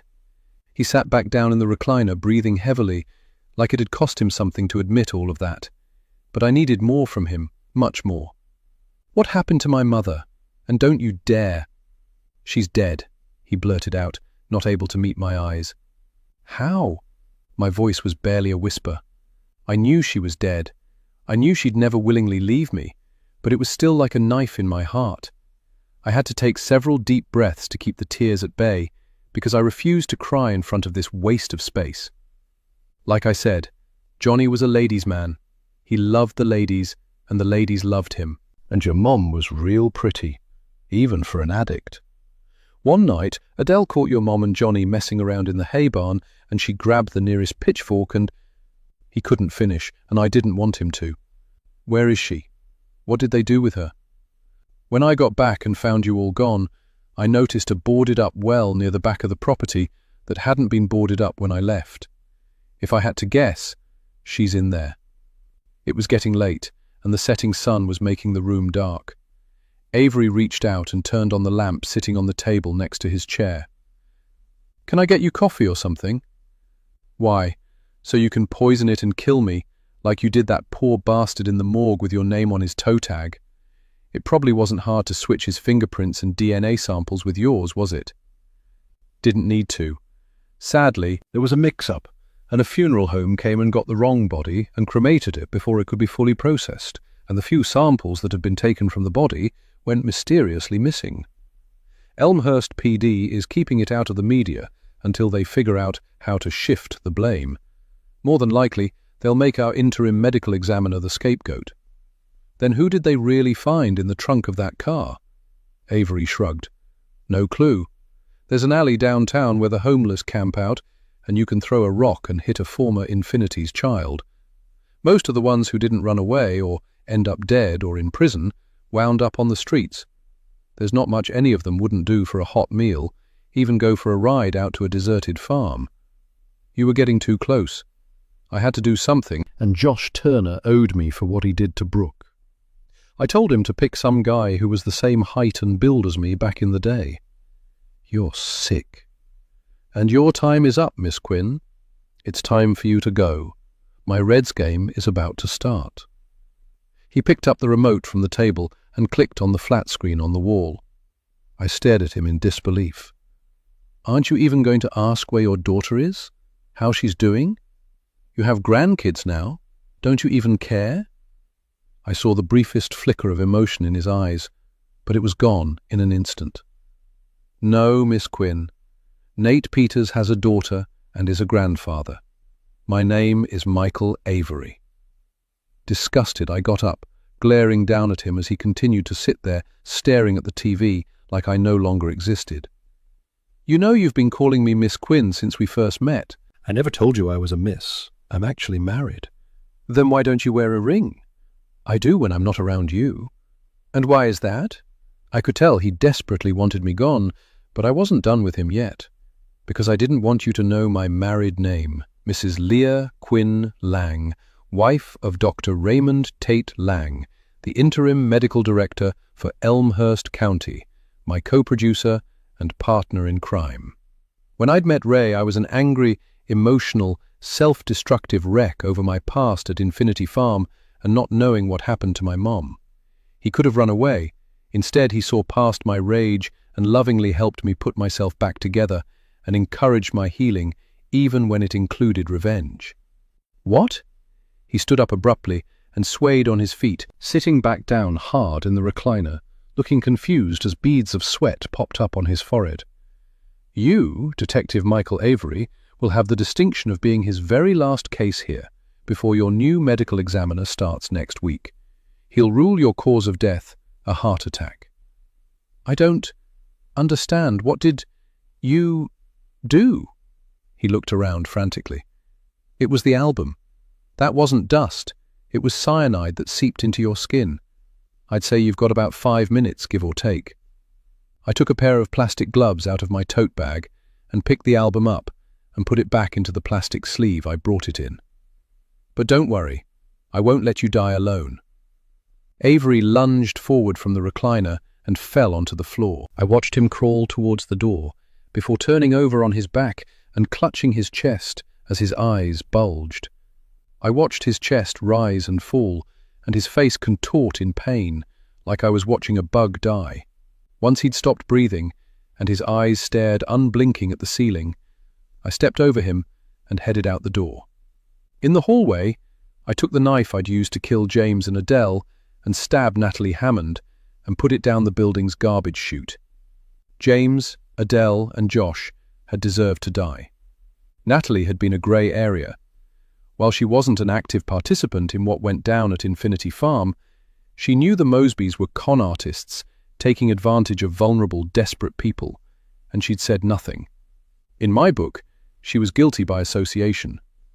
I never planned to kill her, but she did deserve punishment. I mused as I left the building to meet my husband so we could retrieve my mother's remains from the well at Infinity Farm. Chapter 51. Simone, 1 month later. Simone had been working double shifts at Phil's diner, and her feet and legs were killing her, but she was grateful because she owed a lot of people money. Henry, the owner, was nice enough to give her her old job back after she'd explained why she took off and who she really was. He'd even told her she could pay him back the money she stole in installments. She had already paid her landlady, Dana, the rent money she'd skipped out on. Dana even told the police she'd let Simone use her car. When the police never came for her over her involvement in Brooke Peters' abduction, she realized neither Ava nor Leah had told them. She knew she needed to thank them in person, but was afraid to face them, especially Ava. But one day she'd find the courage. On the 25th anniversary of Brooklyn Peters' abduction, the Elmhurst Police Department held a press conference to announce that Brooke was alive, and she and her family were living under new identities in another country. They outlined the details of the case and what went down at Infinity Farm with the Mosbys/Mackeys and Josh Turner. They asked the public to respect Brooke's privacy, as she had no interest in being in the spotlight or sharing her story. Predictably, the media went nuts, but it didn't take long for a new, lurid headline to capture the public's attention and knock Brooke Peters off the front page. Simone was happy for Brooke and hoped she'd be able to forgive her one day and put the nightmare of Infinity Farm behind her for good. Simone had finally gotten her license renewed and was legally able to drive a car again for the first time in what felt like forever. Could things finally be coming together for her? It sure felt like it, but she kept waiting for the other shoe to drop. She thought back to that night months ago when she'd spotted a blast from her past and had taken off running. Now that the dust had settled, she thought back on what she'd actually seen. It had been James Mackey, formerly Johnny Mosby, in the diner that night. And yes, he had noticed her, looking right at her and making her panic. But he hadn't been alone. He'd been with a pretty young woman Simone had never seen. He'd been on date, and she remembered how many times he'd flirted with the women at the farm. Simone realized now that the man who'd featured so heavily in all her nightmares hadn't even recognized her. And why would he? She was no one to him.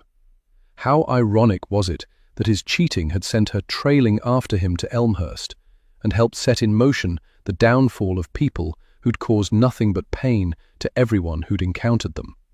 Even Brooke's shady-ass father, who'd been cosplaying as a cop, was dead. She knew Leah was behind it, but she didn't need to know the details. She'd recognized him when he'd come to the shelter after Adele was murdered. She didn't care how heavy he'd gotten or that he had a beard. She recognized his eyes, flat, hard, and cold like a reptile. It had been the same with Adele. She had no idea the woman who'd forced her to call her mother all those years ago and branded her was now working for the shelter. Adele hadn't recognized her, but Simone knew who she was instantly. The same plain, round face, the same glasses, the same shoulder-length hair, albeit greying.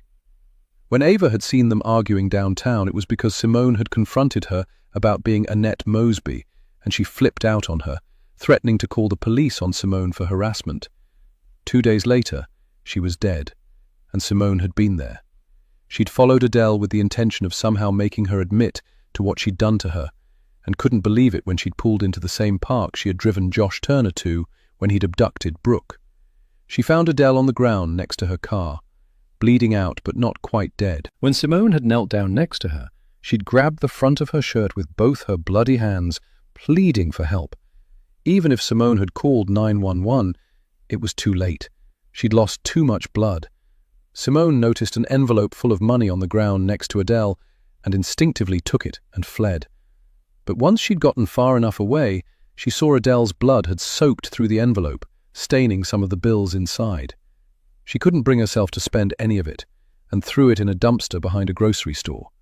Simone closed her eyes against the memory of all that blood, and was instantly taken back to that shed at Infinity Farm. She'd been stripped from the waist up, and she could still remember the searing pain of the brand on her back, the smell of her own burning flesh, and how she'd screamed. They'd left her lying on the dirt floor of the discipline shed, curled into the fetal position with her back on fire. At some point she must have fallen asleep, because she remembered light flooding into the shed and realized someone had opened the shed door. Was it Mother coming back to inflict more pain on her? No, it was 2 little girls, Brooke and Mika.